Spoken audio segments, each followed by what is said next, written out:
The Sword and the Neck. Reading the Al-Aqsa Flood by Yanis Iqbal. If I Must Die by Rifa'at al-Areh. If I must die, you must live. To tell my story, to sell my things, to buy a piece of cloth and some strings, make it white with a long tail, so that a child, somewhere in Gaza, while looking heaven in the eye, awaiting his dad who left in a blaze, and bid no one farewell, not even to his flesh, not even to himself, sees the kite, my kite you made, flying up above, and thinks for a moment an angel is there, bringing back love. If I must die, let it bring hope, let it be a tale. Preface, Daniel Tutt. This book does not ask what solidarity with Palestine looks like in the abstract. It calls for nothing less than a total rethinking of solidarity based upon the concrete actions of the struggle for Palestinian liberation from within its terms and field of operation. This is a call to arms for critical theory and Marxist thought in our time. To arrive at this new vision for an engaged and practical form of philosophy, Yanis Iqbal addresses the crisis of contemporary bourgeois philosophy in the wake of October 7th and the brutal genocidal war perpetrated by the Israeli state in Gaza. Iqbal diagnoses a pervasive idealism in some of the leading luminaries on today's left, from the exilic and passive detachment of the late Edward Said to the ontological pessimism of Slavoj Žižek and the relativization of nonviolence in Etienne Balibar. Philosophy must not only speak to the histories and the realities that have brought about the generation-defining event of October 7th and the genocidal aftermath perpetuated on Gaza by Israel.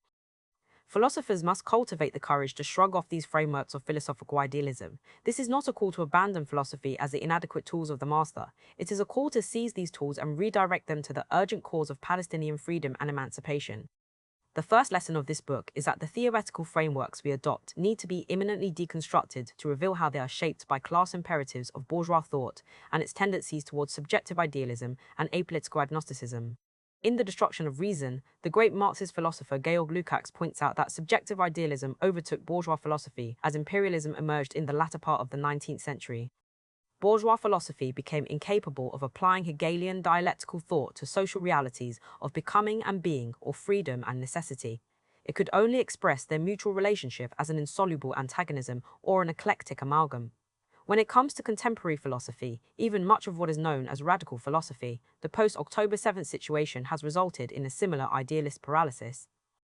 Nowhere is the disconnect of thought from practice more palpable than in the theoretical model of the seminal Palestinian intellectual Edward Said, whose praxis of liberation emphasized the importance of educational consciousness and the hegemonic role of symbols and ideas. The Marxist lesson that Iqbal imparts to us is that Said's exilic cosmopolitanism was shaped by his conjuncture, a world prior to the Oslo Accords in which the possibility of diplomatic routes to statehood seemed open. Edward Said was one of the great ambassadors and intellectual figures of the Palestinian cause, and he knew the gravity of what the Oslo Accords changed in the historical basis of the struggle for Palestinian freedom. Referring to Oslo as the Palestinian Versailles, Said rightly saw Oslo as the collapse of the prior form of resistance to the paradigm of normalization and the concomitant liquidation of the Palestine Liberation Organization from its central role as the key leadership of Palestinians. It was in the post-Oslo environment of the late 1990s and early 2000s that Hamas rose to prominence. As the political economist Adam Hanieh points out, by resuscitating key demands that the PLO had conceded, including the goal of liberating historic Palestine, Hamas was attempting to take Palestinian nationalism back to a pre-Oslo period. The Oslo Accords had failed to achieve the goals that Palestinians aspired to, and had instead facilitated the continuation of Israel's occupation at significant cost to Palestinians. Hamas's efforts to undo the political structures created by Oslo challenged a status quo that had been made sustainable, if not beneficial, for Israel and its colonization of Palestinian territories. In the wake of the Oslo Accords and the establishment of the Palestinian National Authority in the 1990s, diaspora capital became integral to the development of the new Palestinian economy in the West Bank and Gaza Strip. As Hanieh has pointed out, this shift in power took place through direct capital investments and the establishment of subsidiaries in the occupied Palestinian territories, as well as through the formation of a network of holding companies that link the diaspora class to state capital and local elites. Palestine and the colonial mode of production. As a work of Marxist philosophy, Iqbal's book offers a conjunctural analysis of the Palestinian occupied territories in the wake of the October 7th Al-Aqsa flood, an event that has made visible to the world the brutal policies of extermination, displacement, and erasure that Israel has consistently practiced since its historic dispossession of Palestinians in the Nakba in 1948. To supplement and build off Iqbal's conjunctural analysis, I want to introduce an additional analysis of the political economy of the Palestinian occupied territories by drawing from the work of the late Lebanese Marxist Mahdi Amel. The first point to note is that the Palestinian occupied territories are both enmeshed in the wider regional political economy and subjected to settler colonial forms of domination by the Israeli state, which directly controls the land, water, and mobility of the people. The surplus labor of Palestinians is siphoned off into Israel and not permitted to be locally reinvested. According to UNRWA in 2022, over 80% of individuals in Gaza, 71% of whom are refugees from elsewhere in Palestine, live below the national poverty line, and well over half of them are food insecure. Palestinians in Gaza and the West Bank, as well as those living in areas occupied in 1948, face what Domenico Lucerdo refers to as a caste democracy in the model of ancient Athens, which had at its foundation the enslavement of barbarians and the American South through the 1960s, the era of civil rights protests. Lucerdo writes that the picture Israel presents is clear. Its minority of Israeli Arabs vote, but they are second class in many other ways. Lucerdo reminds us that the Arabs that Israel rules in the occupied West Bank cannot vote and have almost no rights. Thus, although Gaza and the West Bank are subject to a settler colonial form of domination, they are not self-contained social formations in which state-civil society relations are separate and distinct from the wider region. Amal develops an important concept of what he names the colonial mode of production, a hybrid mode of overlapping modes of production that both integrates the Palestinians into the regional capitalist order and subjects them to a colonial form of domination that enacts a deeper and more archaic form of subjection. This is a framework that originates in Lenin's writings on imperialism, as Amal notes. According to his analysis, a capitalist system exists within a feudalist framework, and a feudalist framework exists within a capitalist system. This kind of coexistence is a new development in human history. It appeared only in countries subjected to colonial rule at some point during their historical development. In the colonial social structure, there is a coexistence of multiple systems of production, and the conditions for socialist revolution in colonized countries are born out of the development of contradictions internal to a distinct colonial mode of production.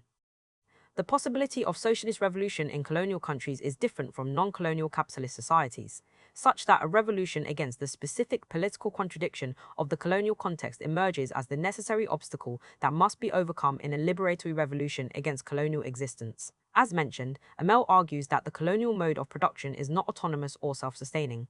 Rather, it coexists within the wider capitalist mode of production.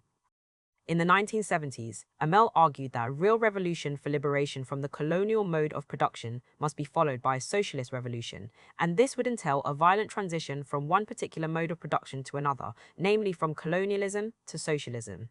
As it relates to Gaza and Palestine, this revolution will inevitably involve violence as a historical confrontation with the founding moment of Palestinian dispossession in 1948 and the Nakba. One of the most important insights that Amal's work opens for the struggle for Palestinian liberation is the idea that due to the imposition of the colonial mode of production, there is a tendency for the fragmentation of class solidarities based on the distinct colonial social dynamics. The colonized population forges unity through the overwhelming political contradiction of the colonial power, in this case the Israeli occupation and day-to-day domination. This implies that the locus of struggle for the Palestinian people must entail the overcoming of this specific relation of domination, a relation that is an embedded feature of the social structure of Palestine.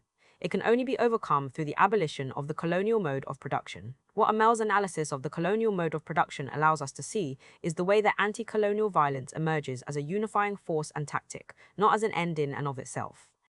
The hybrid basis of the colonial mode of production does not make class domination fully reducible to the imposition of settler colonial domination.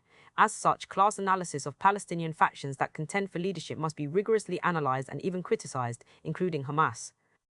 While the urgency of the Israeli extermination campaign following October 7, 2023, has shifted priorities to survival of the Palestinian people in the face of extermination, any alternative model of state formation, including that of a single state, will inevitably have to face the contradictory reality of Palestinian elites still maintaining a link to global capitalist markets and accumulation, and the fact that its political economy would still be predicated upon the maintenance of current state and class relations. Anti-colonial violence recognition and class struggle. One of the most insidious devices of Hasbara and Zionist propaganda in the wake of October 7th is the claim that this event must be abstracted from history and assessed in its pure immediacy, and that reasonable actors must unequivocally condemn October 7th as a heinous act of violence.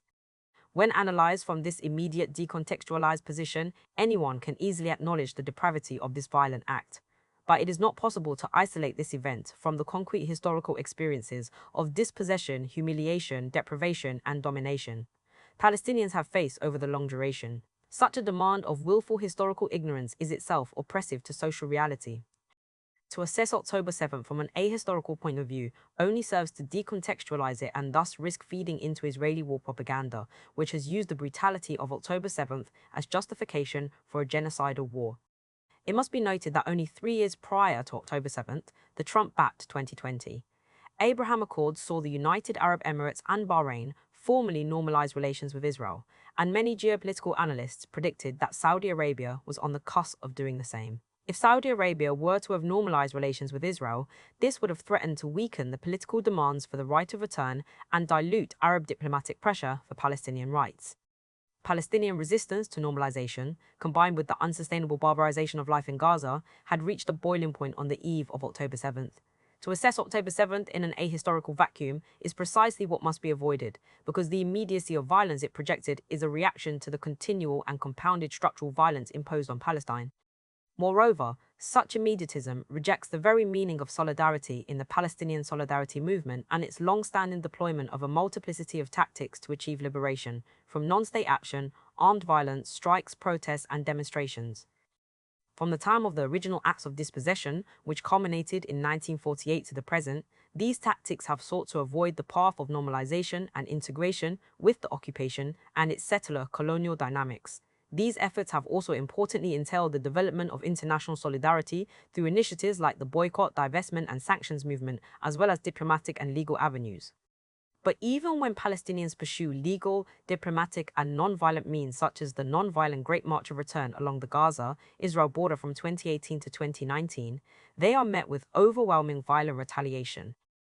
Israel's response to the Great March of Return was to kill 195 Palestinians and injure over 28,000, an indication that any call to decontextualize October 7th as pure barbarity only further obscures the historical reality. In the immediate aftermath of the Al-Aqsa flood on October 7th, the Jewish intellectual and Palestinian advocate Norman Finkelstein called on moral philosophers to weigh in on the historic event. Finkelstein referred the readers of his blog to Israel's leading human rights organization, B'Tselem, which observed that what happened on October 7th was a slave revolt inside Israel. Finkelstein adamantly agreed with B'Tselem and developed a wider theory of October 7th as a slave uprising, drawing a historical analogy between October 7th and Nat Turner's slave uprising in 1831. While this analogy risks anachronism by conflating two contradictory historical social formations and thus mystifying the stakes of rebellion and resistance in Gaza, it has the merit of shining light on the suffering of Gazans who were enclosed in the world's largest open-air prison. Nat Turner's slave uprising killed nearly 100 whites and led to a massive shift in the practices of domination and control of the enslaved population by the southern enslaving class. Christianity amongst the enslaved population was restricted, and the uprising set in motion a series of new threats of slave uprisings. Finkelstein's argument is reminiscent of the wider perspective on slavery that the Gramscian historian Eugene Genovese developed in his controversial 1974 work, Roll, Jordan, Roll. Unlike the colonial and post-colonial subject, the subjectivity of the enslaved black population in the antebellum South, under conditions of chattel slavery, was dominated by an ideology of what Genovese calls paternalism. The ideology of paternalism was largely successful, in Genovese's view, in that it sustained obedience to slavery as a mode of production while simultaneously allowing for the development of a degree of reciprocal dependence that afforded the enslaved enough room to develop a culture that would come to defy the wider system of oppression. This hits at the Gramscian core of Genovese's argument, namely that paternalism allowed for the cultural development of modes of resistance to enslavement. But most of the time, according to Genovese, paternalism was a deterrent to political militancy and resistance. The power of paternalism meant that it could not readily pass into an effective weapon for liberation. Black leaders, especially the preachers, won loyalty and respect and fought heroically to defend their people. But despite their will and considerable ability, they could not lead their people over to the attack against the paternalist ideology itself. Paternalism was a gruesome ideology of rule that Imam al-Amiri Baraka also argues was at the core of slavery. From a Marxist perspective, paternalism was an effective system of rule because it reduced the capacity for the enslaved population to identify with one another as a class. The analogy between October 7th and Nat Turner's uprising is anachronistic and therefore imprecise. As I have argued, in Mardiamel's theory of the colonial mode of production, there is an element of an archaic, pre-capitalist form of domination in Israel's colonial occupation, but the referent to this form of domination is not paternalistic in the same way that chattel slavery was paternalistic. As I will develop in the discussion of Frantz Fanon below, analogies to anti-colonial resistance movements of the 20th century, from Vietnam to Algeria, are far more apt to the contemporary situation facing Palestinians. To understand October 7th as identical to Turner's slave uprising seems to misconstrue a deeper materialist analysis of the overlapping modes of production that coexist in Gaza, as Mahdi Amel articulates the colonial mode of production. Despite the confusions of this historical analogy, Finkelstein's tireless efforts to shed light on the history of Palestinian dispossession and his courage to directly address the falsehoods of Hasbara and Zionist media agendas and genocide apologetics should nonetheless be lauded. The Slovenian philosopher Slavoj Zizek's response to October 7th presents a far different picture than Finkelstein's uncompromising solidarity with Palestinians. Zizek analyzed the event as abstracted from history entirely. He condemned October 7th as an act of barbarism and insisted that the existing mechanisms of democratic adjudication and appeal to European values offer the most viable path forward for Palestinians and Israelis to live together in peace. Zizek rejected the long-standing demands of the Palestinian Solidarity Movement for resistance to normalization, which calls out the current democratic mechanisms as inadequate for the achievement of true freedom for Palestinians. Contra Zizek, it is not possible, within the post-Oslo and post-Abraham Accords environment, for both parties to converse on the basis of the knowledge of their mutual lack. Zizek reduces his analysis to the pure immediacy of the violence opened by October 7th, and this prevents him from considering how the violence of October 7th can be learned from, not passively celebrated in some nihilist fashion, but seriously understood as an act of total desperation that also entails a strategic decision in the face of a totally dire political situation. It is only through a patient and careful analysis that Marxist students of Zizek might retain the radical edge to his concepts. Let's take his concept of the political act, a theory rooted in Lacanian psychoanalysis. With this theory, Zizek argues that true political transformation requires a radical leap of faith to break ideological deadlocks and reveal the repressed real of the situation. In his 2001 book, Did Somebody Say Totalitarianism?, the radical act is applied to moments in which politics opens a real beyond liberal democracy and its managed choices. In a previous work, Zizek defined the act as not simply an intervention into the domain of being, but an intervention into the domain of possibility itself. After the act, the field of what is possible is no longer the same.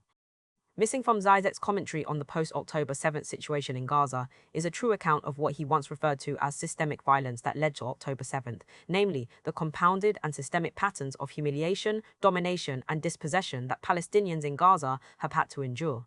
Systemic violence, as Zizek writes in On Violence, is something like the notorious dark matter of physics, the counterpart to an all too visible subjective violence.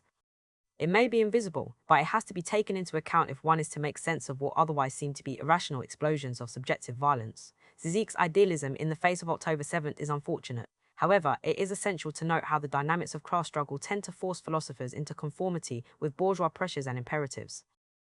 In his book on Kant, Autocensura y compromiso nel pensiero politico di Kant, self-censorship and compromise in Kant's political thought, Domenico Lasordo shows how Immanuel Kant initially generated his concept of universalism in direct support for Robespierre and the Jacobins in the French Revolution. But over time, ruling class pressure forced Kant to self-censor his conceptions of universalism, and this practical commitment seemed to lose any concrete linkage to political struggle and gradually became overridden with abstractions. In what is likely the most powerful chapter in this book, Chapter 3, The Politics of Abstract Negativity, a critique of Slavoj Zizek, Iqbal argues that Zizek's idealism can be traced to an invariant philosophical system of abstract negativity that imposes prescriptions upon political processes instead of learning from them. It is at this point that I will propose the challenge of what we might call the task to radically reappropriate philosophy. Towards this end, we should ask whether Zizek's concepts may very well remain vital to emancipatory thought on the condition that they are applied in such a way that is not disconnected from the material realities of the class struggle. The conundrum of how to appropriate philosophy for the cause of emancipation introduces us to the main challenge of Iqbal's book. How can philosophical frameworks and concepts adapt to a properly materialist frame of analysis? For Iqbal, idealism is a problem because it relies on epistemic structures of knowing reality reduced to representational depictions of certain essential attributes. In other words, idealism is a problem because it does not think any necessary connection to the underlying social formations that determine subjectivity. Idealist philosophy refuses to account for the history of a given struggle, how it has shaped the contours of current political violence and possibility. It reduces the dynamics of power to categories of individual judgment and comprehension. This is not to say that materialist readings of psychoanalysis, Lacan, or even the wider tradition of Freudian Marxism that Zizek's work emanates from must be abandoned as improperly materialist. It is to say that philosophy is only worth its weight if it can squarely address the genocide and extermination campaign against the Palestinians by not remaining indifferent to the underlying dynamics of power and inequality that brought this situation about. Marxism contra post-colonialism. In the history of Marxist thought, Jean-Paul Sartre's preface to Frantz Fanon's The Wretched of the Earth stands as a grand exception to the otherwise idealizing tendencies of European philosophers who weigh in on colonial situations. In no uncertain terms, Sartre argues that Fanon is correct in his wider diagnosis and prescription that anti-colonial violence is necessary for rehumanizing both the colonized and the colonizer. Specifically, Sartre endorsed the Fanonian view that the national struggle requires a concrete class alliance with the peasantry and the lumpen proletariat, but importantly, Sartre did not go so far as to embrace the socialist position that a new mode of production needs to be established in the anti-colonial sequence. Sartre articulates Fanon's position on anti-colonial violence as a necessary force, writing that in a time of helplessness, murderous rampage is the collective unconscious of the colonized. At issue is another act of radical reappropriation of bourgeois philosophy, namely the Hegelian idea of the struggle for recognition as developed in the phenomenology of spirit, as the core dynamic involved in anti-colonial violence. We only become who we are by radically negating what others have done to us. It is only through an act of decolonization that the mythic violence that is already embedded in the status quo itself can become dislodged. But Sartre's position on anti-colonial violence is not without its limitations. As Domenico Losordo has pointed out, Sartre's support is not fully in line with Fanon. This is because Sartre only considers the first movement of anti-colonial violence but fails to link this to a dialectic entailing a second stage that Fanon himself insisted upon, namely that anti-colonial violence is predicated on the development of economic infrastructure and the harnessing of the productive capacities. This is the missing materialist kernel in Sartre's reading of Fanon, and it limits his conception of anti-colonial praxis to a one-sided development. Fanon argued that anti-colonial struggle must consist of a double movement from the military to the economic phase. Sartre practiced an idealism in reverse, as Rosado writes, saying that he championed an anti-colonialism that was passionate and praiseworthy, but that remained populist and idealist. It was an anti-colonialism that could not understand the phases of the revolution involving the construction of a new order. Unlike many post-colonial forms of praxis that have liquidated an emphasis on class struggle and the necessary movement to a revolution in the mode of production following anti-colonial violence, Fanon maintained that the anti-colonial path must necessarily lead to socialism or barbarism. Put simply, Fanon must be defended as an anti-colonial Marxist, and Iqbal approaches Marxism in a similar way. Fanon's socialism is very much in line with the sort of Marxism that Iqbal applies to a post-October 7th world. In Iqbal's framework, Marxism is not an ideological or programmatic label, but a creative method that allows the mapping out of contradictions, and this leads to a politico-theoretical openness, which is maintained through the pursuit of a determined practical line. Post-colonialism is far afield from Marxism in this regard, as it tends to revel in the amnesiac celebration of oppositional discourse.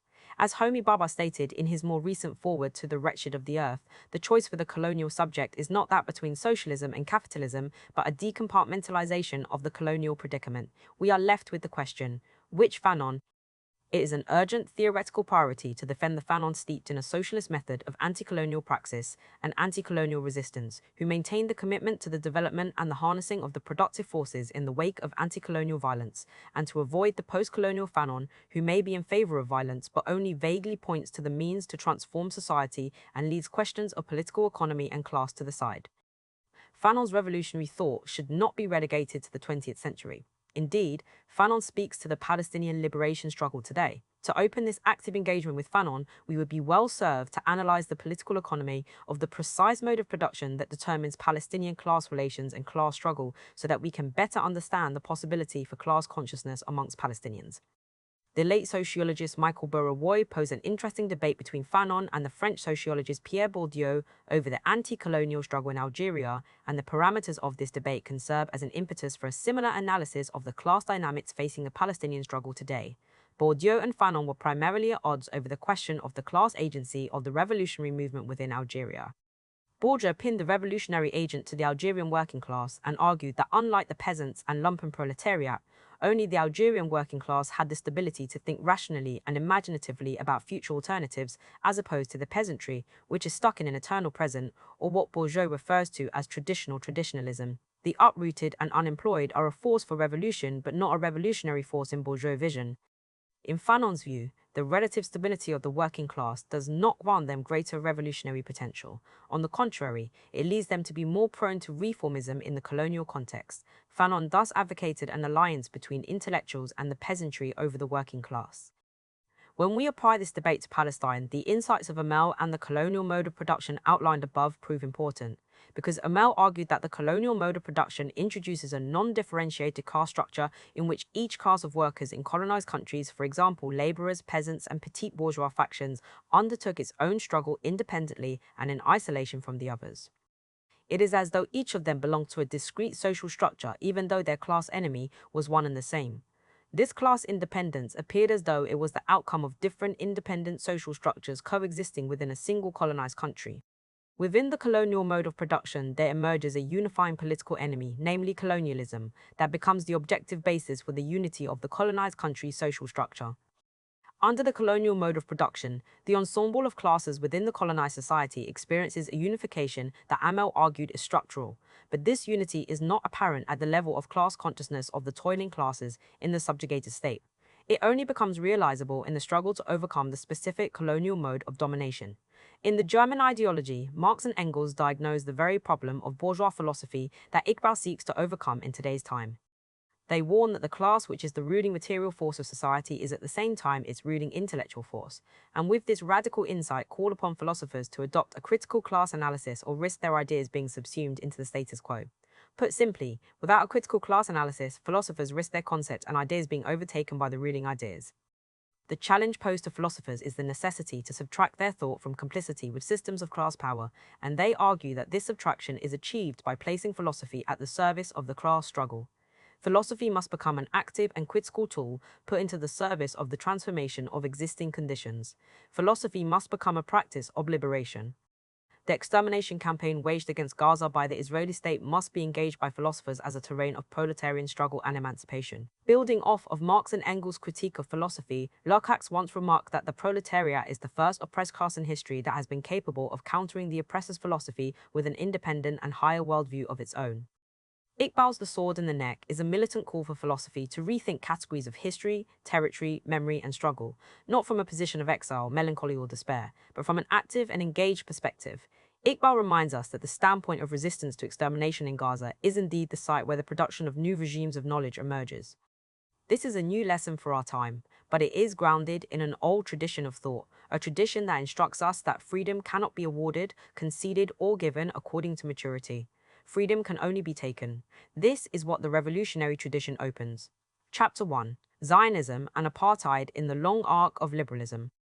On December 29, 2023, South Africa filed an 84-page case at the International Court of Justice accusing Israel of violating the 1948 Genocide Convention during its war in Gaza. According to the document, the actions of Israel are genocidal in nature because they are intended to bring about the destruction of a substantial part of the Palestinian national, racial, and ethnical group, that being the part of the Palestinian group in the Gaza Strip, Palestinians in Gaza. Whereas Israel claims that it is engaged in a morally exemplary war of national self-defense against the barbaric horde of radical Islamists, South Africa exits the net of ideological narratives to foreground the physical and mental destruction imposed upon Palestinians. The grandeur of a modern myth, a lawful state against lawless terrorists, is exploded into the pieces of corporeality, the annihilation of native bodies that guides the Zionist war machine. A political divide emerges here.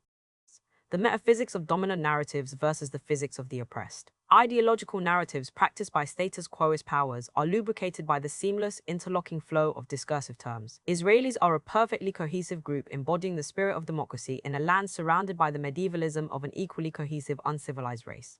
There is no need for practical critique for the generative task of politics. Politics is functional only when collective interests need to be debated and dissected through the antagonistic interaction of historically situated actors. The metaphysics of ruling class narratives dispenses with the necessity of practical critique. The lines of conflict are already given in the discursive neatness of well-defined groups. There can be no question of criticizing Israel and celebrating Hamas because the demarcations of struggle are etched into the inner spirituality of humanity, into what an Israeli government article calls the sanctity of human life. The physics of the oppressed, on the other hand, starts with a situation where there is no pre-established spirit that can guarantee the sanctity of human life. One has to stand amidst the rubble of bodies and buildings, attentive to the frayed edges of bombed memories and blood-stained belongings. The discursive flow of Zionist confidence in a self-professed democracy is interrupted by the material remains of Palestinian reality, a reality that is under constant siege by Israeli colonialists. This is the situation one begins with. A group experiencing intense subjection to a systematically organized drive for control and power. The insistence of a permanently suppressed colonized reality questions the integrity of the worldview that is preached by the establishment. How to reconcile the dismembered body of a Palestinian child with the moral magnificence of Israel? Can the claim to self-defense function as an absorptive narrative, incorporating all annihilated colonized corporealities into the sanctity of human life? The cognitive dissonance that results from this comparison creates leakages in the ideological absorptivity of colonial hegemony. There is no human life whose sanctity one has to protect from the violence of the uncivilized. Any life has to be created anew through a painstaking critique of the reality that faces us. The reality that confronts us is constituted by the overwhelming brutality of the Zionist colonial project. Dismantling this colonial order is the first step in emancipating human life. That's why South Africa's legal document says that the acts of destruction are all attributable to Israel. This is a surprising statement for the liberal worldview that regulates public discourse. Wasn't it Hamas that disregarded the norms of civilization by launching Operation Al-Aqsa Flood? Isn't Israel justified in attempting to restitute this norm through its ongoing war? This viewpoint is analytically viable only if one begins with the presupposition of a civilization, spirit, or human life that needs to be guarded from a death-obsessed enemy. However, if there is no pre-existing human life that requires maintenance from us, then no clear normative lines can be drawn. If life doesn't exist, if it is overshadowed by the presence of death, one can't attribute clear motivations to political actors. Israel doesn't preach life. Palestine doesn't preach death. Both life and death have to be constructed through a co-constitutive dynamic. By inflicting damage on the colonial war machine, Palestinian revolutionaries strengthen indigenous political autonomy, thus creating the social preconditions for a future life. Living is not an ethical spirit that can be monopolized by Israel. Rather, it is a function of politics, forged in the crucible of historical defeats and victories. As Nadia Broueli puts it, what does it really mean to be alive? This question is posed precisely when the conditions of living are suspended. We become conscious of life not only via an unmediated immediacy, but via an error, a shortcoming, a limit that is imposed on living. Living is only thinkable when it ceases to be an object to be apprehended. Life is only an object if we recognize that it is conditioned by the ability of the subject to recognize the restraints on living. Community of the free. The divide between the metaphysics of the oppressor and the physics of the oppressed flows from the historical constellation of liberal modernity. Liberal modernity's self-narration consists of an idealist myth of origins. A group of European and Euro-American white men started preaching universalist principles that later became embodied in the global structure of modern states and civil society. An inner logic of modernity is supposed to account for all the subsequent transformative social, political, and economic movements that humanity has witnessed. If any upheaval takes place in any society, it can be attributed to the restless desire for freedom that is constitutive of modernity's inner logic. Against this idealist myth, one has to situate liberal modernity in the context of the capitalist mode of production. It is capitalism that breaks the stasis of traditional formations by organizing production around market competition rather than fixed norms. In pre-capitalist social formations, individual labor is consciously directed towards the fulfillment of social needs that have been determined in a concrete manner before the initiation of the production process. As Andrea Ricci notes, individual labor is always and exclusively concrete labor, the producer of specific use values corresponding to the socially assigned task to each individual worker and intended for socially predetermined specific consumers. Insofar as labor is coordinated according to pre-given symbolic codes, there is no basis for equality. People are defined by the kinds of labor that they perform. For example, a blacksmith in a feudal village would be responsible for creating and repairing tools, weapons, or horseshoes for the lord and the local peasants. The blacksmith's labor was not interchangeable with that of a farmer or a miller. His role and identity were bound by his socially assigned task, and his work was intended for specific, predetermined consumers within the manor system. The labor was concrete, producing use values, for example tools or weapons, for those directly tied to his social position, reinforcing a system in which individuals were defined by the labor they performed. Because roles were so tightly linked to specific tasks and functions, there was no room for equality in this system. People were born into their roles and defined by the work they did, whether as a serf, blacksmith, or noble, with each position tied to the specific needs of the manor and society's broader symbolic codes. The emergence of capitalism destroys the ability to coordinate labor according to traditional norms set by local rulers. In the market, it is impossible to determine before exchange the quantity of individual labor that will be socially exchanged in the form of money. As Karl Marx states, a priori, no conscious social regulation of production takes place, and the social character of labor asserts itself only as a blindly operating average. The predominance of market competition means that the economy doesn't work through the creation of qualitative similarities and dissimilarities between concrete objects. Rather, it operates according to the quantitative calculus of the capitalist market. Whatever fetches the greatest profit in the arena of competing capitalists is produced and distributed. There is no regard for the qualitative specificity of the labor that is involved in production. All labor is potentially equal in terms of its quantitative ability to contribute to the expansion of profit. In this way, the exchange of commodities on the capitalist market creates the possibility of equality, since the labor of one person can be exchanged for that of another person. Marx writes, the secret of the expression of value, namely, that all kinds of labor are equal and equivalent, because, and so far as they are human labor in general, cannot be deciphered until the notion of human equality has already acquired the fixity of a popular prejudice. This, however, is possible only in a society in which the great mass of the produce of labor takes the form of commodities, in which, consequently, the dominant relation between man and man is that of owners of commodities. Does the break induced by capitalism mean that it conclusively institutes equality? The rise of capitalism in the West didn't solidify equality as a popular prejudice. Women continued to be regarded as sexual objects meant to be oppressed by men. Colonized people were treated with naked brutality by self-assured colonizers. Workers were inferiorized on account of their impoverished class status. The persistence of inequalities demonstrates that there was no natural transition to modernity. Capitalist market exchange only created the possibility of thinking equality by equalizing labor in terms of its quantitative contribution to profit maximization. In no way did it present humans with a full-fledged spirit of modernity that liberals glorify. In the narrative of liberal modernity, gender, colonial, class, and other forms of inequalities are dismissed as relics that the spirit of humanity has constantly transcended in its increasingly inclusive march of progress. But the materialist contextualization of modern ideas in the structure of capitalism demonstrates that the thought of equality emerged under specific conditions with no inherent guarantee of normative generalization. The conceptual possibility of equality brought about by the capitalist market could very well go along with an exclusivist socio-political identity. Equality could function as the equality of a certain community of individuals rather than extending to all human beings. In the course of history, equality has functioned not as a purely rebellious disruptor of the status quo, but also as the cultural patrimony of an enlightened collectivity that defines itself against a mass of ignorant people. Liberal modernity has thus always posited equality and inequality at the same time.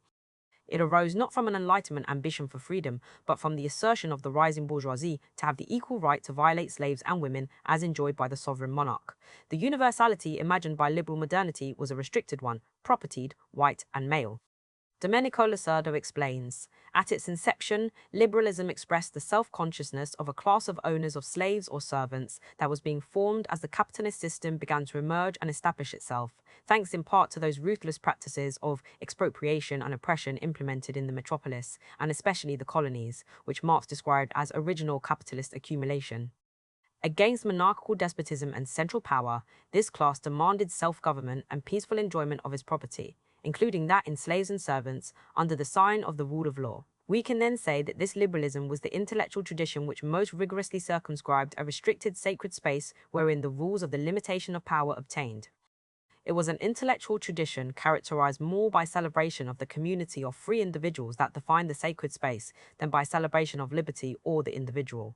Consider the slogan of the rebel American colonists, "We won't be their Negroes."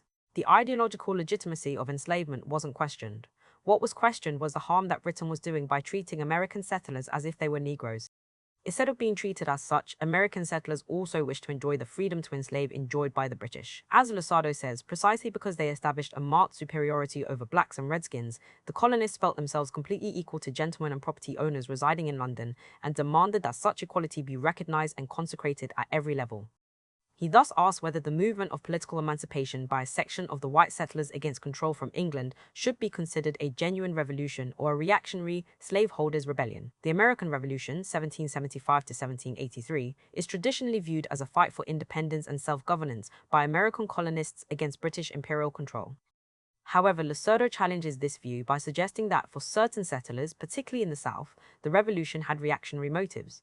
Rather than purely a struggle for freedom or democracy, settlers saw it as an opportunity to solidify regional power, particularly those who were part of the slaveholding class.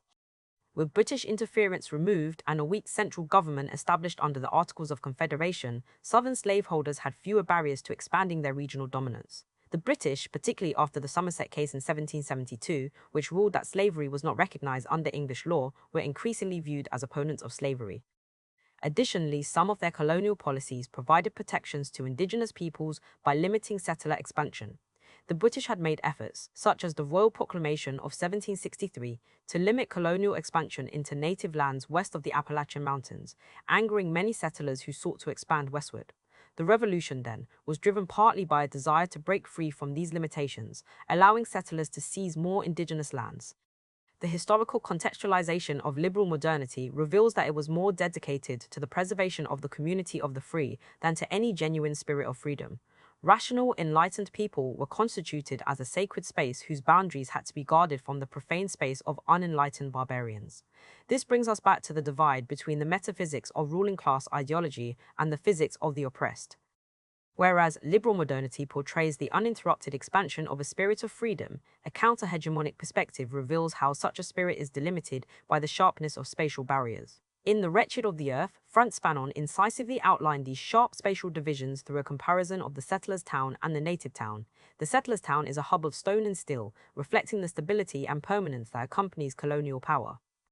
Brightly lit, the town remains unaware of dark recesses. No garbage lies in the open. Streets are free from holes or stones. The elimination of any form of unevenness manifests itself in the form of the settler's feet, which are always shielded by sturdy shoes. This is the community of the free. The settler's town is a well-fed town, an easygoing town. Its belly is always full of good things. The settler's town is a town of white people, of foreigners. The town of the colonized people, on the other hand, is a place of ill fame, peopled by men of evil repute. Birth and death are insignificant events. It doesn't matter where or how a person is born. It doesn't matter where or how a person dies. The native town is a cramped space, a space that fails to live up to the standards of spatiality due to its lack of spaciousness. Whereas the presence of adequate space in the settler's town enables the individuation of colonizers as humans with a distinct biographical identity, the colonized town is just an agglomeration of stacked bodies. Men live there on top of each other and their huts are built on top of the other. Lacking food, shoes, coal or light, the native town becomes a crouching village, a town on its knees, a town wallowing in the mire. The community of the free gives way to the profanity of a strange space that is not able to stand erect, constantly bowing to the confidence of the settler's town. The spatiality of liberal modernity demonstrates the necessity of practical struggle against oppressors. A nebulous spirit of freedom or an innate sanctity of human life can never function as the motor of emancipation. Such a motor is constituted by the historical weight of the oppressed that breaches the barriers erected by the oppressor. The territory occupied by the settler's town has to be reoccupied, both materially and imaginatively, by the praxis of the colonized. Land that appears impermeable and impervious to native movement has to be subjected to the fluidity of anti-colonial operations. Soil has to become permeable, breaking out of the confinement of colonial demarcations. Operation Al-Aqsa flood performed precisely this praxis of permeability by breaking down the infrastructure of Israeli security. Rawan Masri writes, from the moment those fighters flew in on paramotors, disrupting the parallel reality that was this music festival, they accomplished something profound. One must wonder what it felt like for these fighters to see a party just outside where they have been trapped under a suffocating blockade. They reimagined their relation to the land, not as something in the distance, but as a tangible place for them to set foot on. They entered the rest of their homeland not through a checkpoint hoping to be granted a permit, but as a force to be reckoned with. They were autonomous, enacting their will by force against this population of heavily militarized settlers, the very vast majority of whom have served or are currently in the Israeli military where careers are made out of Palestinian suffering and death. That moment when a Palestinian, for once, bulldozer took down the fence was decolonization in practice. That fence and the snipers behind it defending the settler colonial order were overcome. The modernity of apartheid. When political struggles are analyzed in terms of their resistance to the spatiality of oppression, it becomes impossible to construct the fiction of a unified, dynamic, liberal modernity.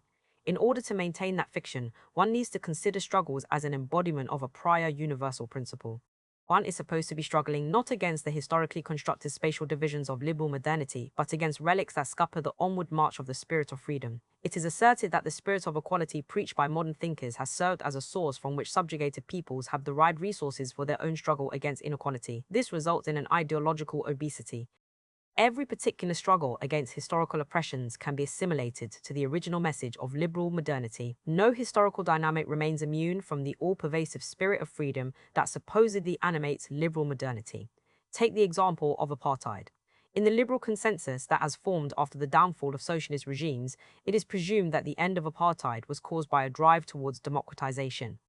The downfall of apartheid is framed as a conflict between a peaceful, gentle South African crowd and an autocratic party state. Democracy is then joined to a general thesis of modernization, which is represented as the ultimate resolution to all social problems. The responsibility of humanity consists in fighting for the extension of the democratic idea to exceptional pockets of autocracy that continue to remain aloof from what is plainly a universal trend.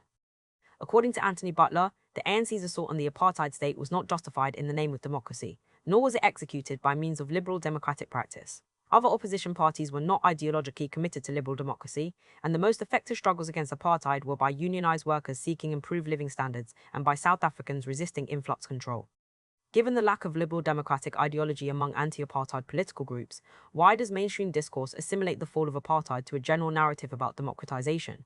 This is linked to the presumption of a unified spirit of freedom that struggles for democracy everywhere. When the presence of this spirit is assumed, then apartheid inevitably appears as an aberration from a triumphant global modernity. What happens if we get rid of this assumption?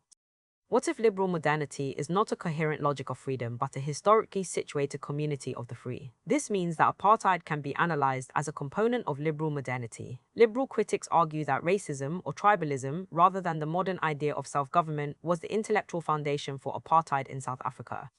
However, Butler counters this by emphasizing that ethnicity and nationality play a crucial role in shaping identity within liberal democratic theories of self-government. Representative democracy hinges on the interconnectedness of collectivity, territory, and agency. Collectivity embodies the notion of a nation or people unified by shared identities, traditions, and moral frameworks. This idea is manifested in the modern state, which represents a clearly defined territorial entity and acts as a cohesive agency for its citizens. Within this framework, the state emerges as a singular actor, expressing the collective will of its people and distinguishing itself from other nations. The boundary between the inside of this political community, characterized by belonging, shared resources, and mutual obligations, and the outside, filled with strangers and uncertainties, is sharply defined. The inner world of community thrives on stability, security, and economic strength, all rooted in internal legitimacy, which arises from the people's acceptance of their shared identity and way of life. Thus, the effectiveness of a state as an actor on the global stage relies on its ability to cultivate a citizenry that feels a sense of belonging and coherence, alongside a territorial domain that serves as both a physical and metaphorical home, aligning with the state's capacity to harness and manage resources. The construction of the democratic nation as a home accounts for the exclusions that have characterized democracy, which always defines itself to a distinction from a homeless other. Persons can be defined as non-citizens on grounds of age, gender, origin, and race. The scales at which democracy expresses a relation between territory and political agency are arbitrary, and a part of a given territory can become a self-governing unit, to the potential benefit of inhabitants in seceding provinces or to their evident detriment as in South Africa's homeland system. People can be characterized as lacking the qualities that make citizenship meaningful: education, civilization, or property ownership. South Africa, indeed, has seen each of these arguments used to justify the exclusion of blacks from meaningful citizenship. Since liberal modernity is defined by collectivity, territory, and agency, it wasn't difficult for South African apartheid to use those ideological resources in the construction of its own community of the free. For Afrikaners, apartheid wasn't so much an atavistic aberration from liberal modernity, but a modality for ensuring democratic self-rule among their own ethnic community. Racial franchise was the means through which Afrikaners expressed their liberal democratic ideal of self-government, a restored harmony between ethnicity, agency, and territory. The state became the collective embodiment of modern agency. Society could be molded into harmony through the strong interventionism of a panoramic gaze.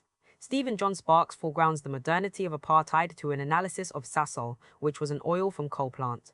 Sasol's managers saw their project as a transformation of the subjectivities of rural Afrikaners into modern industrial citizens. In 1974, the then managing director, David de Villiers of Sasol, scrutinized the draft manuscript of the company history that marked its 25th anniversary. He remarked that the technical specialists who established the coal-to-oil plant in Sasselberg in the 1950s took a bunch of farm children and taught them to do the thing, converting coal to oil. They brought a bunch of kitchen Kafirs here who are now completely sophisticated people. Here, one can witness the binary that is constitutive of liberal modernity. Rural, uneducated Afrikaners are configured as subjects who are vested with the imperative of exiting from the profanity of an emasculating environment. The racial modernity of Afrikaners needs to be ensured by separating from Afrikaans, who were categorized by apartheid ideologists as inherently rural. In the project of this racial modernity, the technical ingenuity of South African engineers was supposed to create an integrated white society. Sasol products would be used by prosperous white people to drive cars, reflecting the fusion of market aspirations with the exclusivism of an ethnic collectivity. This is a linear vision of development. A backward tradition is exited to enter a new, clearly defined superior age. The state plays a crucial role in this linear development, shaping the disorder of society into the order of a liberal democratic collectivity, a community of the free. Their proposal links this racial modernity with the wider history of Western liberal modernity. South Africa's reference point and political standard was always Western, even at the height of the country's international isolation as a racist pariah state. The idea of proper planning became integral to the discourse of power here, as in colonial states elsewhere. Indeed, the aspiration to create order from chaos became one of the mantras of apartheid policymaking. The advance of apartheid was therefore closely associated with the professionalization of administration. During the age of the Cold War, the creation of order from chaos involved tackling the possibility of a Soviet-backed anti-imperialist uprising among the people of the Third World. After World War II, the rise of global communism heightened fears of political and social instability in countries like South Africa, where the government sought to prevent any ideological shift that might disrupt its apartheid system. In this context, the Western Bloc, led by the United States and its allies, pursued strategies to protect their interests in key regions like the Middle East, which they saw as critical to stopping Soviet expansion. Prime Minister Daniel Francois Malan expressed this concern in April 1952 when he emphasized South Africa's readiness to collaborate with NATO and the Commonwealth to prevent Soviet advances into Africa through the Middle East. South Africa viewed any Soviet presence in North Africa or the Middle East as a direct threat, as instability in these regions could easily spill over into Africa, particularly through Egypt, which was a strategic gateway between continents. South Africa's alignment with the Western Bloc dovetailed with its relationship with Israel. Shortly after Israel's independence, its foreign minister, Moshe Sharett, visited South Africa, and an Israeli destroyer made a symbolic visit, signaling the developing ties between the two nations. Both shared concerns over security in the region, particularly as they witnessed the rise of pan-Arabism under Egyptian President Gamal Abdel Nasser, who took power following the military overthrow of the Egyptian monarchy in 1952. Nasser's anti-colonial and pan-Africanist policies alarmed South Africa, as he became a hero for many African liberation movements. By the time of the Suez Crisis in 1956, South Africa found itself sympathetic to the tripartite invasion of Egypt by Britain, France, and Israel, seeing it as a necessary measure to counter Nasser's influence. Many Afrikaner nationalists in particular used the crisis to justify South Africa's apartheid policies, arguing that their own racial policies were a defense against the kind of emancipation and anti-colonial fervor spreading across Africa. The integrity of a white socio-political order had to be defended from the black and brown masses that were rising up along with the communist forces. Colonialist obsession with the dangers of communism and anti-imperialism translated into a strategy of paranoia in which no dissent will be tolerated. This paranoia continues to structure Israeli politics. In his opening statement at the ICJ, Israeli lawyer Tal Becker declared, "They are coming for us." The paranoia of settler colonial violence highlights the fascist valence of global liberal modernity. Under the guise of fighting communism and promoting democracy, the United States has played a key role in spreading authoritarian and fascist practices globally after World War II. It has done so by supporting dictatorial regimes, military juntas, and other oppressive governments that align with American economic and geopolitical interests. This has helped sustain a global system of repression, which includes mass violence, torture, dirty wars, as well as covert operations. Rather than defeating fascism, the United States has enabled its expansion by incorporating former Nazis into its Cold War strategies. The internationalization of fascism through the structures of liberal modernity was highlighted by South African Pan-Africanist Victor L. Mkhiqiso in his 1969 essay, Fascist South Africa and Zionist Israel, Hitler's Heirs. According to him, Israeli Zionism and South African Christian nationalism manifest themselves as religious movements of a people that have a covenant with God. This religious dimension directly draws upon fascist ideas of racial mutation. It is supposed that a God-given race will suddenly acquire the capacity to transform itself into supremely powerful human beings, thereby contributing to the flourishing of humanity. The humanity that is sought to be strengthened is an imperialist construct, founded upon violence against the colonized. African National Congress leader Oliver Tambo, addressing the UN General Assembly in November 1982, stated, "The parallels between the Middle East and Southern Africa are as clear as they are sinister.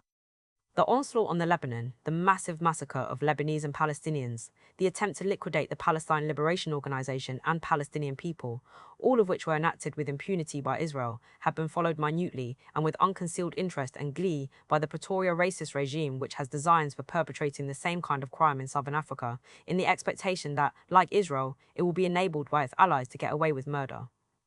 Zionism as a liberal democratic ideology. The modernity of apartheid demonstrates that liberal democratic ideology is not immune to colonial impulses. When Zionists today foreground the uniqueness of Israel as a beacon of democracy in an otherwise undemocratic Arab world, their claim needs to be traced back to the intellectual construction of the community of the free involved in liberal modernity. On July 25, 2024, Israeli Prime Minister Benjamin Netanyahu gave a speech before a joint session of the US Congress. He framed the genocide in Gaza as a clash between barbarism and civilization. It's a clash between those who glorify death and those who sanctify life. This is the classic trope of liberal modernity. The freedom, democracy, and life that is defended by the liberal ideologue exists not as a universal dynamic of transformation, but as a clearly delimited object whose possession is threatened by others. Instead of treating life as an indeterminate process that needs to be constructed through historical struggle, it is treated as an already available thing that needs to be protected with determined aggression. In the case of Zionist settler colonialism, Iran's axis of terror functions as the embodiment of death. The community of the free has to be anchored vis-a-vis this authorized enemy, as Netanyahu says. For the forces of civilization to triumph, America and Israel must stand together, because when we stand together, something very simple happens. We win, they lose. And my friends, I came to assure you today of one thing: we will win. The ideological notion of civilization sutures the different communities of the free into a global order of democratic harmony, one that is constantly threatened by the disorder of undemocratic others. Hamid Dabashi locates the discursive construction of civilization in the West, wherein the rising bourgeoisie used such a universalizing abstraction to criticize the dynastic histories of aristocracies and the religious values of Christian elites. This capitalist project began with the establishment of unified nation-states and national cultures and shifted to the civilizational realm as Western economies were faced with the consequences of colonial exploitation.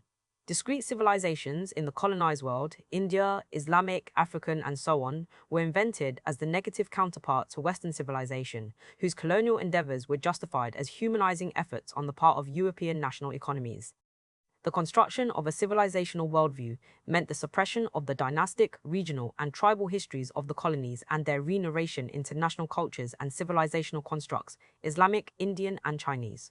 In the context of Zionist settler colonialism, Dabashi's critical genealogy of civilization needs to be supplemented by a political account of the figure of uncivilization. Netanyahu is very clear that the Israeli war in Gaza is not a clash of civilizations. Is a clash between barbarism and civilization. The theater of colonial warfare moves from the binary of superior Western civilization and inferior non-Western civilizations to a more radical binary of civilization and barbarism. This radical binary flows from the foundational opposition that motivates liberal modernity. The sacred space of free people versus the profane space of unfree people. The term civilization reflects the international organicity of this sacred space. A global alliance of freedom paves the way to democracy through its grand conquest over the surrounding environment of uncivilization. In the words of Netanyahu, I'm hopeful about Israel because my people, the Jewish people, emerged from the depths of hell, from dispossession and genocide. And against all odds, we restored our sovereignty in our ancient homeland. We built a powerful and vibrant democracy, a democracy that pushes the boundaries of innovation for the betterment of all humanity. In the above passage, democracy is configured as a project that Israel consciously undertook for the betterment of all humanity. However, there is no necessary link between democracy and humanity. In Zionist ideology, democracy has always stood for Jewish self-government, for the ability of Jews to collectively participate in the oppression of Palestinians. From its very beginning, the Zionist movement has always refused to share democracy with Palestinians. Prior to the formation of Israel, Palestinian leaders sought to reach an agreement with the Zionist settlers. In 1928, they voted to grant the settlers equal representation in future governing bodies, even though the settlers were a newly arrived minority. However, the Zionist leadership turned down this offer. The Zionist leaders had initially supported the proposal, but only because they assumed the Palestinians would reject it. In reality, the concept of shared representation was fundamentally opposed to the principles of Zionism, which wanted to subjugate Palestinians. In the Zionist rendering presented by Netanyahu, the aggressive expansionism of settler colonialism becomes a beacon of progress and a beacon of light, whereby the medievalism of militant Islam is dispelled. This statement shows how ideas of progress are not unproblematic, expressions of freedom, but core components of colonial visions of unidirectional change, wherein a community of the free establishes its democratic rule over an unfree, unenlightened people. The refutation of the humanist pretensions of liberal democratic ideology forces us to look for alternative political concepts. For Netanyahu, democracy means the victory of liberty over tyranny, victory of life over death, victory of good over evil. The history of liberal modernity shows us that there is no neat definition for the binaries that I mentioned. What does liberty mean when it comes at the cost of the annihilation of Palestinians? What does life mean when it is inextricably intertwined with the death of Palestinians? Our notions of good and evil need to be reconstructed from the bottom up, taking into account the popular struggle against colonialism and imperialism. This reconstruction must begin by according Operation Al-Aqsa flood the political dignity it deserves. The October 7th attack wasn't an outburst of atavistic anti-Semitism, but a militant act that disrupted the narcissistic self-security of the Zionist state, thus clearing the space for a new life. Amilcar Cabral expresses this anti-colonial vision of freedom. Eloquently, at the end of the day, we want the following: concrete and equal possibilities for any child of our land, man or woman, to advance as a human being, to give all of his or her capacity, to develop his or her body and spirit, in order to be a man or a woman at the height of his or her actual ability. We have to destroy everything that would be against this in our land, comrades. Step by step, one by one, if it be necessary, but we have to destroy in order to construct a new life. This is our work, comrades. If you won't understand this, you can't understand anything. Chapter 2. Palestine in the Global Intellectual Conjuncture, Marxism and Post-Colonialism. According to Jean-Paul Sartre, a philosophy is first of all a particular way in which the arising class becomes conscious of itself. Insofar as class struggle encompasses the varied dynamics required for the constitution of a new hegemonic bloc, philosophy has to simultaneously function as a totalization of knowledge, a method, a regulative idea, an offensive weapon, and a community of language. Given that philosophy arises from the historical destruction of social formations whose developmental potential has been exhausted, its establishment as the general cultural milieu of a specific class is rare. Among these periods of philosophical creation is included Marxism, which forms the humus of every particular thought and the horizon of all culture as long as capitalism exists. There is no going beyond historically given philosophies, so long as man has not gone beyond the historical moment which they express. Extending this line of argument, Sartre remarks, I have often remarked on the fact that an anti-Marxist argument is only the apparent rejuvenation of a pre-Marxist idea. A so-called going beyond Marxism will be at worst only a return to pre-Marxism. At best, only the rediscovery of a thought already contained in the philosophy which one believes he has gone beyond. This doesn't mean that Marxism is a dogmatic doctrine that needs to be obediently followed. On the contrary, Sartre wants to emphasize that, as long as we remain trapped within the capitalist epoch, we can't ignore the Marxist method. The insights gleaned from Marxism has to be critically debated and deepened through an open-ended process of creative development that is cognizant of changing realities. It's the contention of this book that post-colonial philosophy's anti-Marxist hostility with regards to the Palestinian question constitutes a blinkered approach that forces it to regress to pre-Marxist ideas. The self-assured strength of post-colonialism merely reproduces the certitudes of the class which supports it, namely, a post-Fordist bourgeois alliance that prefers the powerless transgressions of abstract internationalism over the concrete politics of national liberation. Any analysis of Palestine in the global intellectual conjuncture has to refer to the theoretical modalities through which its discursive circulation is secured. This endeavor, however, transcends a mere enumeration of the diverse ways in which Palestine is passively registered as an object of analysis. Rather, it involves an essentially self-reflexive dimension, wherein attention is paid to the ability of a theory to produce practical effects in the conjuncture in which it is situated. How do Marxism and post-colonialism fare in terms of their self-reflexive capacities? Grounded in the workers' movement, Marxism has always subjected itself to self-critical scrutiny.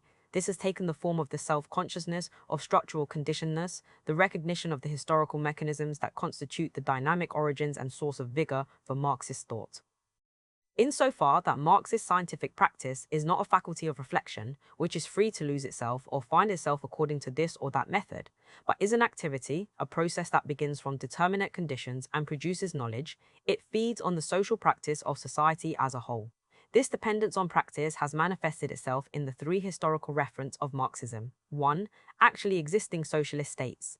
2. Wars of national liberation. And 3. The organized workers' movement. What is important to note here is that all three of these referents are internally divided. They don't provide a homogeneous base of ideological purity for Marxist theory. In the case of actually existing socialist states, there has been significant debate regarding their class character and transitional policies. Socialist Arab states like Iraq, Syria, and Egypt implemented massive land reform measures, nationalized industry and financial institutions, constructed a system of universal healthcare and education, followed a self-sufficient policy of import substitution industrialization, and undertook public investments in heavy industry. Due to the substantial change effected in comparison with the colonial pattern of income distribution, the Arab socialist period was called the Beautiful Times, or Al-Zaman al-Jamil. However, the political dominance of military officers and the intermediate stratum, consisting of professionals, small capital holders, and small landholding peasantry, meant that the wage-labor relationship, the centrality of workers' control in the labor process, wasn't realized. That's why Ali Qadri notes that Arab socialism was in retrospect capitalism held in suspension by Soviet support, and also because it did not sufficiently bond together the national front in anti-imperialist struggle. Wars of national liberation have always been dominated by the question of the extent of their progressive role, so much so that entire movements have been subjected to diverging characterizations. On May 27, 1948, the Soviet ambassador Andrei Gromyko decried the decision of Arab countries to send their armies to fight Israel, since the latter represented a national liberation movement. This chauvinist mischaracterization of Zionism gave rise to a concomitantly distorted workers' movement. Consider, for instance, Yeshuvism, an ideology that asserts that Jewish workers in Palestine are not colonizers but builders of a socialist Jewish society in Palestine.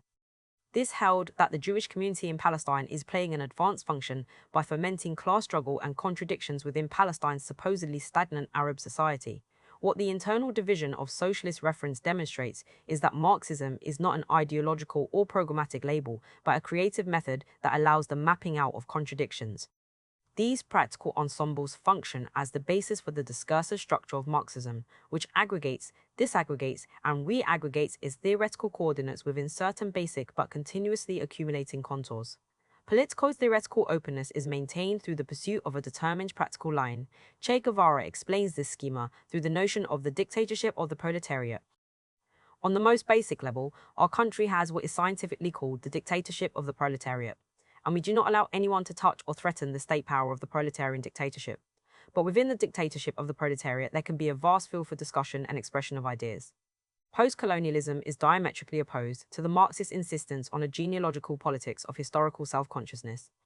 It revels in the amnesiac celebration of oppositional discourse, which, instead of following an organized political orientation, bases its existence on repeated transgressions of any systematic discourse. Radical anti-essentialism, the abandonment of any specific theoretical intervention in favor of the celebration of chaotic plurality, is elevated into the only legitimate form of criticism. The fluidity of anti-doctrinal denunciation comes to replace the affirmative enunciations enabled by the operational procedures of specific political thoughts. Since post-colonialism is fixated on the subversion of discursive stability, it is unable to move beyond the negative moment of counter-hegemony to the positive moment of hegemony, which requires an engagement with a theory's ability to assess its own politico-practical abilities in the field of class struggle.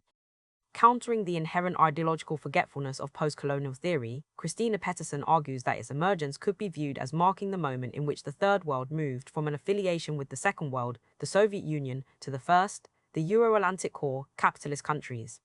This shift in affiliation is intertwined with the decline of the socialist sphere and the crisis of peripheral autocentric developmentalism.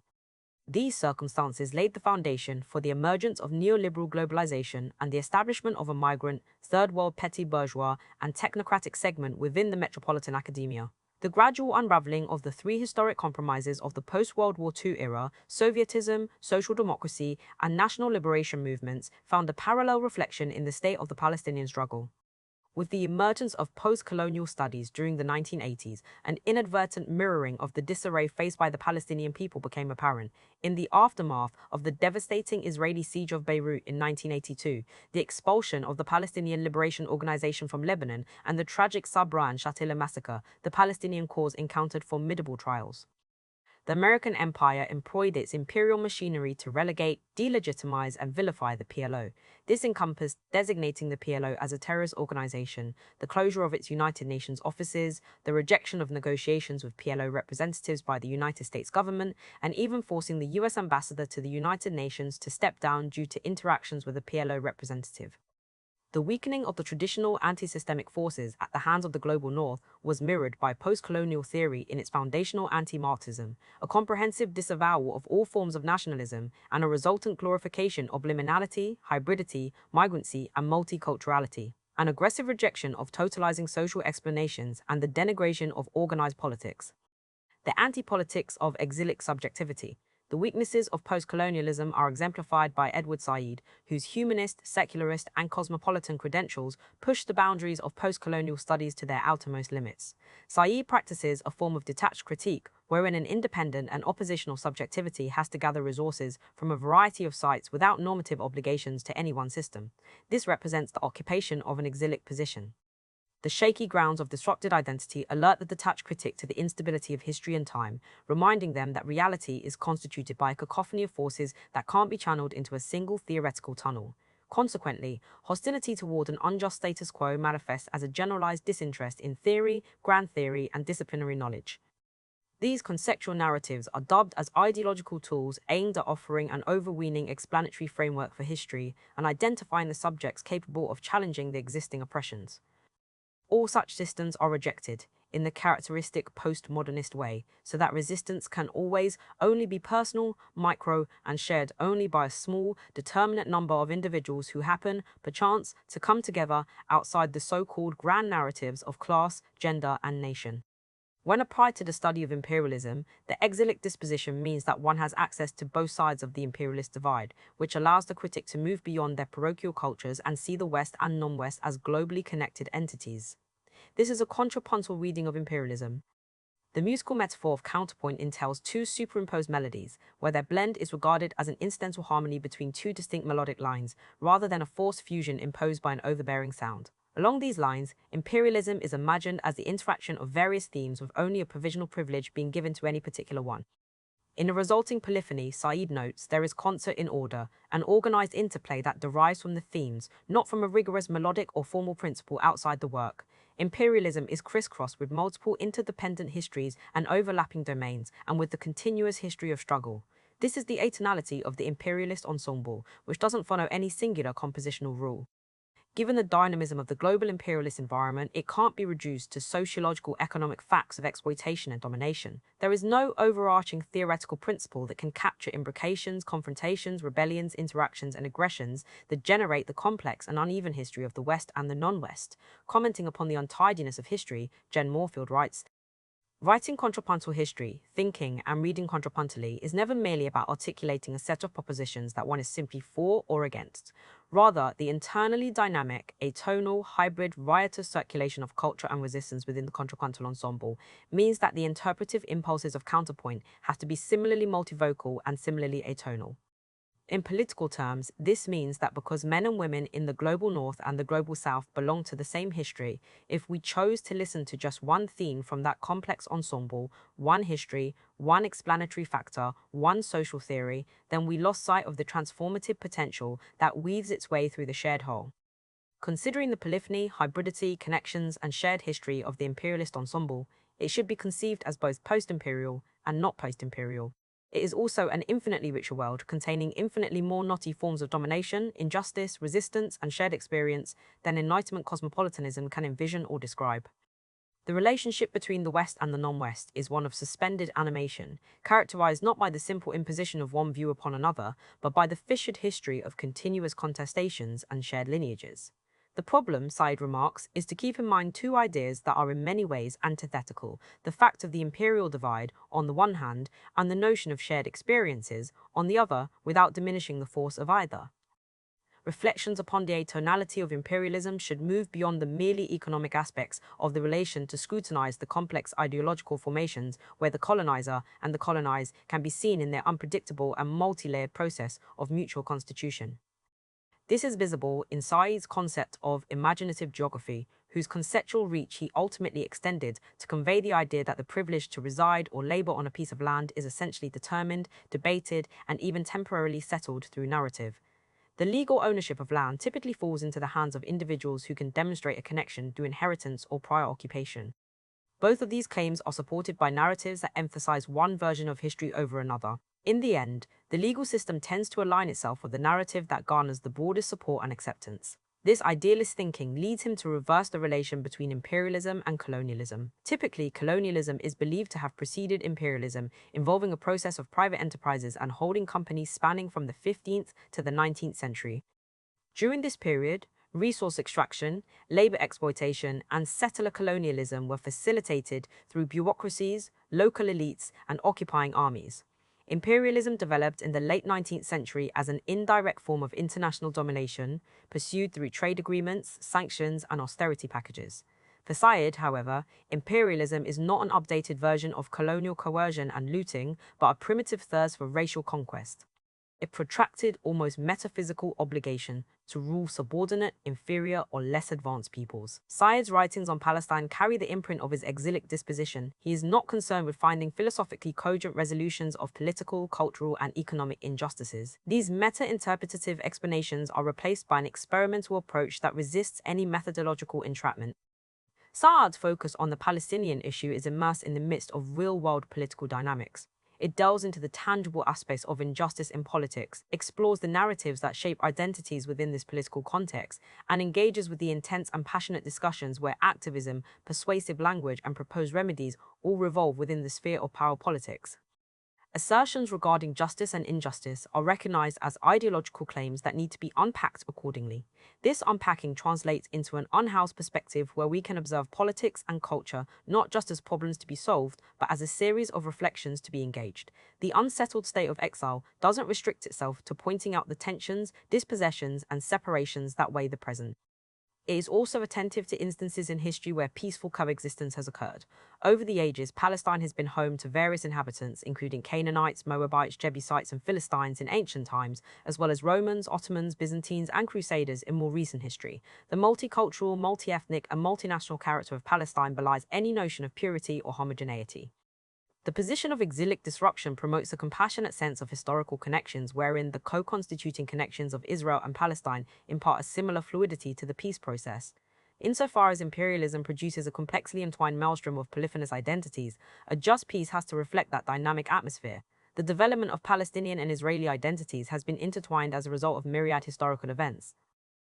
These include the colonialist policies during the Mandate period, the large-scale migration of Holocaust survivors from Europe, the Palestinian exodus of 1948, the 1967 war, the eruption of intifadas, the emergence of Hamas, the formation of the Palestinian Authority, the continuing land confiscations, and the geographical changes and displacement driven by settler colonialism.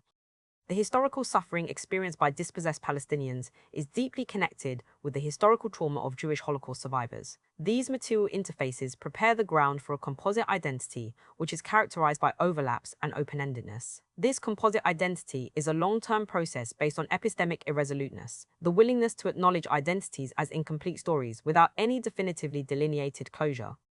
The existence of the other has to be treated as a secular fact without any essentialist or theological trappings. Contrapuntal connections between Jews and Palestinians gesture towards a secular solution, the establishment of a unitary state that guarantees the right of return for both Jews and Palestinians in an architecture of common secular rights. This fluid project requires the crucial role of education in upending the constitutively bellicose and Orientalist clash of civilization ideology. Said's sidelining of the supposedly univocal metric of theory in favor of exilic polyvocality means that his opposition to the imperialist ensemble is based on educational consciousness about the connectedness of the world. As a result, his politics become centered around the hegemonic role of symbols and ideas. In fact, Said's originality lies in offering a culturalist alternative to materialist political economy. By regarding imperialism as the philosophy of colonial practice, he accords a central role to the battle over images and ideas, which is responsible for challenging the classificatory grids preached by the imperialist will. The lack of sufficient attention to the economic and geopolitical aspects of anti-imperialist struggle renders Said's vision strategically deficient. Consider, for instance, his celebration of the Bandung Conference.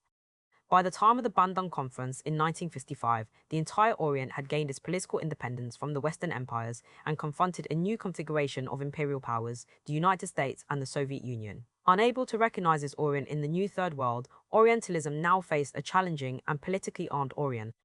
The language of a uniform Orient masks the actual dynamics of Third World resurgence, which was underpinned by the revolutionary echoes of the Soviet Union. Ajaz Ahmad elaborates, one may also quite legitimately ask, what is it, according to Said, that had rendered the Third World so armed and challenging? Most of Orientalism was written during 1975 to 76, Said tells us in his acknowledgements. There were then, and had been for many years before that, many kinds of arms in many regions of Asia, Africa, and the Middle East. In Vietnam, Laos, Cambodia, which were liberated during those years, as well as in all the Portuguese colonies in southern Africa, which were also liberated. In the Arab world, when the Egyptian armies crossed the Suez in 1973, and generally in the hands of the Palestinians, and in the hands of the African National Congress for the liberation of South Africa, those had been overwhelmingly Soviet arms. That may be easy to forget now in this new epoch of global perestroika, but that lapse of memory as early as 1975 to 76 is surprising. Within the Arab world, that view of the Soviet Union as an imperialist power had surely by then become quite widespread, endorsed not by the PLO, but by the partnership between Anwar Sadat and the Saudi monarch. The absence of a sustained and systematic focus on the material circuits through which the imperialist ensemble operates led Said to the overinflation of the importance of ideas. His book, The Question of Palestine, for instance, was unique due to the blurring of distinction between imperialism as the political philosophy of territorial expansion and colonialism as its actual practice. According to Said, acquiring and maintaining control over an imperium involves managing a territory, which encompasses a range of activities. These activities include constituting a geographical region, accumulating its population, exerting authority over its thoughts, individuals, and its terrain, adapting people, land, and ideas to the goals of a hegemonic imperial design. All this as a result of being able to treat reality appropriatively. Thus, Said remarks, the distinction between an idea that one feels to be one's own and a piece of land that one claims by right to be one's own, despite the presence on the land of its working native inhabitants, is really non-existent, at least in the world of 19th century culture out of which imperialism developed. This is what leads Timothy Brennan to write that the book's pedagogical gathering of data about Israel's prehistory, the genesis of Zionism as an ideology, British and later American imperial patronage, Jewish terrorist organizations, and Palestinian claims to the land, was overshadowed by its theoretical novelty about the significance of narratives. More than anything, the book was saying that ideas, images, and stories do not reflect reality in a secondary way, but are its very ligaments. He repeated the claim often in different ways. The massive architectural, demographic, and political metamorphosis of Palestine by Israel took place first as a projection. Middle East reality followed upon and was brought to realization by images. The implicit injunction was, and therefore we need our own. This counter-narrative was Palestinianism, which contrasted the inclusiveness and fluidity of a loosely formed Palestinian identity to the rigid nationalism of the Zionist regime. Resistance had to be undertaken by flexible, mobile political forces who relied more on initiative, creativity, and surprise than they did on holding fixed positions. The symbolic value of Palestine as a condensation of global movements against hierarchies, inequalities, and oppressions became a central dimension of the liberation struggle. In the words of Said, no one who has given his energies to being a partisan has ever doubted that Palestine has loosed a great number of other issues as well.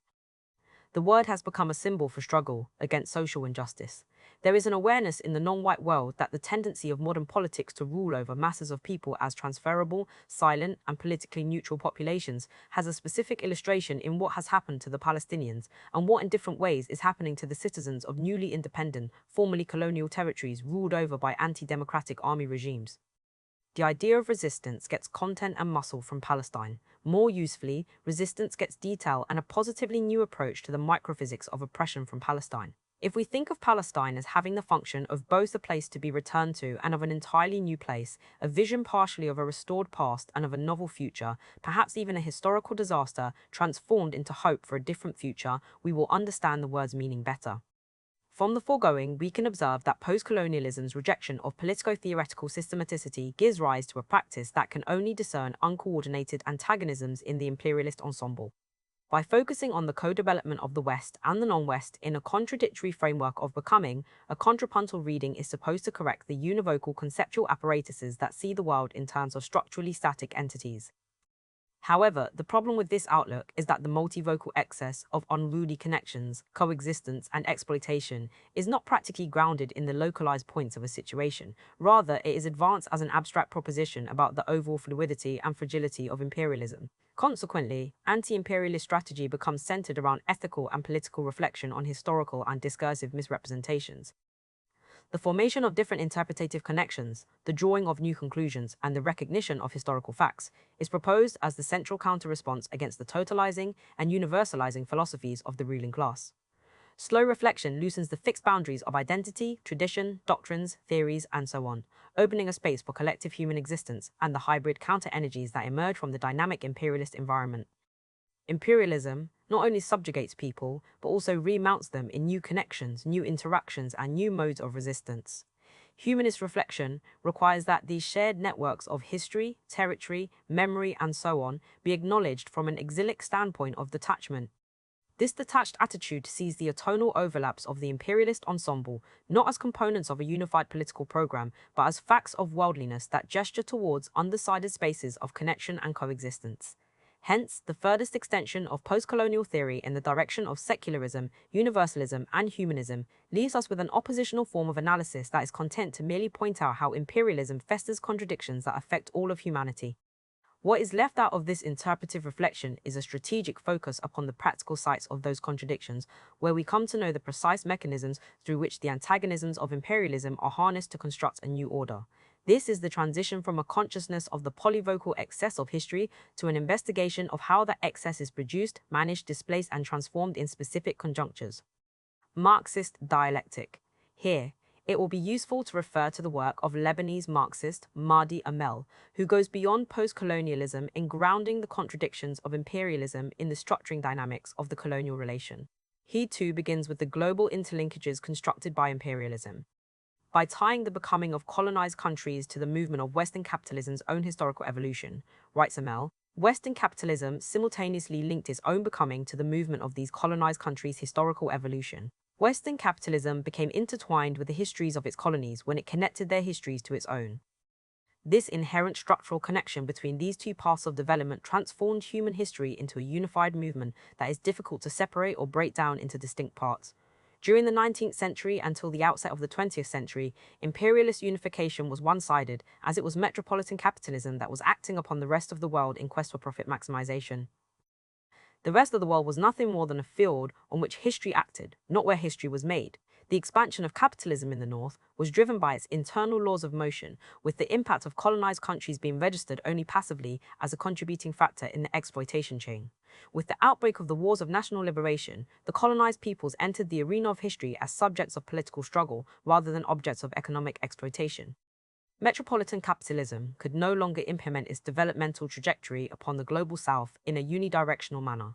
It thus simultaneously became possible to consider the two trajectories of becoming within a contradictory or dialectical unity, bound in a relationship of mutual transformation within the movement of a single struggle.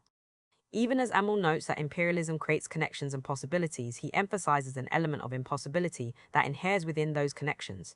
It thus became impossible to define the structure of the colonized country's specific trajectories of becoming except within the colonial relation. What was possible before this relation became impossible after. The uneven and complex geography of imperialism, its multiple antagonisms and differences, are bound in the unity of contradictions. This is the scientific historical rule of the uneven development of contradictions within a structural unity.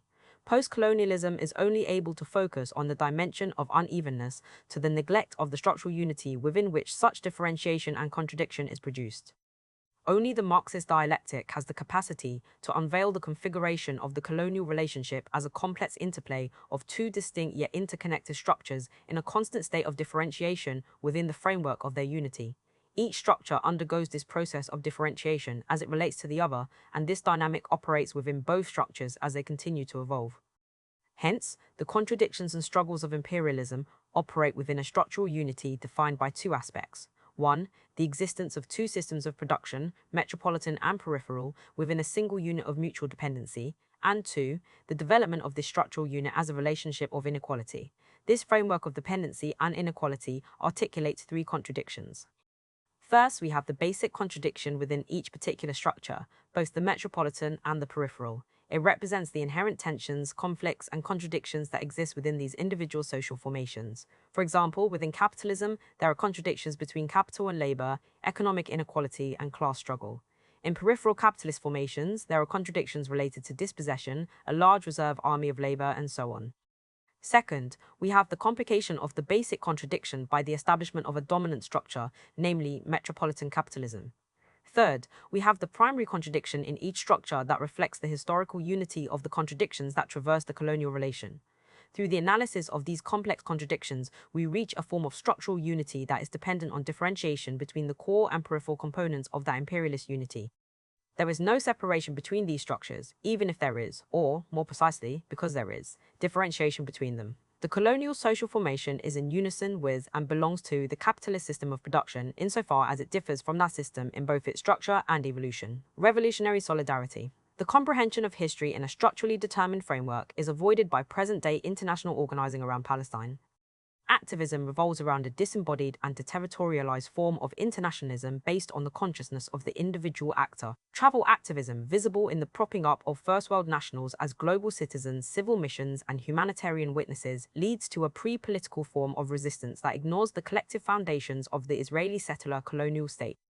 While witnessing or supporting Palestinians at Israeli checkpoints or during their land cultivation in the face of settler threats holds moral significance, these actions alone do not contribute to a collective effort aimed at dismantling systems of power. Moreover, they inadvertently perpetuate the unequal value placed on first world nationals within a cultural framework that emphasizes individual sacrifice and prioritizes humanitarian governance over challenging racialized hierarchies.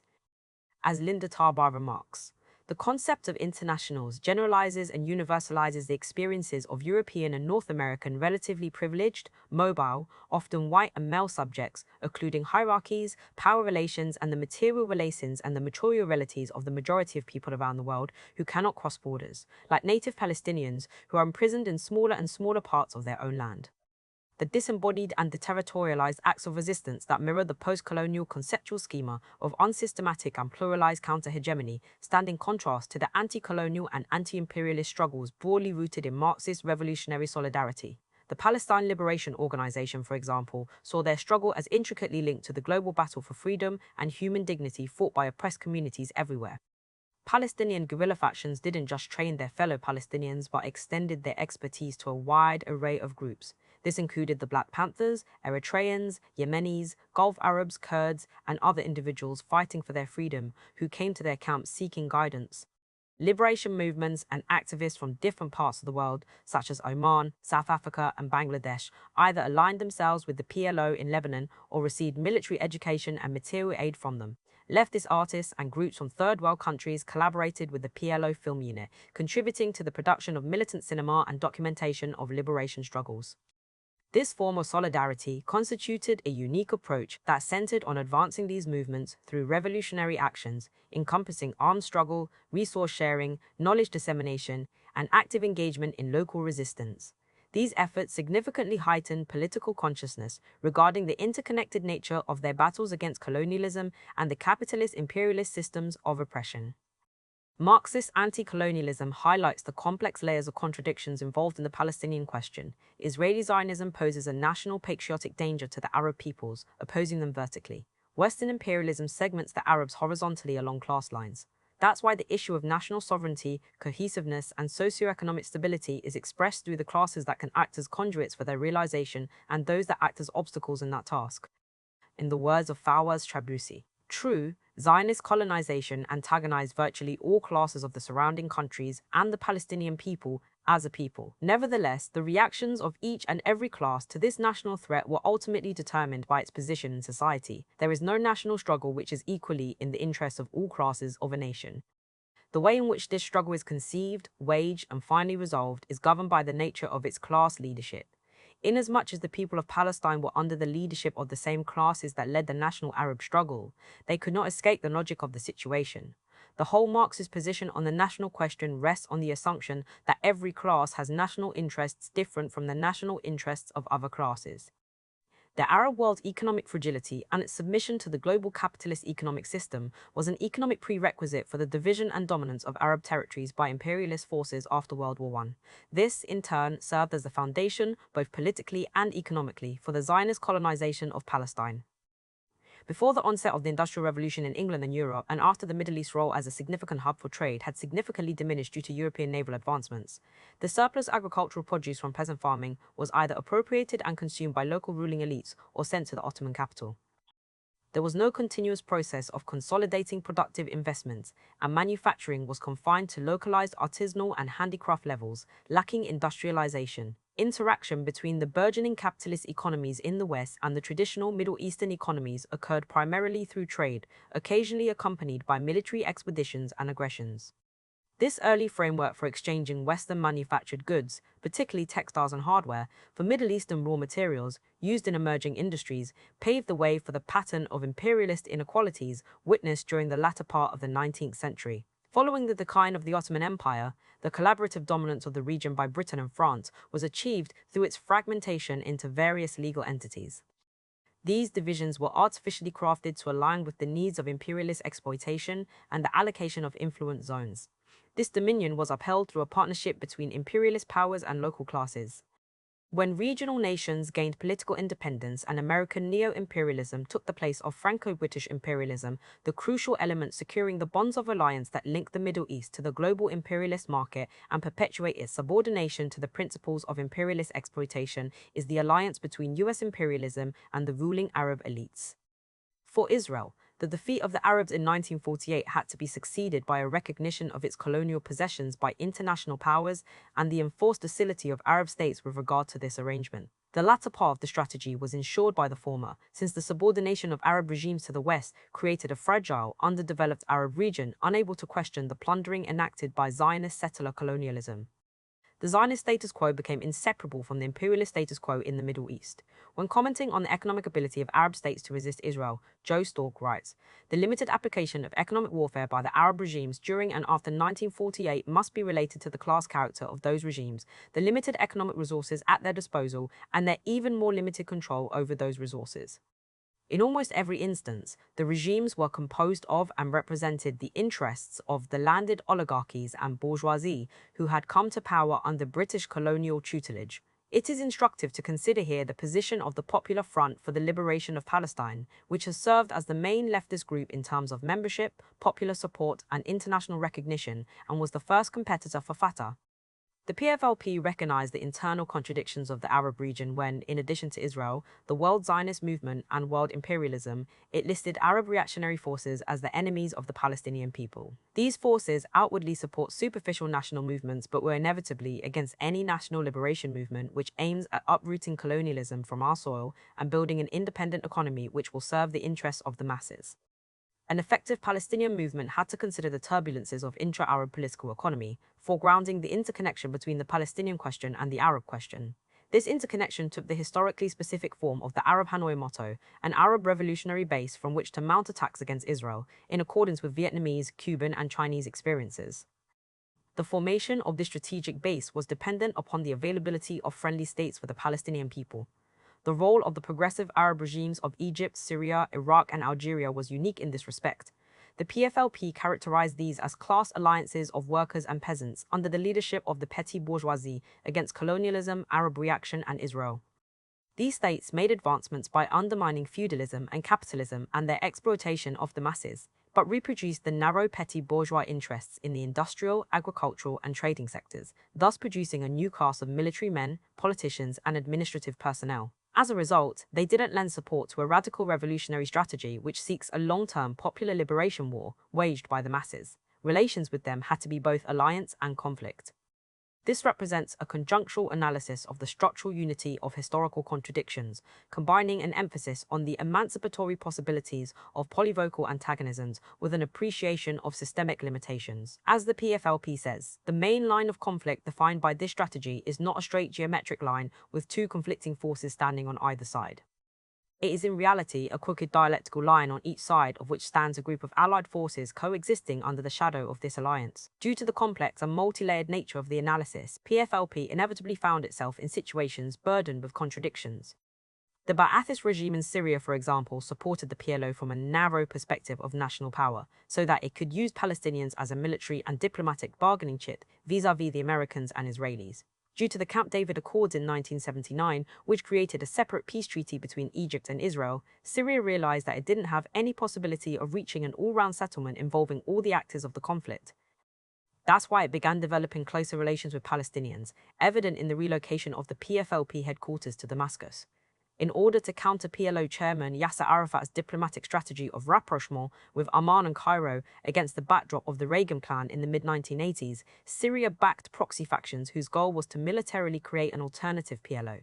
Despite its shared criticism of Arafat's reformist strategy, PFLP didn't support any external intervention. Instead, it foregrounded Palestinian autonomy. Like the other main Palestinian factions forming the core of the PLO, writes Francesco Saverio Lepordi, the PFLP historically refused to settle intra-Palestinian feud by military means and prioritized preserving the Palestinian national movement, independence, vis-à-vis the Arab regimes. Therefore, if on the one hand it shared the criticism of the Fatah leadership on which the revolt was based, on the other, it could not afford to endorse the settlement of intra-Fatah division through military means. The attrition of the regimes of populist nationalism and the downfall of the USSR opened the channels for the US to carry out unrestricted globalization in the Arab region. Pan-Arab economic statism was replaced by the oil manor. While the oil trade financed certain large-scale public transfers, it was on the whole frittered away in the wasteful expenditure of the ruling classes and the subsidization of a state that lacked linkages with internally unified economic sectors.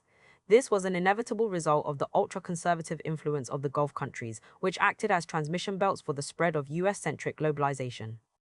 The regionalization or integration of the Arab world was replaced by the illusory strength of political Islam, conveniently mobilized by parasitic comprador bourgeoisies for their own benefit.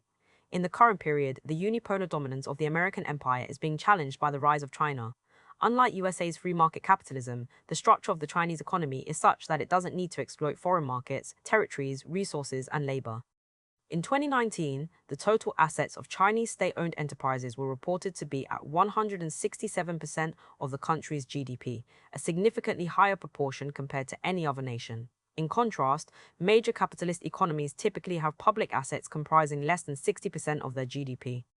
Notably, China consistently allocates approximately 17% of its annual public investment relative to GDP, a figure that dwarfs the 3 to 4% seen in the United States and the United Kingdom. This highlights the uniqueness of public ownership in China. The dominance of the state in the ownership of important banks and industries means that profit maximization is not the main driver of the Chinese economy. That's why China's involvement in the Middle Eastern region reflects a peaceful attitude. Its brokering of the Saudi-Iran detente has performed two main functions. First, it has ended the isolation of Iran, which has been aiding the Palestinian cause ever since Egypt lost its position as the leader of the Arab world. At the same time as Anwar Sadat signed a peace deal with Israel in 1979, an Islamic revolution was reverberating through Iran. The vacuum left by the demise of Marxist anti-colonialism and other secular forms of opposition was filled by the revolutionary Shia liberation theology of Iran. During the 1990s, Iran's support for the Palestinian cause extended beyond diplomatic efforts and encompassed military assistance. Iran has consistently played a key role as the primary supporter of armed Palestinian resistance groups like Hamas and Palestinian Islamic Jihad. Additionally, Lebanon's Hezbollah movement, which was established with Iran's assistance from its Islamic Revolutionary Guard Corps, has played a crucial role in training and enhancing the military capabilities of Palestinian factions. Second, the Saudi-Iran détente has neutralized the US Zionist strategy of dividing Arabs and Iranians, Sunnis and Shias. Israel's negative reaction to the rapprochement of West Asia's arch-rivals is understandable, given that such rivalries are essential for weakening the potential supporters of the Palestinian cause. While the reduction of regional tensions doesn't directly translate into the instantaneous growth of anti-imperialist politics, such possibilities are latent within multipolarity, that is, the process of narrowing the options of Western imperialist capitalism and making economies more national and therefore more susceptible to democratic pressures. This multi-step path of national liberation underscores a point made at the beginning of the article, namely that Marxism is not an ideological dogma to be upheld in a frozen manner, but a method that allows the identification of the sites where concrete contradictions can be molded. In addition to the promotion of regional peace in the Arab world, China has directly voiced its concerns about American piecemeal crisis management in the creation of a just peace in Palestine, asking the US to realize that the lives of Palestinian Muslims are as valuable as the lives of Israeli Jews. For years, China has sought to balance its historical position as a leader with influence in the global south against its economic interests, including those tied to Israel. That balancing act, writes Ramzi Baroud, began eroding soon after the start of the war, with Chinese foreign policy articulating a strong stance against the war, the massive human rights violations, and the urgent need for a ceasefire. As China and other states in the global south upend the hegemony of late-stage Western imperialism, it is essential that the Palestinian movement navigate through these global transitions and find concrete moorings for a project of revolutionary solidarity. Chapter 3. The Politics of Abstract Negativity, a Critique of Slavoj Zizek. After Operation Al-Aqsa Flood, Slavoj Zizek denounced the barbarism of Hamas by writing that the choice is not between Palestinian anti-colonial violence and Zionist settler colonial violence, but between fundamentalists and all those who still believe in the possibility of peaceful coexistence.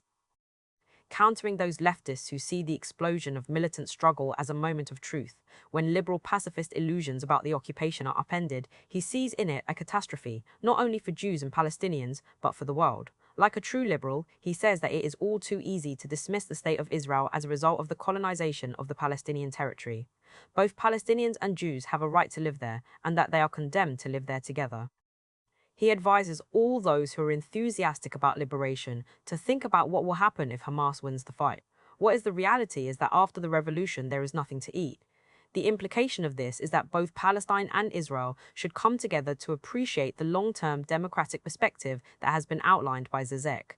This democratic perspective, in fact, is one that is rooted in European values. Zizek says that Europe has to find its own voice with regard to the Palestine issue instead of joining the global outcry. It can do it because it was able to do it for decades, always ready to see the complexity of the situation and to listen to all sides. It would be a shame to leave this role to Putin and China. In the end, we end up with a patronizing Eurocentric liberal who hitches the fate of Palestine to the exceptional moral conscience of imperialist states. Zizek's political interventions regarding the Russia-Ukraine conflict are similarly shameful. In an interview with Piers Morgan, Slavoj Zizek asked the West to give nuclear weapons to Ukraine in its fight against Russians, who are no less than Arabs when it comes to religious fundamentalism. Earlier, he had called for a stronger NATO in response to the Russian invasion of Ukraine, so that European unity could be preserved. How to make sense of Zizek's awful political position?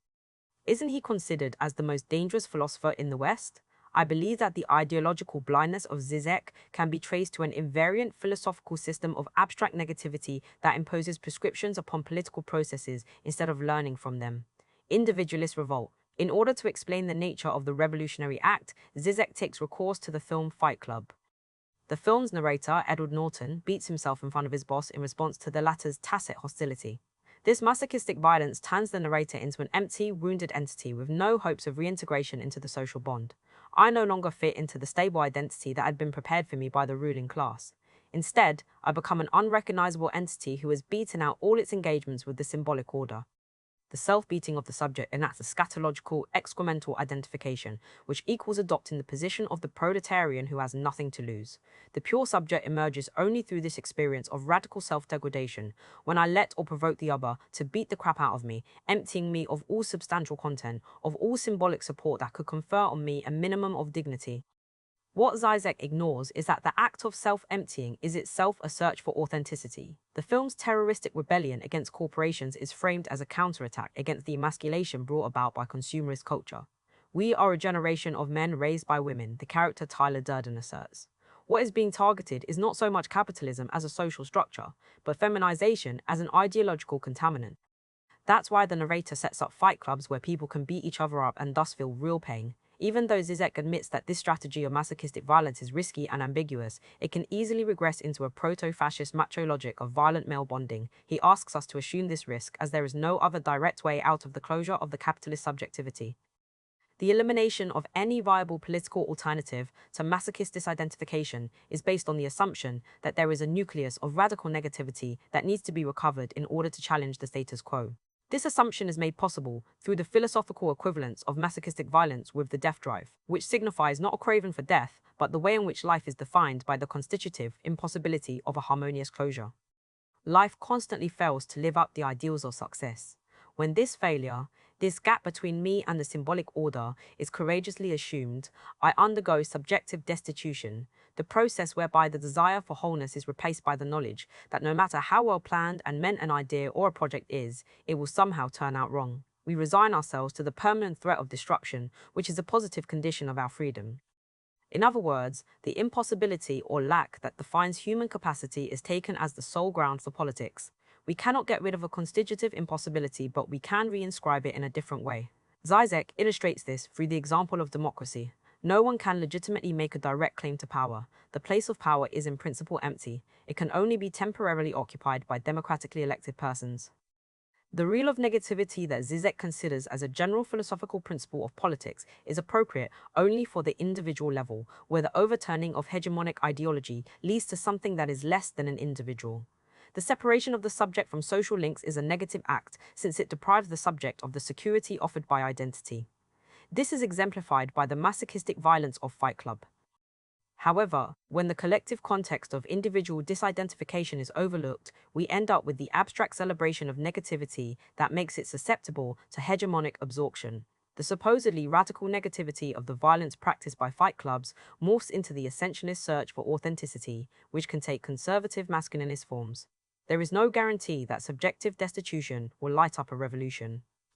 Comfortable in the philosophical presumption that the end destination of all endeavors is an all-encompassing impossibility, we ignore the obstacle posed by the material structures of society. That's why the negative gesture that unleashes inconsistency and impossibility is true only for the individual subject. At the level of collective politics, a revolutionary movement can cut the proletariat from its class designations, but this hardly means that we end up with the sheer negativity of chaos. Mohammad Reza Naderi notes that to decouple the masses from their class status is not to fall on nothingness, as in the case of the decoupling of the imaginarized subject from its symbolic status, which leaves us in nothingness. It leaves us with an enduring material instance. When an inconsistency is revealed in this material instance, we don't plunge into anarchy. Instead, what we get is a situation in which what functioned as the inconsistent exception to a consistency is now available for a new, constrained, but real consistency. The abolition of the state does not lead us to total chaos. It leads us to relative chaos, in which a new orientation is hard but still possible. At the collective level, the negativity of subjective destitution is subordinated to the materiality of class struggle, whose course is not bound by the constitutive impossibility delineated by Zizek's philosophical narrative. Zizek constructs a new subject of radical negativity, whose nothingness is the essence to which all political sequences inevitably return. Class struggle, on the other hand, is a non-subject wherein negative and positive only have relative meaning. As an apparatus, mechanism, and process, class struggle is the laboratory in which different instances of the social totality come together to experimentally produce something new. The workers' movement is dictated not by the persistence of abstract negativity, but by the concrete modalities in which different conjunctures negotiate their contradictions. Panagiotis Sotiris elaborates.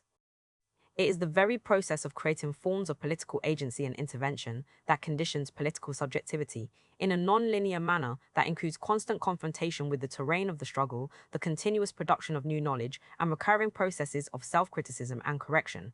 It is a collective process of producing militant subjectivities, based not on a variation of the sovereign reflexive subject of the Enlightenment tradition, but on the constant apprehension of the limits and displacements of political subjectivity, and of the need to subject oneself to processes of collective engagement and intervention.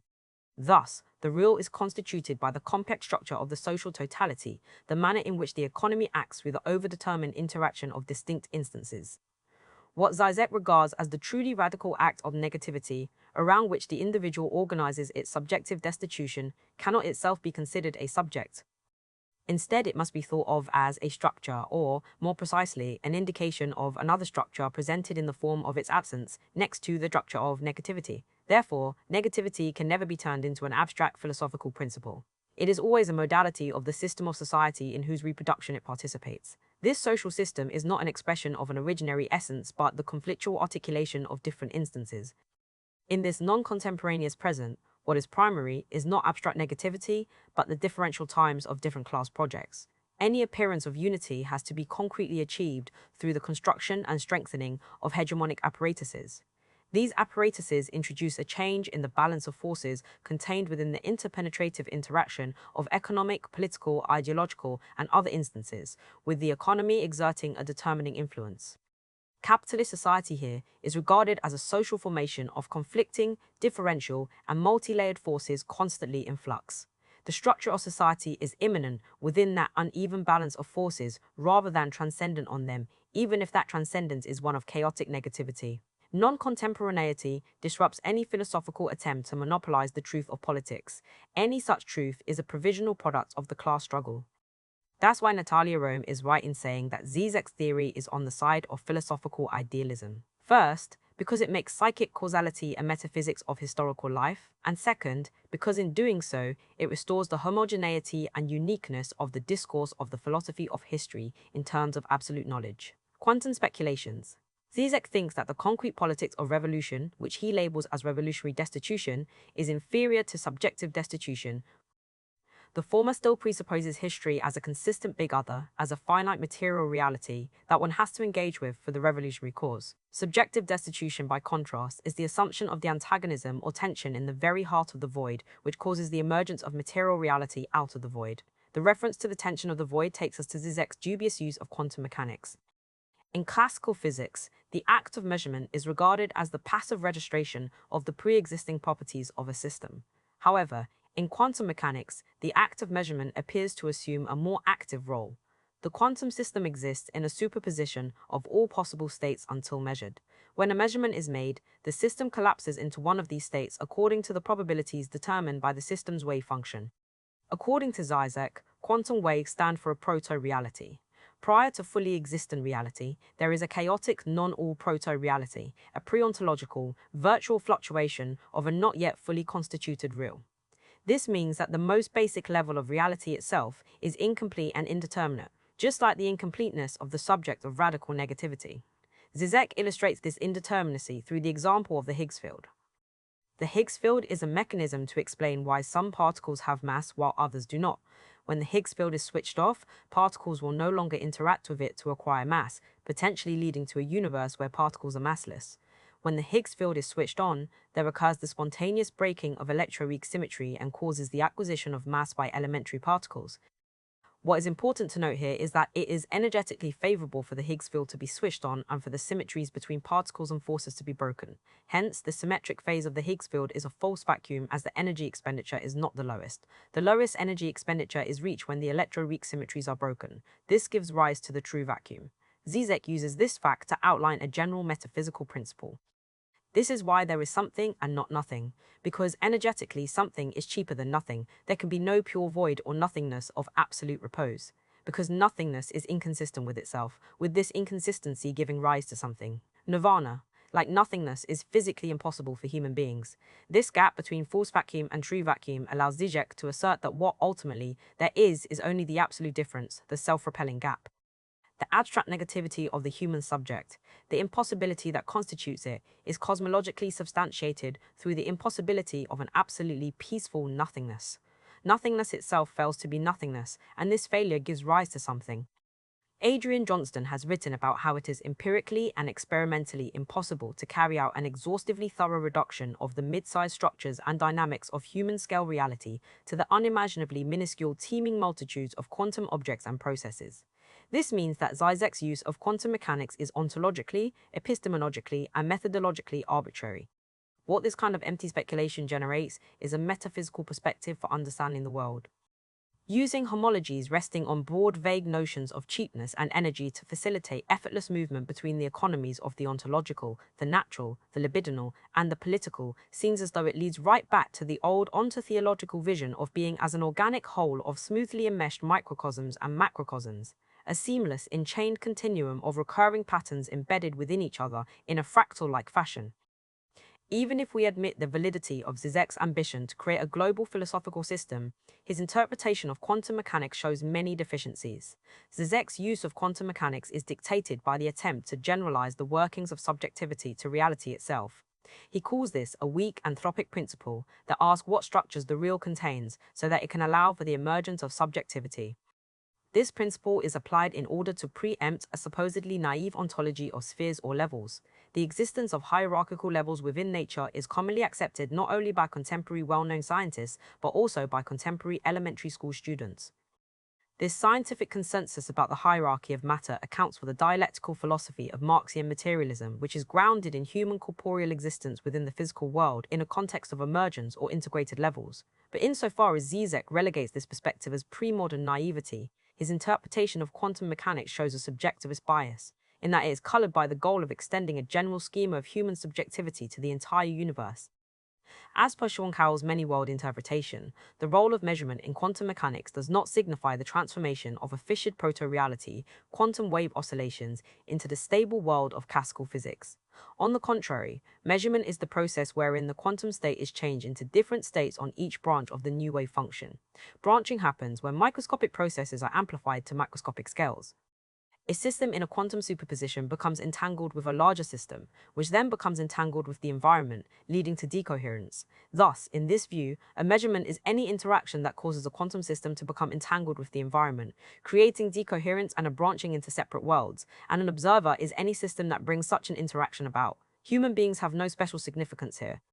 They are part of the whole wave function that branches into separate worlds. In the words of Carroll, decoherence causes the wave function to split, or branch into multiple worlds. Any observer branches into multiple copies along with the rest of the universe. After branching, each copy of the original observer finds themselves in a world with some particular measurement outcome. To them, the wave function seems to have collapsed. We know better. The collapse is only apparent due to decoherence splitting the wave function. Given the significance of the branching of the wave function, we don't need to foreground human consciousness in any way. The observer can be an earthworm, a microscope, or a rock. There's not even anything special about macroscopic systems other than the fact that they can't help but interact and become entangled with the environment.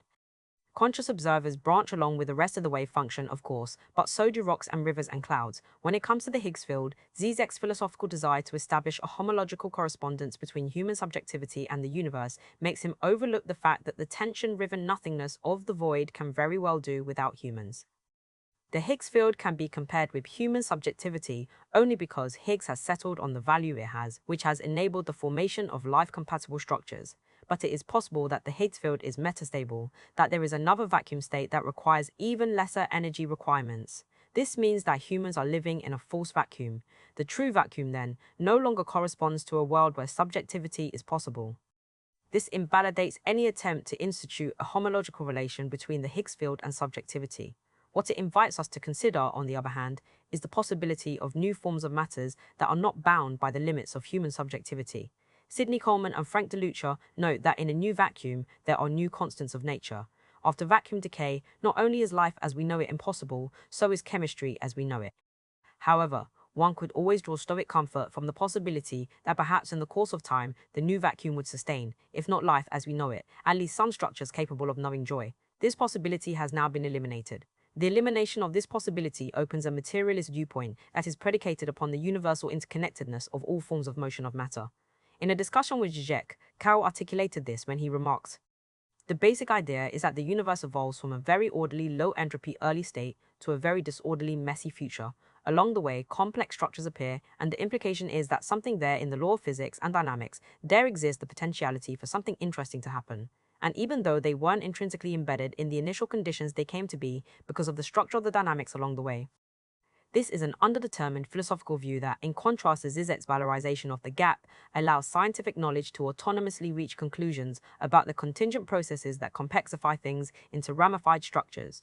It also ensures an essential diversity of scientific procedures instead of the universalization of an overblown quantum ontology. Kang Kangal aptly writes, "Since different levels of complexity of motion constitute a hierarchy of levels of organization of matter, nature needs to be considered a hierarchically ordered and internally differentiated unity. It is this unity that figures as the precondition for the convergence of particular sciences.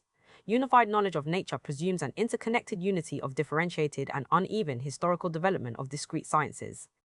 Leninist pathways. What alternative do we have to Zizek's theoretical system? Here, it is instructive to consider his interpretation of Lenin, which can point us towards a politically viable form of Marxist theory. Zizek notes that the classic Leninist reply to the demand for freedom essentially consists in this: freedom, yes, but for whom? To do what? This reply implies that criticism will not be tolerated if it is counter-revolutionary. Zizek criticizes this perspective for its obliviousness towards indeterminacy. Instead of appreciating how the objective consequences of one's acts are not fully determined in a law-like way, the Leninist reduces those acts to fully constituted contexts that have been established beforehand through authoritarian power. As Zizek writes, I decide what your acts objectively mean, since I define the context of a situation. Say, if I conceive of my power as the immediate equivalent or expression of the power of the working class, then everyone who opposes me is objectively an enemy of the working class. In opposition to this full contextualization, one should emphasize that freedom is actual precisely and only as the capacity to transcend the coordinates of a given situation, to redefine the very situation within which one is active. When socialist states are analyzed from this vantage point of limitless freedom, they come off as dead regimes whose only reason for legitimacy is the fact that they exist. Hence the deplorable term really existing socialism, which Zizek considers as a proof of socialism's utter failure.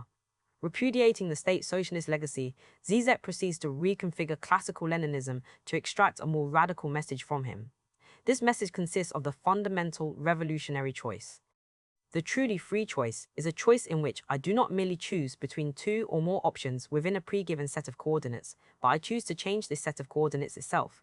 Thus, Lenin's criticism of formal freedom means not the repression of supposedly counter-revolutionary activity, but the maintenance of the possibility of the true radical choice. Formal freedom is the freedom of choice within the coordinates of the existing power relations, while actual freedom designates the site of an intervention which undermines these very coordinates. The theme of the preservation of the true choice takes us back to Zizek's philosophization of a permanent gap. Politics ultimately consists in taking the greatest care to prevent the closure of this gap or impossibility. Revolutionaries have to be constantly aware of this constitutive impossibility. As Zizek writes, the subject, although fully aware of his or her incompetence to exert authority, assumes it not with a cynical distance, but with full sincerity, ready even to sacrifice his or her life for it if needed.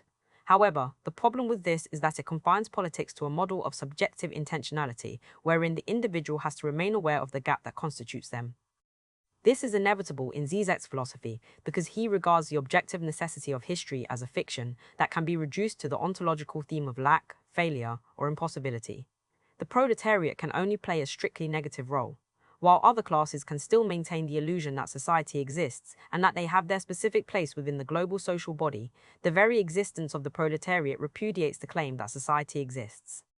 The working class is revolutionary only because they are dislocated, because they cannot realize their identity in society. Class struggle is not an objective fact, but an index of the impossibility of a fully constituted society, the failure to attain wholeness. Class struggle will appear negative only if we restrict ourselves to the individual acts of disobedience and disidentification. Zizek does this through extrapolation.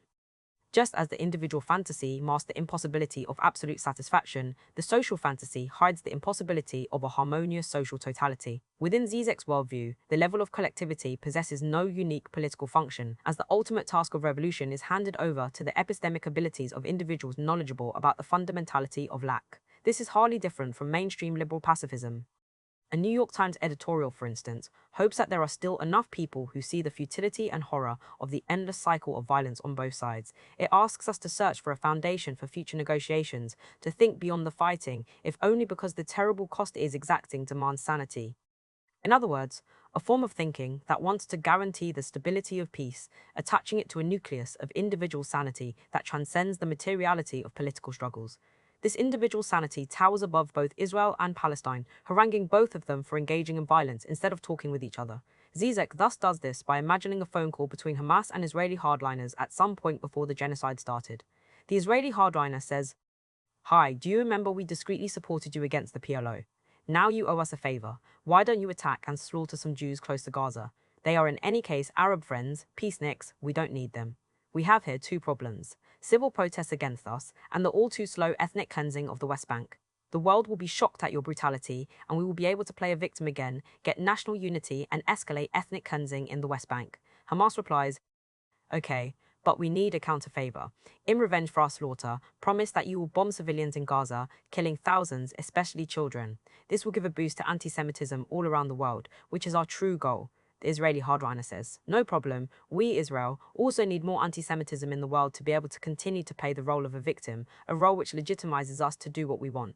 Hamas says, so let's hope this is the beginning of a beautiful hatred. Zizek regurgitates the familiar liberal complaint that Hamas knowingly sacrificed Gazans to Israel by launching an attack on the latter. As the New York Times editorial puts it, Hamas knew full well that a murderous attack on Israeli civilians would ensure a massive retaliation against the helpless civilians of Gaza, including innumerable children. Here, knowledge functions as a relationship of cognitive adequacy between the rational knower and the object to be known. Once the conflictuality of national liberation has been reduced to a case of misunderstanding, knowledge becomes capable of mapping the reality of social formations in a comprehensive manner. The light of knowledge can illuminate hidden aspects that weren't yet known to the observers. When an entity comes in possession of the requisite piece of knowledge, it only needs the moral will to act upon it. So, the liberal complaint becomes, just if Hamas carried out things according to the accurate knowledge it has of the situation, then everything would become right. In this way, epistemic structures of knowing are reduced to representational depictions of certain essential attributes that lie within the social formations under consideration. The resolution of colonialism is secured by the epistemic extraction of the lack that inheres in all of us. Politics evaporates in the depoliticizing abstraction of subjective destitution, the moment in which all of us are aware of the necessary incompletion of humanity. Dialogue flows freely, as there is no unavailability of knowledge. All knowledge lies encapsulated in the experience of subjective destitution. The peace process between Israel and Palestine, then, is no longer an investigation into the concrete conditions of peace, but a recovery of the abstract negativity present at the core of humanity. When people become cognizant of this hidden lack, they no longer need to attack each other. They just need to converse on the basis of the knowledge they now possess. In his book, Universality and Identity Politics, Todd McGowan, a fellow Lacanian psychoanalyst, produces a similar idealist theory. He thinks that communist revolutions failed because of their fundamental misconception about what universality was. They conceived of universality as a project of total belonging, where there should be no possibility of a gap or lack. McGowan revises the misperception of these communists by declaring that universality consists only in non-belonging, in the failure to gain a sense of wholeness. Since the old revolutionaries of the 20th century failed to comprehend this psychoanalytic insight, they ended up creating the formula for the Gulag. In Enjoyment, Right and Left, McGowan continues with this inflated use of psychoanalysis by propounding a universal principle. When one enjoys power, one enjoys giving it up. This principle is then used to explain various historical events. When we look at the catastrophic decisions of political leaders in modern world history, Robespierre's turn against Georges Danton and Camille Desmoulins, Lincoln's policy of appeasement with the White South, Lenin's appointment of Stalin as general secretary, Hitler's invasion of the Soviet Union, or Putin's war in Ukraine, just to name a few, it becomes clear that those in power do not enjoy retaining their power. McGowan exemplifies the idealist tendency present in Zizek's theoretical system. The failure of revolutions is explained by their lack of comprehension of universality. Successful revolutionaries are those who have imbibed the correct theoretical knowledge of universality. Power shifts are caused not by a multitude of global and local factors, but by the desire of leaders to sabotage themselves. In this way, politics is reduced to the level of the individual, to the libidinal workings of the subject. Labeling this subject-centered model as an empiricist conception of knowledge, Louis Althusser criticizes it as a religious vision of the essence in the transparency of existence. The empiricist conception may be thought of as a variant of the conception of vision, with the mere difference that transparency is not given from the beginning, but is separated from itself precisely by the veil, the dross of impurities, of the inessential which steal the essence from us, and which abstraction, by its techniques of separation and scouring, sets aside, in order to give us the real presence of the pure naked essence, knowledge of which is then merely sight. For Zizek, the dross of impurities consists of the fanatics on both sides of the divide, Israeli hardliners and Hamas. Removing this dross will allow us to access the spirit of abstract negativity. Unlike fanatic projects that are intent on pursuing their goals without any regard for the necessary incompletion of humanness, moderates flexibly seek out non-violent possibilities of conflict resolution. However, the point is that such possibilities do not exist. Knowledge fails, consciousness submits to the ostensible irrationality of bodily violence, because it knows that the colonizing subjectivity cannot be peacefully convinced to give up its oppressive rule. Hamas undertook Operation Al-Aqsa Flood because it understood that mere awareness regarding the possible behavior of the Israeli state will not change an iota of the Zionist genocidal machinery. Even if it had acted upon its knowledge of the situation and not executed the October 7th attack, that wouldn't have convinced the Israeli state to stop destroying Palestinian sovereignty. Genocidal instincts are hardwired into the structure of the Zionist settler colonial state. There is no way in which knowledge of this zero-sum battle can be used to devise a strategy of moral reconciliation where the colonized and the colonizer explore their common place of lacking or incompletion. Israel does not possess any conscience. Hamas knows this. It knows that thinking about the potential responses of Israel is futile because there is only one response, namely the colonial logic of elimination. Knowledge would be of utility if the colonial situation contained any ethical flexibility. But when the situation that is to be thought of does not contain any possibility of a high reconciliation, then one needs to break free of that situation, create a new one, and produce new regimes of knowledge. Does the failure of knowledge in the face of the colonial conjuncture translate into the triumph of a brute, unthinking practice? Does it turn knowledge into an illusion that can be done away with? No.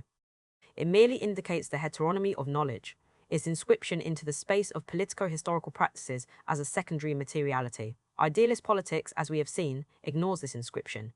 It assumes that declamations themselves are sufficient to change reality.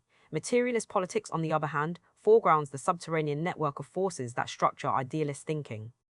Thought never exists in the purity of its autonomy, but always comes second, its cause being the historicity of the social formation. The envelopment of thought within the constraints of being means that knowledge is always exceeded by social structure, and irreducible exteriority of practice always structures the contours of theory. Knowledge can never be produced on its own. It always feeds on the practical relationships that the militant forges with the elements of society. If there is no practical structure of action, there is no knowledge. The dependence of knowledge upon practice means that there comes a point when the existing knowledge cannot frame the future course of action. Knowledge proves insufficient when confronted with a new reality, an impasse that outstrips its epistemic gaze. The blockage of knowledge production is visible in the Palestinian conjuncture that prevailed prior to the October 7th attack. Theoretical activity couldn't produce any substantively new analyses or a radical political direction as long as the relations of forces remained the same. Palestinians did try to change these relations. They started the boycott, divestment, and sanctions campaign, which was criminalized by the United States and its European partners as anti-Semitic. Thus, it was not sufficient to substantially change the status quo. Non-violent demonstrations and gatherings at the Israeli separation barrier, which were organized by young protesters in the beginning of 2023 and were previously referred to as the Great March of Return in 2018-19, were brutally suppressed by Israeli forces. The strategy of peacefully appealing to the Jewish support base of Zionism proved incapable of producing durable political effects. Heb Jamal elaborates. There has not been success in changing the perception of the Israeli public to actually see us as humans and to accept we will not live in a cage.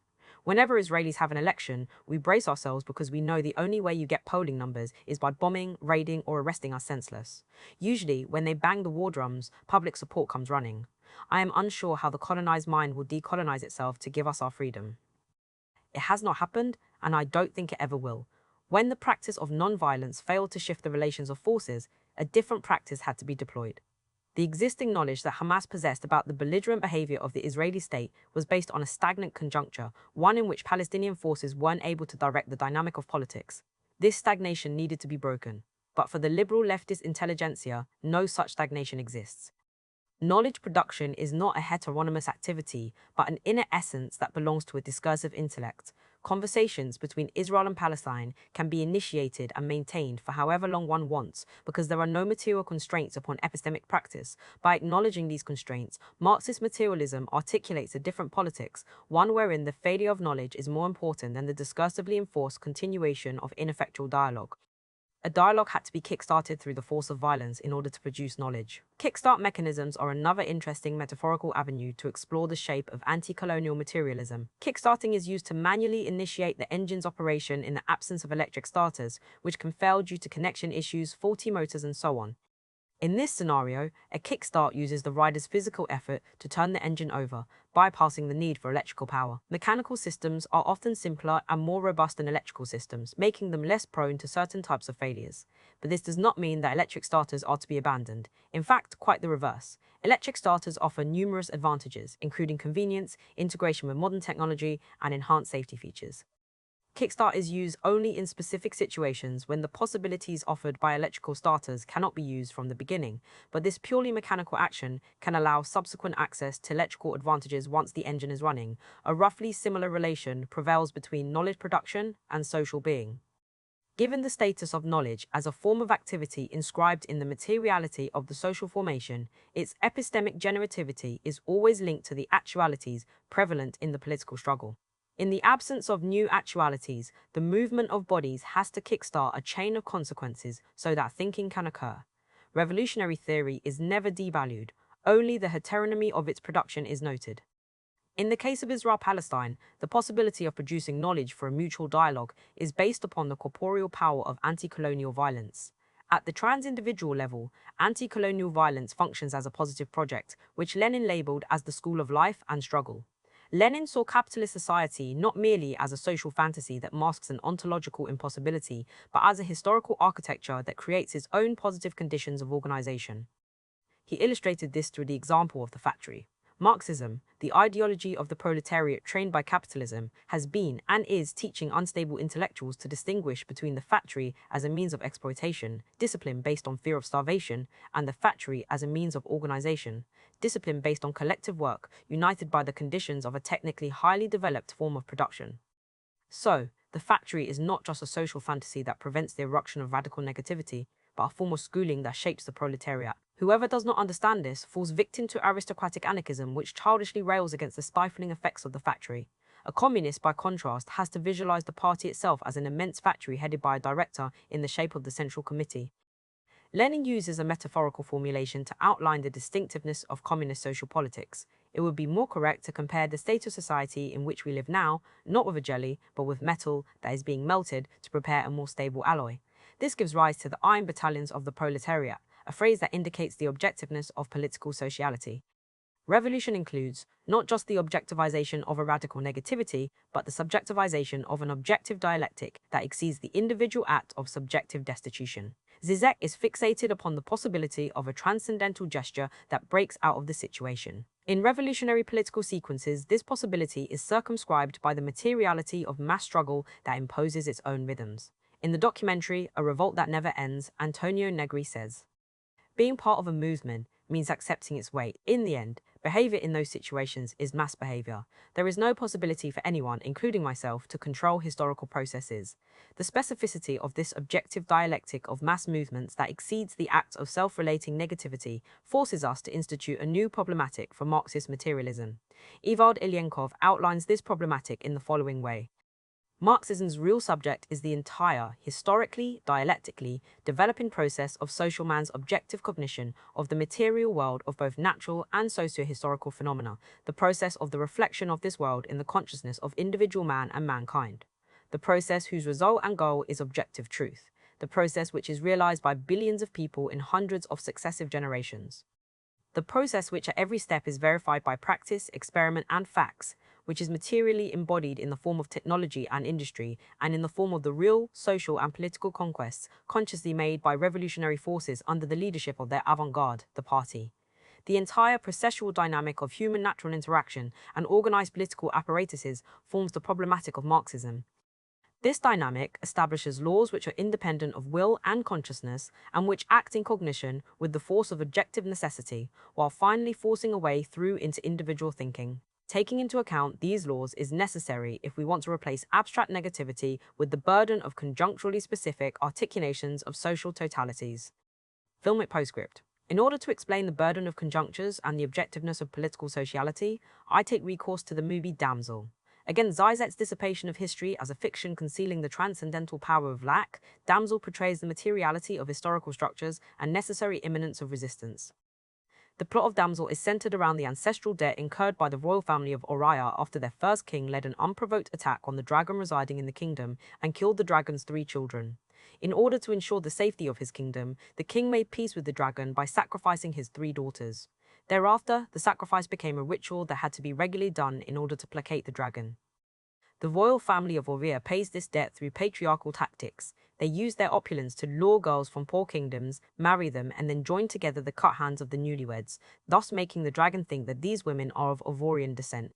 Elodie, the adolescent daughter of Lord Bayford, is deceived into marrying Prince Henry of Oriya so that she can be sacrificed to the dragon.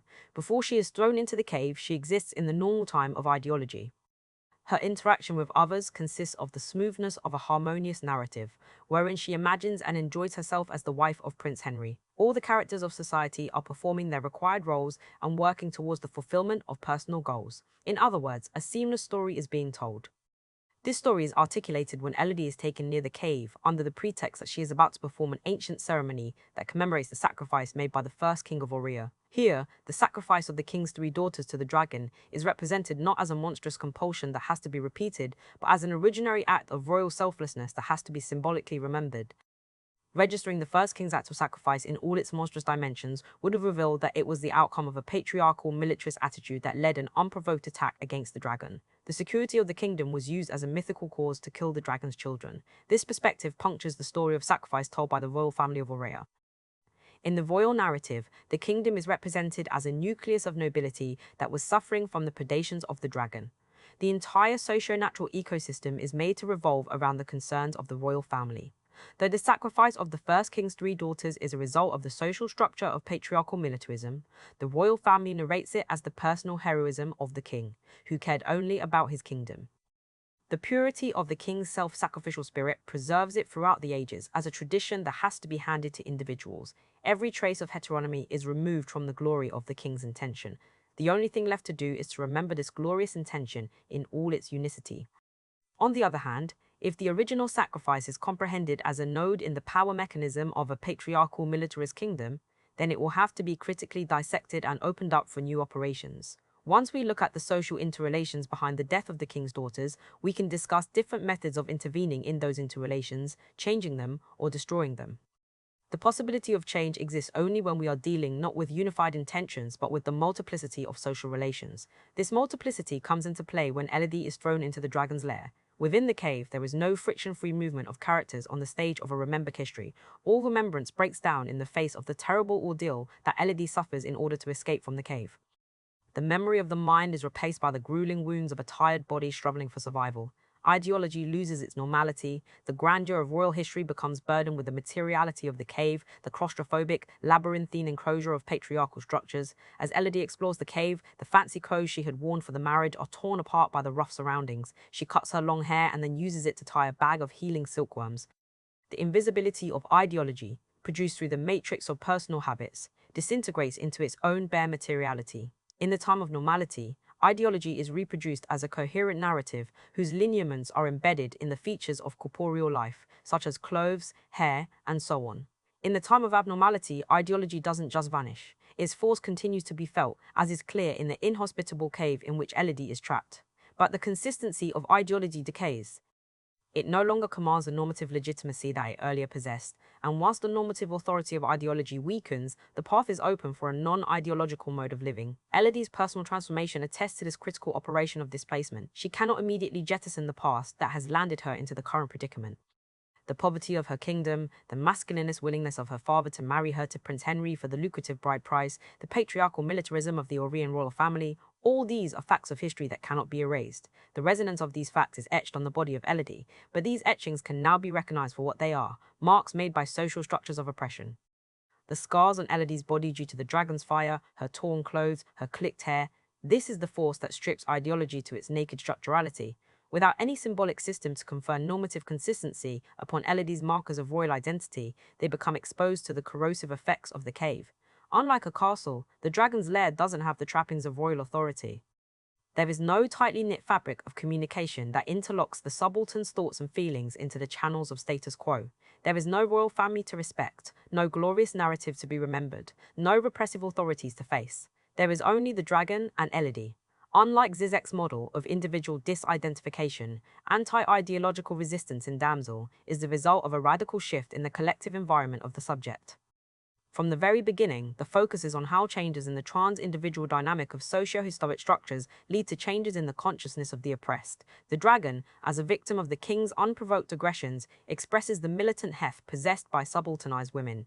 This subaltern mass has been integrated into the status quo through a surface measure, namely the ritual of sacrifice, which feeds on other poor women. In its dangerous isolation, the cave functions as the place where the aggressive energies of subalternity are concentrated, temporarily kept in check through the deceptions of the royal family. It is not the normal subaltern who obeys the injunctions of ideology, acclimatized to the atmosphere of society. Rather, it represents the home base of subalternity, the space where the oppressed coalesce into a quasi-society, a dragon that can unleash its anger upon royalty. But this anger doesn't yet constitute a new society. The cave remains a cave, a container of raw concentrated militancy that cannot erupt into a whole world. Thus, the lair of the dragon is a peculiar entity. It doesn't exist on the same level as the houses of other people. It exists underneath what usually passes as history. It is ad history. The prefix ad conveys multiple meanings. 1. Direction, moving towards something. 2. Addition, bringing something to or adding something. 3. Adherence, sticking to or attaching. And 4. Proximity, being near or adjacent to. Ad history is thus a dynamic that supplements history, transforms it, by moving towards, by exploring its physiognomy, by scratching its raggedy body with probing hands. When Elodie falls into this ad historical quasi-society, she experiences the same motion of probing displacement. Her life falls apart into a bare structure of oppression that can be confronted, shaped, reshaped, and eventually destroyed. The operation of displacement is expressed in Elodie's final encounter with her father. When her father dies at the hands of the dragon, after having had a change of heart and coming to rescue her daughter, his body lies on the floor of the cave. Elodie hastily looks at her father's dead body, redirecting her attention to his sword, which she then proceeds to pick up. Instead of dwelling on the death of the patriarch, emotionally reflecting on his final act of love, Elodie uses the remains of patriarchal society as a weapon, as a tool in her new trajectory. She soon decides to talk to the dragon to convince her that they share similar interests as victims of the kingdom's patriarchal belligerence. Since the cave is not a haven of freedom, but a quasi-society where the materiality of ideology can be worked upon, there is no possibility of liberation through peaceful talk. A mind that has been shaped for so long by the history of oppression cannot be immediately enlightened. The lack of knowledge is not just a mental error that can be pedagogically corrected, but is a product of definite material conditions. In ethics, Spinoza says that falsity cannot consist in an absolute privation or absolute ignorance. It is caused due to the specific interaction of our body with other bodies and things in the world. Take the following example. When we look at the sun, we might imagine it to be 200 feet away from us, but this imagination in itself does not constitute a falsity. As Spinoza notes, for even if we later come to know that it is more than 600 diameters of the earth away from us, we nevertheless imagine it as near. For we imagine the sun so near not because we do not know its true distance, but because an affection of our body involves the essence of the sun, insofar as our body is affected by the sun. The false idea of the sun's distance does not disappear because it is actually how the mind immediately functions. When glancing at the sun without the use of a scientific lens, our sensory idea will always make it seem as if the sun is not very far. In the realm of society, falsity possesses a similar weight of its own, denoting a specific modality of our body's interaction with other bodies and things. So, the dragon will not all of a sudden accept Elodie's words on their solidarity of interests. On the contrary, her body will continue to function under the regime of interaction instituted by the royal family. The rituals of the ancient debt, the repetition of the sacrifice, have convinced her that the royal family of Aurea is indeed sending its own daughters to her, but this is just an immediate perception that arises from her encounter with girls in the cave. The dragon is not able to look beyond the cave to identify the origins of these girls, the social histories that have led to their entrapment in the lair. In other words, the false conception of the dragon denotes the interaction of her body, a specific modification of what her corporeal constitution is capable of. More particularly, falsity is a form of incomplete truth. Either multiple ideas are indistinctly mixed together, or some parts are missing from the idea. In this case, the dragon has jumbled together the actual fact of the king's unprovoked aggression with the immediate perception of the girls that are sacrificed to her, failing to incorporate the missing knowledge of the royal family's deceptive strategy. So, falseness is not an independent quality of its own. It only represents the confusion or mutilation of true realities. The only problem is that these realities are constituted in a disjointed manner. Christopher Marcus Davidson explains, a confused idea of a unicorn is not true, but the parts, horse and horn, we fuse together are not false either. Since false ideas are either just part of a true idea, or are true ideas badly combined, other true ideas have little power to dispel what is true and real in the idea. Since falsity consists of a disjointed modification of truth, the only way in which it can be combated is through an alternative modification that impacts the body's reality. This alternative modification does not need to emulate the intellectualist model of enlightenment. One does not need to impart theoretically correct ideas to the person who has false ideas. This purely pedagogical model is based on the incorrect assumption that falsity comprises of an absolute ignorance, a gaping hole that just needs to be filled with truthful knowledge. This is Elodie's thinking. She believes that the dragon just needs to be given correct ideas to end her ignorance. However, Spinoza refutes such an assumption by showing how an absolute falsity does not exist anywhere. There is no empty space where an enlightened person like Elodie can place her correct ideas. Every space is always occupied, filled with the history of social relations. Falsity is always a specific modification of these relations. As such, it is this specific modification that needs to be changed, instead of trying to fill an empty space. Spinoza takes the example of fear to show how falsity is countered in a non-intellectualist manner. He writes, "It happens, of course, when we wrongly fear some evil, that the fear disappears on our hearing news of the truth. But on the other hand, it also happens, when we fear an evil which is certain to come, that the fear vanishes on our hearing false news." So imaginations do not disappear through the presence of the true insofar as it is true, but because there occur others, stronger than them, which exclude the present existence of the things we imagine. Fear, as a sensory state that decreases the body's power of acting, can be removed if something jolts us into a stronger imagination. This imagination can be produced both by convincing me, truthfully, that the evil is not imminent, and by convincing me falsely of the same point. The means adopted to give the jolt does not matter. What matters is the remodulation of the balance of forces within my body, so that it can once again become open to affecting others and being affected by them in a diversity of ways. A strong affect that has monopolized the field of affection has to be weakened by a stronger affect. As Spinoza puts it, an affect cannot be restrained or taken away except by an affect opposite to, and stronger than, the affect to be restrained. The imagination of the mind errs when its area of operation becomes confined to a rigid field of affections. Thus, the dragon is unable to move beyond her lair, to interact in a different manner. In order to crack open this rigid field of affections, we need a jolt that excludes the existence of those relations that are subjugating the body. Elodie gives that jolt to the dragon when, after having failed to talk with her, she is forced to fight with her. In the course of the fight, she manages to severely injure the dragon by cleverly using the latter's fire. Standing in front of a weakened dragon, she says to her, "They fooled you. You have been killing innocent daughters just like they did." The statement that declares transparency commands no legitimacy on its own. Its effects can seep into the mind only if the old structure of individuality has been destroyed, burnt by one's own fire. In order to constitute the feeling of solidarity within the subaltern mass, self-identity has to become wounded, suffering self-inflicted enervation. This self-destruction is not a carefully guided process that is intended to reveal an inner core of truth. Rather, it is an effect of the corrosive cave, where oneself grates against the structurality of ideology without the mediation of symbolic networks. While ad-historical spaces do not promise immediate liberation, they squeeze the subaltern into inhospitable isolation, quickening their social reflexes through the force of struggle. For Elodie, the imperative of survival, the desperation of escape, keeps dictating her actions, divesting her of her former self, and pushing her into new alleys. On the walls of the cave, she discovers the names of the women who have been sacrificed to the dragon. She reads the map they have made and the remarks they have written to help future victims. In this way, Elodie enters into a subterranean quasi-society, one that is reproduced under the pressure of survival. The narrative that is written by this quasi-society of sacrificial women is radically opposed to the story told by the royal family of Aurea.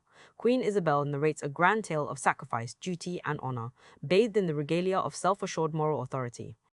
The legitimacy of the Aurean narrative derives from the imposing castle, the majesty of the large rooms, the vastness of the gardens, the greenery of the landscape, and so on.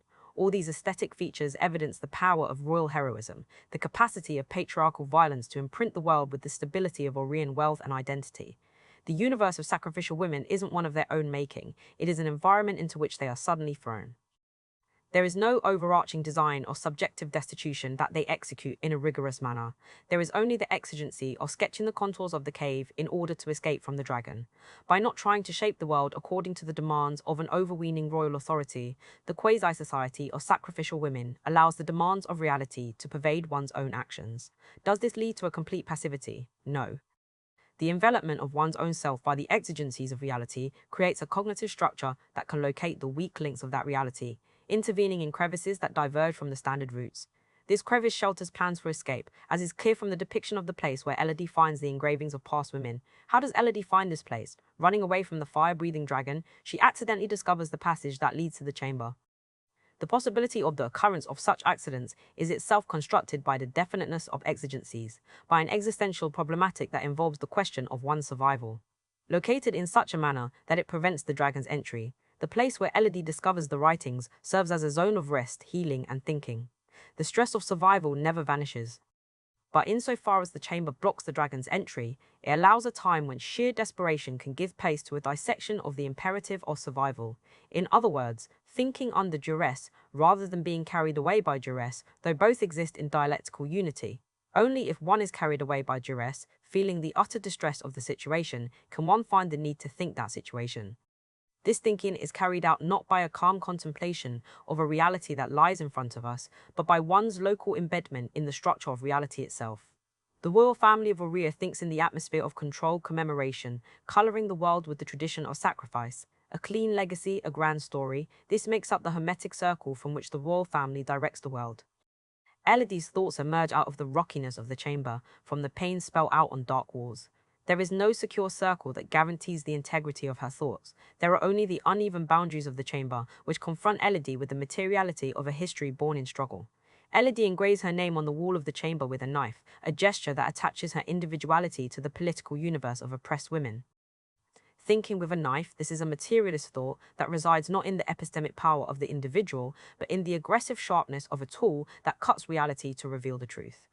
For the dragon, the last of her species, her lair reminds her of the meagerness of her world, the death of her children, the memory of royal aggression. Psychological inhospitality torments the dragon's body, a torment that has been channeled by the royal family of Aurea into a patriarchal strategy of deception. This channel breaks down with the arrival of Elodie, who recomposes the psychological structure of the dragon, disentangling it from the ideology of royal sacrifice. Instead of killing the dragon after defeating her in the fight, she heals her, an action that seals the solidarity of interest between the two of them. This solidarity could not have been realized through mere discussion. When the might of the dragon breaks, she faces a moment of extreme disruption. Her earlier routine of preying on sacrificial women is dislocated by the ingeniousness of Elodie. Once this dislocation occurs, she can no longer carry on as before. Elodie transforms this moment of dislocation into one of transformation by healing the dragon. After healing the dragon, Elodie arrives at the castle where Prince Henry is marrying the third girl. Dressed in dirt and rags, her entry at the scene of marriage causes consternation to the members of the royal family who are present there. Queen Isabel's reaction is one of disgust and surprise. She doubles down on her claims to superiority, waxing eloquent about the spirit of heroism present in their royal story. Elodie remains unperturbed, never caring to respond to the queen. She just tells the bride to run away from Aurea. The calmness of Elodie does not represent the shell of self-assured contemplation within which the elite reside. Such royal pride is the enforcement of a prefabricated story upon the dynamics of the social world. Elodie does not participate in the imposition of such a story. Her calmness arises from the non-story of struggle, a movement that is tasked not with the coherent narration of the world, but with a passivity to its structurality. Having confronted that structurality, coursed through it, Elodie has emerged stronger, together with the dragon. Calmness is the shape that structurality takes when its dimensions have been cut with the knife of struggle to carve a new structure. When Queen Isabel shouts to Elodie that no one should fear her just because she escaped from the dragon, Elodie coolly remarks that it is not she who should be feared. The dragon then emerges from the background, draping the oppressive rulers of Aurea in her angry fire. A mere escape would certainly have not meant much. It would have just converted Elodie into a survivor, an individual victim who would keep grappling with the trauma of her history. However, this fate is preempted due to the addition of the dragon to Elodie's escape. Along with Elodie, it is the dragon also who escapes from the cave, cognizant of the reality of the network of sacrifice in which she was involved. The creative militancy contained within the subalternity of the dragon transforms the category of escape. It no longer signifies an exit from an oppressive reality that continues to exist. Rather, it becomes the mechanism that destroys the status quo, clearing the ground for the new. The fire that graphically extinguishes the lives of Aurean royalty is not just a destructive urge that wants to take revenge. On the contrary, it is an instrument of construction that raises down the grandeur of the kingdom to convert it into the bareness of structurality, a pure materiality that can be formed in a variety of modalities. A radical politics feeds on the explosiveness of this pure materiality. Chapter 4. Etienne Balibar and the Politics of Impotence. On February 29, 2024, the Israeli army deliberately ran over a Palestinian man in Gaza City's Al Zaytun neighborhood after he was arrested. The man was harshly interrogated by Israeli soldiers who tied his hands with plastic zip-tie handcuffs before running him over with a military vehicle from the legs up. In order to ensure that he was thoroughly crushed, Israeli soldiers laid him on asphalt instead of an adjacent sandy area. The man had his clothes removed since he was seen wearing only his underpants. When one looks at the body, one is confronted with the absolute unidentifiability of the man that it previously constituted. The individuality of the human being has been flattened into scattered, disfigured organs and parts. Colonial reality. How are we to think about the comprehensively destroyed body? In mainstream liberal thought, the evisceration of a human being can be regarded as a moral failing, as a loss of lives that has to be prevented. Palestinians here figure merely as victims of terror. Their redemption, consequently, lies in the normative abstraction of peace. The body of the victim is sensationalized and marketed as a blot upon the fabric of humanity so that people can be convinced in favor of the cessation of hostilities. Politics is reduced to outrage, while collective action is postponed to the day when everyone's moral conscience has awoken. When this spontaneous moral awakening does not happen, a sense of helplessness pervades. All this while, the individual can pride themselves over their distance from the violence of Hamas, which is considered as a myopic outburst without any political vision. This is clear in renowned Marxist philosopher Etienne Balibar's response to the Palestine crisis. He says that Hamas's October 7th military operation cannot be justified because it was accompanied by particularly odious crimes against the Israeli population. The murder of adults and children, torture, rape and kidnapping. These exterminist massacres replicated the massacres perpetrated by the Jewish paramilitaries on Palestinian villages during the Nakba. Essentially, all of the supposed atrocities committed by Hamas have been debunked. Most of the 1,154 Israelis that the government claims were killed by Palestinians were actually killed by the Zionist state itself. This is the result of Israel's Hannibal Directive, which authorizes the killing of Israeli soldiers and, in practice, civilians, if they fall into enemy hands. The story about the killing of babies was propagated without evidence, being based on the words of Major David Ben-Zion, an extremist settler who has explicitly called for violence against Palestinians. Claims about rape were established through a fraudulent New York Times investigation, which was published even though not a single rape victim was found. The reality of any remaining crimes committed by Hamas have been so obscured by the incessant Zionist propaganda as to be rendered impossible to judge. At the same time, and ever since the beginning of Operation Al-Aqsa Flood, the reality of the extreme and genocidal acts of the Israeli forces, which outweigh even the most severe accusations thrown at Hamas by orders of magnitude, are routinely downplayed, obscured, and ignored by the Zionist forces and the Western media, despite overwhelming evidence. Babies have been beheaded by Israeli bombs. Civilians have been deliberately targeted in hospitals, schools, ambulances, and refugee camps. Entire families have been buried alive under rubble. The Israeli military has used civilians as human shields, forced evacuations only to bomb evacuation routes, and dropped white phosphorus on densely populated areas. Every Zionist accusation becomes a confession. The propaganda does not merely lie, it reveals what it is desperate to hide. It tells us precisely what crimes the Israeli state is committing by displacing them onto the people it seeks to annihilate.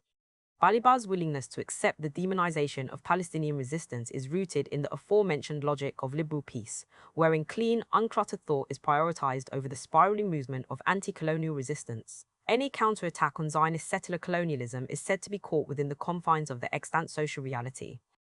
Palestinians and Israelis then become two sides of an overarching situation, continuously mirroring each other in terms of their deplorable violence. An exit from this situation can be conceived only in an external manner, as the intervention of the supervening agency.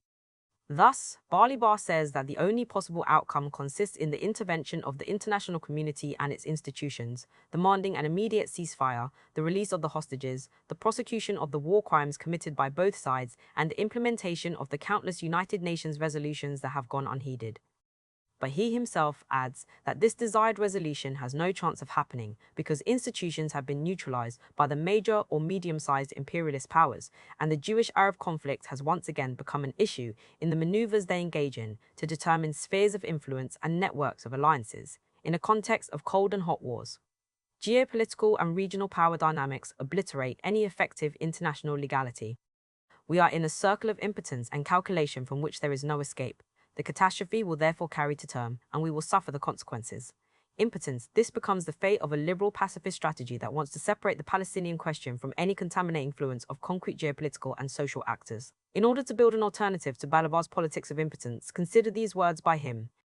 I see the massacre on October 7 involving various atrocities perpetrated against civilians as a pure terrorist action, also in the literal sense, meant to spread terror, which forces to confer a terrorist character upon the organization itself.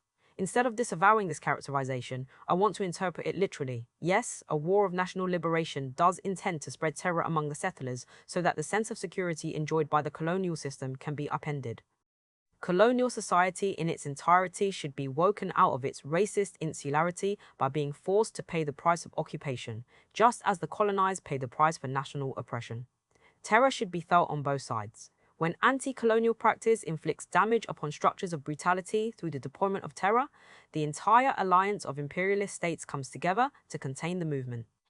Therefore, when Balibar says that a terrorist character should be conferred upon Hamas, he forgets that this has already been done through sanctions and terror lists created by states of the global north. But these instruments of repression have had a counterproductive effect, introducing a form of delinking among the entities that are at the receiving end of imperialist strangulation, in the words of Max Ajul. As political organizations were maximally coerced and quarantined, they made mutual linkages. Delinking led to a type of regional collective self-reliant security doctrine, architecture, and technological and military coordination. Imperialism built an inadvertent scaffolding for its opponents' ideological and political goals.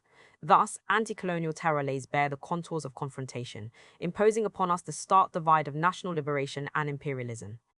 Operation Al-Aqsa Flood has heightened the antagonism between the colonizer and the colonized, with the entire globe feeling the reverberations of this binarized division. As the divide between national liberation and colonialism is sharpened, amplified, and simplified, one cannot say that both the sides are involved in a cycle of violence wherein each mimes the other in the performance of cruelty. In order to say that the colonizer and the colonized are similar in terms of their violent acts, one has to compare this violence against a common standard of peace. But the peculiarity of colonialism consists in the fact that there is no unified notion of peace. Frantz Fanon elaborates, the zone inhabited by the colonized is not complementary to the zone inhabited by the colonizers. The two zones confront each other, but not in the service of a higher unity.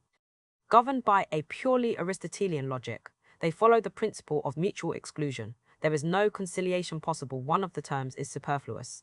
Since Balibar wants to establish a similarity between the violence of Hamas and Israel, he has to acknowledge that he is comparing both these forms of violence from a higher standpoint of peace, and this is exactly what he does. He writes that the aim of Hamas's October 7th attack was to provoke a response of such violence that the war would enter a new, truly exterminationist phase, obliterating forever the possibilities of the two peoples living together. Possibilities. This is a key word of liberal ideology, as it presupposes that the colonial situation always contains a reservoir of morality, a hope of reconciliation. However, colonialism is an irreconcilable struggle between two opposing forces. Even if Hamas had remained completely quiet, Israel would have maintained its genocide of Palestinians. Settler sovereignty can only be ensured through the perpetually enacted destruction of indigenous presence. The mere fact of Palestinian existence is a threat to Israel. Hamas's military operations do not determine the character of the Israeli response. The response of Israel is ingrained in the structure of colonialism, which mandates the extermination of the native. That is why Balibar is wrong to say that Operation Al-Aqsa Flood has erased the possibilities of peace. There never was such a possibility. In a colonial situation, possibilities are created by cracking open the shell of frozen impossibilities. This brings me back to the dismembered body of the Palestinian man. The colonial violence enacted upon this body cannot be judged against the higher notion of morality, as colonialism drives back all ethereal ideological words into the soil of struggle. In order to understand the crushed body, one has to analyze the concrete causes that have brought about this kind of death. Without these causes, we will end up in the fantasy world of liberal ethics, where everything is subordinated to the judgmental gaze of a contemplative observer. Here, it is instructive to read Nikolai Bukharin's explanation of the materiality of the body. Now, man is a very delicately organized creature. Destroy this organization, disorganize it, take it apart, cut it up, and the mind at once disappears. If men were able to put together this system again to assemble the human organism, in other words, if it were possible to take a human body apart and put it together again, just as one may do with the parts of a clock, consciousness would also at once return. Once the clock has been reassembled, it will operate and start to tick. Put together the human organism and it will start to think. Comparing a body to a clock, this seems to offend the sensibilities of liberal morality, where humanity is constantly touted as an inviolable construct. However, a mechanical perspective is appropriate for the politics of anti-colonialism, where one mourns not the violation of the body's humanity, but its disorganization by specific actors. In politics, the disorganized body is reassembled through collective action, through the gathering of masses that preserves the desire for life, through concrete practices of disobedience and construction. This organized mass targets the entity that is responsible for the disorganization of bodies, namely the Zionist state. If violence needs to be deployed in the struggle against colonialism, then it is fully justified. It is simply an instrument that assists in the reassembly of bodies through the disassembly of the colonial enemy. Strategies of Civility Balibar believes that violence is not a mere instrument. In his book Violence and Civility, On the Limits of Political Philosophy, he states that political violence can never be completely controlled. One cannot simply use it as a means in the service of certain ends, without oneself feeling the ambivalent effects of its use, deliberate or not. Violence, accordingly, can no longer be thought as a means or an instrument employed to accomplish something else. It is rather the uncertain stakes of a confrontation with the element of irreducible alterity that it carries within itself. This irreducible alterity refers to the fact that violence exceeds the purposes guaranteeing it a permanent place in the economy of power and production. It is never entirely functional, as it exceeds the intentions and escapes the control of those exercising violence. This dysfunctionality has been foregrounded through the defeat of the ideologies of modernity that believed in the grand narrative of progress. This grand narrative can be summarized in the thesis of the convertibility of violence. The consequences of the most massive acts of destruction are ruins and mourning, but they cannot not be constructive or reconstructive even as they destroy. The historical optimism or faith in the meaning of history has been lost with the defeat of revolutionary projects. These projects practice counter-violence, which Balibar classifies as a simplistic inversion of ruling class violence. Socialist revolutions believe that they must duplicate bourgeois violence if they are to properly monopolize it. This monopolization is dangerous for the very people who wield and institute them. Why? Because they are nothing other, at the limit, than crystallized or stabilized violence and, in the final analysis, the relative stabilization, by groups and individuals in a given society, of their own violence, in the form of a distantiation and unequal distribution, a more or less permanent appropriation of the means of violence by some of them. Balibar believes that the hierarchical foundation of revolutionary counterviolence, its status as an unequal distribution of force, was overlooked due to the construction of a grand narrative, namely, class struggle as the motor of history. This narrative of history demarcated a new division between revolutionary violence and counter-revolutionary violence. The latter was excluded from the meaning of history as it was regarded as an obstacle to the revolution. Insofar as revolutionary projects dogmatically justified their violence through the construction of a facile grand history, they failed to engage with legitimate disagreements and antagonisms. Any dynamic that did not agree with state policy was classified as counter-revolutionary. This initiated a truly suicidal process of increasing repression. State institutions and police apparatuses in socialist societies came to replicate the hierarchical structure of the enemies against whom they were fighting. According to Balibar, globalization has operated a practical refutation of the grand schemes of the intelligibility of politics. Both bourgeois and post-revolutionary states depended upon the primacy of the nation, which functioned as a form of collective subjectivity, integrating individuals in the process of historical universality, patriotism, civic duty. Insofar as globalization has diminished the significance of the nation, it has destroyed the myth of a unified history. Today, events no longer unfold as part of an evolving chain of meaningful collective action. Conflicts no longer oppose a negative to a positive. Rather, the intrinsic complexity or order of multiplicity that characterizes conflict introduces a new reality that cannot be captured by the binaries of revolutionary counter-violence. These binaries assume that conflicts would birth progress. However, progress has been replaced by the explosion of myriad forms of extreme violence, environmental catastrophe, ethnic wars, and so on, that do not contribute to any grand narrative. This form of violence that is not part of the universal meaning of history is inconvertible violence. That is violence that cannot be incorporated into a teleological narrative. Inconvertible violence shows that totalizing discourses will always fail in their attempt to convert all violence into social stability. An inconvertible remainder inevitably haunts the unity of grand narratives. As Balibar remarks, the history of society or the field of politics is that of an excess or irreducible remainder of violence, if only latent violence, over the institutional, legal, or strategic forms for reducing and eliminating it. Insofar as inconvertible violence lies outside the justificatory web of totalizing discourses, it directly attests to the entanglement of politics with antagonisms, the fact that politics is not a stable and absolute idea, but a form of fragile power relation. This fragility is present in extreme violence, which is shorn of any larger narrative of progress. Consequently, extreme violence is faced with the abyss of indeterminacy, the inability of a justification to permanently ground politics. Instead of accepting the indeterminacy of politics, extreme violence aims to tear apart social bonds in order to generate security. That is why it targets the humanity in man, the very fact of inclusion in the human race, an impossible task that needs to be repeated in order to guarantee a temporary sense of omnipotence. Extreme violence thus reveals an incompressible minimum, an excess that cannot be eliminated. Individuality is not a simple totality which could be circumscribed in a unique discourse, a unique way of life. There always remains an indefinite multiplicity of parts, relationships, and fluctuations which exceed such an imaginary project and wind up subverting it. Balibar asks us to accept the groundlessness of politics that is revealed in a perverse fashion by the anxieties of extreme violence. Instead of eliminating the threat of conflict, which extreme violence tends to do, we should accept the fundamental conflictuality of politics itself. Not all violence can be converted into the teleology of a social order. There always remains an inconvertible remainder that disturbs the stability of discourses.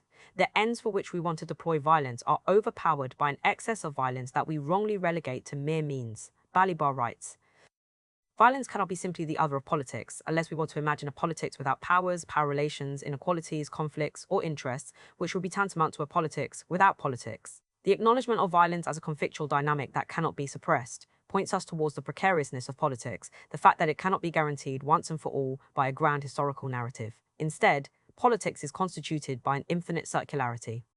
A political action depends on its own movement of permanent negotiation instead of being subordinated to an invariant foundation. When this circularity is ignored, we enter the realm of extreme violence where one engages in the impossible search for a metaphysical foundation. As Balibar puts it, we need to conceive of politics as an absolute fiction or an institution with no foundation that is necessarily and irremediably contingent. The sole foundation is a negative one, terror or extreme violence, or a combination of the forms of extreme violence, which is, precisely, terror. The alternative, it is the aleatory, purely practical possibility of avoiding terror, of deferring it more or less completely and for a relatively protracted period.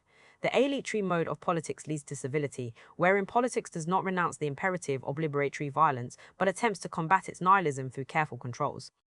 This enables Balibar to contrast the nihilistic tendencies of revolutionary counter-violence to anti-violence, which denotes resistance to the reactive violence that violence itself elicits when it is generalized. Thus, the anti-violence of civility allows a mass movement to take a distance from itself and engage in self-critique.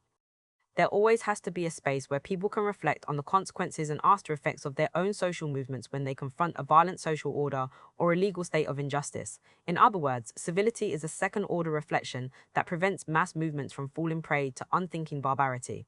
It is the practice that pits careful reflection against uninformed action. As Balibar notes, we must take risks and know which risks we take. My objection is that the notion of civility ontologizes politics by tying it to the ultra-political instance of contingency or groundlessness. This is evident when Balibar says that whenever a progressive movement has succeeded in its objectives, this has never happened in accordance with the logic of such politics alone. Rather, another politics, irreducible to any of these received political concepts, has always had to intervene in addition, or to provide politics with its underside, as it were. Precisely the politics that I am hypothetically calling civility. Even if we admit that politics is groundless, this doesn't necessitate the transformation of this groundlessness into the impolitic limits of politics. On the contrary, the contingent nature of politics testifies to the fact that the effects of violence cannot be moderated by the reflective faculty of an enlightened intellect. When Balibar asks political militants to take risks while knowing which risks they are taking, he elides the collective character of politics, wherein decisions are outside the remit of knowledge. Knowledge presupposes a relation of correspondence between the knower and the object that is to be known. In politics, the risks that are to be known are outside of one's grasp, since their effects come into display only when they join the general field of social reality. Unless we take risks, we are never going to know their precise character. Balibar knows that politics is aleatory, that it cannot be provided with a permanent foundation. But he turns this very fact of contingency into a guiding principle that can be implemented by people when they undertake politics. This accords a transcendental authority to the power of abstract reflection, which swoops in from afar to judge if a specific political action is respecting the contingency of politics. In concrete cases, this leads to a vague democratic ideology that repeats anti-communist and pro-imperialist falsities. The ideology of bourgeois democracy. The ontologization of politics is visible in Balibar's comments on the Russia-Ukraine war. He says that the rationale behind the 2022 Russian invasion of Ukraine was twofold. First, Russia wanted to rebuild the empire that had been formed over centuries under the Tsarist regime and sanctified by the messianic mission of Holy Russia, then secularized and expanded by Stalin under the name of communism, now resurrected with the help of a virulent nationalist ideology that counterposes an idealized traditional Greater Russia or Eurasia to the degenerate democratic West. He never explains why Stalin's rule represented a form of imperialism. He merely mentions the Holodomor, the 1932-33 famine that killed Ukrainian peasants. Balibar regards the Holodomor as part of the greatest genocides of the 20th century, putting it on par with the Holocaust. This interpretation takes part in an anti-communist model that attributes the Ukrainian famine to the evil intentions of Stalin. According to Mark B.B. Tauger, the famine was not limited to Ukraine, but affected virtually the entire Soviet Union and resulted first of all from a series of natural disasters in 1931 to 32 that diminished harvest drastically. It is illogical to say that Stalin killed Ukrainian peasants because the Soviet regime depended for its survival on the peasantry and relied on the peasants to overcome the famine, which they did by producing a much larger harvest in 1933, despite the tragic famine conditions in which they worked. This shows that collectivization allowed the mobilization and distribution of resources, like tractors, seed aid, and food relief, to enable farmers to produce a large harvest during a serious famine, which was unprecedented in Russian history and almost so in Soviet history.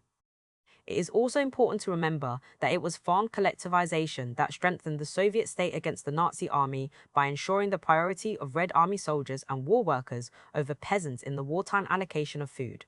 Without the defeat of Germany by the Soviets, Hitler would have achieved domination over continental Europe, possibly leading to Britain's withdrawal from the conflict and hindering American support to Europe. Thus, when we look beyond the decontextualized invocation of the famine, we can observe how the Soviet Union preempted the spread of fascism and then brought about large-scale, revolutionizing changes in Ukrainian society. It turned a largely agricultural and illiterate country into a highly industrialized nation in the developed world. For instance, the first computer in the USSR was developed in Kyiv.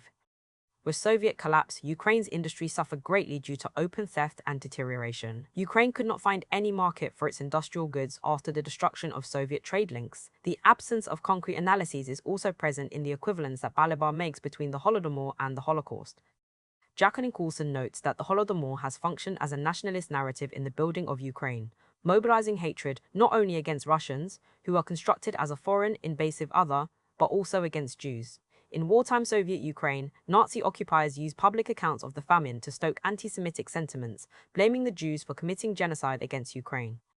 Since its establishment in 1929, the Organization of Ukrainian Nationalists framed Judeo-Bolshevism as a powerful threat to Ukrainian nationalism, thus carrying out violent acts against Ukrainian Jews. This anti-Semitic worldview led to the belief that Jews had somehow caused, benefited from, or escaped the famine.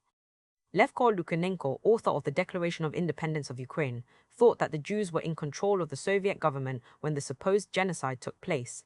Yet this projection of Jewish culpability during the famine is not simply a matter of historical confusion. It has been part of a longer, ideologically motivated structure of erasure that has sought to overwrite Ukraine's deep involvement in the Holocaust. As Taylor Genovese observes, the explicit use of genocide in narratives around the Holodomor often works to obscure the fact that Ukrainian forces, particularly the Nazi-established Ukrainian Auxiliary Police, were central actors in the extermination of Jews during the Holocaust. These indigenous police forces were not marginal collaborators but were directly involved in registering Jews, conducting raids, guarding ghettos, and executing civilians, including Jewish children. Veterans of the OUN took the lead in organizing pogroms as early as June 1941, and by the end of that year, tens of thousands of Jews have been murdered with Ukrainian complicity. Despite this, the Ukrainian state has not openly reckoned with these histories. Sites such as Babyn Yar have instead been repurposed to promote a nationalist narrative of Ukrainian victimhood. As Genovese notes, the signage at the Babyn Yar Memorial centers the suffering of Ukrainians, Jews, Romani under the Hitlerite regime, placing Ukrainians first and implicitly equating their suffering with that of ethnic minorities who were systematically exterminated. This rhetorical displacement resembles what Genovese calls a darkly apophatic move, a maneuver that obscures historical collaboration by decentering Jewish victimhood in favor of a homogenized and depoliticized human tragedy. By not undertaking a historically grounded dissection of the Ukrainian famine and by abstractly equating it with the Holocaust, Balibar partakes in the politics of competitive atrocity, wherein suffering is inflated as a unique, immoral event instead of being referred to its socio-structural contexts. Worse still, such equivalences risk providing discursive cover for far-right nationalist projects that seek to exonerate Ukraine's fascist past while simultaneously positioning it as a perennial victim of totalitarian violence. Balibar says that the imperial ambitions of Russia are being reinvented through the dichotomy of a traditionalist, Greater Russia or Eurasia, and a degenerate democratic West. This is a purely culturalist analysis that overlooks the actuality of geoeconomic politics. A Eurasian project is not about traditionalist and imperialist ideology, but about the reduction of European countries' dependence on the United States-led unipolar world order through trade with Russia and China. Due to the war in Ukraine, Europe has reduced its use of Russian gas, thereby increasing its dependence on costlier United States liquefied natural gas. The United States has exploited this energy crisis by selling its liquefied natural gas to Europe at high prices. This allows the United States to exercise greater influence on European foreign policy. What Balibar characterizes as the traditionalism of present-day Russia is not the core component of the country's reigning politics. Rather, Russia pragmatically operates according to multiple ideologies that can challenge the legitimacy of the United States-led world order and thus help combat imperialist attacks against Russia. Western observers have accused Russia of being traditionalist because they overemphasize the conservative and authoritarian elements that compose Putinism. What they overlook is the fact that these ideologies are said to be against the excessive liberalism and globalism of the West. Thus, what matters for Putin is a sovereigntist position against the West, one that uses patriotism against an interventionist Western liberal order. The 2023 report, Russia's Policy Towards the World Majority, published by the most influential foreign policy institutes of Russia, argues that United States unipolarity is being challenged by a new coalition that is not anti-West but non-West. It is not ideologically hostile to the West but finds itself opposed to the objective interests of the global North. This opposition manifests itself in support for a multipolar world order where nation-states are free from imperialist influence and thus more permeable to popular influence. As the report states, the extremist mutation of the liberal idea currently underway in the West should be classified as a specific product of Western civilization, not subject to internationalization. There is a need for our own response, agreeable with the cultural and philosophical traditions of different civilizations, to the most acute challenges to human development ranging from environmental issues to ethical problems related to modern technologies. Blindly following the Western agenda is not just useless, but is also harmful. The distinction between anti-West and non-Western is important because it highlights that Russia's illiberal and traditionalist biases are not reflective of imperial ambitions. Instead, they are a subordinate component of a sovereigntist position that supports multipolarization. Insofar as multipolarization will democratize the world order, it needs to be critically welcomed even as we oppose the traditionalist streaks of Russian politics. Second, Balibar writes that the Russian invasion was a preventive political war aimed at crushing the liberal democratic orientation of the Ukrainian state so that it did not inspire reformist changes in Russia itself. He says that the Maidan Revolution of 2013 to 14 was a democratic invention despite all its weaknesses, like sectarianism, oligarchical manipulation, political corruption, and involvement of militias. For Balibar, the ultimately democratic character of the Maidan Revolution lies in the fact that it initiated a collective move towards the official values of the Western European democratic systems, however oligarchic they can be themselves, but leaving room for political pluralism, and it could represent a model for the citizens of the Russian Federation. So, the democratic character of the Maidan Revolution lies in its espousal of bourgeois liberal democracy. It is hardly a foregone conclusion that the political pluralism of liberal democracy is superior to other regimes. Pluralist democracy can very well function as the most efficient means of authoritarianism. This is what happened in the Maidan Revolution. The 2014 Ukrainian president Viktor Yanukovych tried to play Russia and the European Union off one another to get the best economic deal for Ukraine. Thus, he became the target of Western-backed business interests and Russophobic neo-Nazi groups. The slogans of dignity and alignment with the European Union deployed during the Maidan protests were not embedded in a structural critique of inequality, labor precarity, or the global capitalist order. Rather, they gestured toward a civilizational reorientation that uncritically adopted the European Union and NATO as proxies for modernization and progress. This desire for Western affiliation ignored the internal crises of the European Union itself. At the very moment when protesters in Kiev were waving European Union flags, demonstrators in Athens and Madrid, reeling from austerity imposed by that same European Union, were burning them. Far from signaling solidarity with global struggles against capital, the Maidan movement embodied a nationalist aspiration clothed in the language of westernization.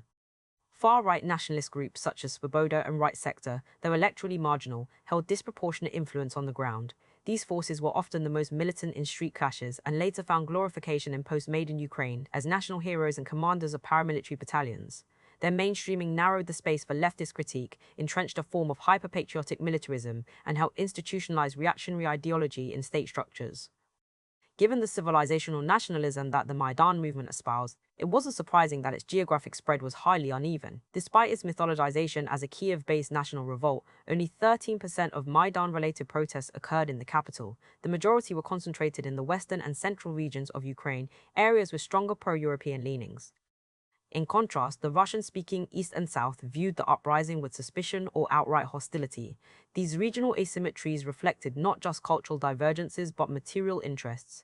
While Western Ukraine, relying on labor exports, sought closer European Union ties, the East was deeply integrated into industrial trade networks with Russia. Fears in the East of violence and linguistic and cultural exclusion were not Russian fabrications, but responses to a real process of nationalist homogenization and Western modernization. With United States backing, the NATO and neo-Nazi axis staged a coup and forced Yanukovych to flee to Moscow. On February 6, 2014, an anonymous entity leaked a call between United States Assistant Secretary of State Victoria Nuland and United States Ambassador to Ukraine Jeffrey Pyatt. They could be heard saying that Arseniy Yatsenyuk is America's choice to replace Yanukovych, which he did.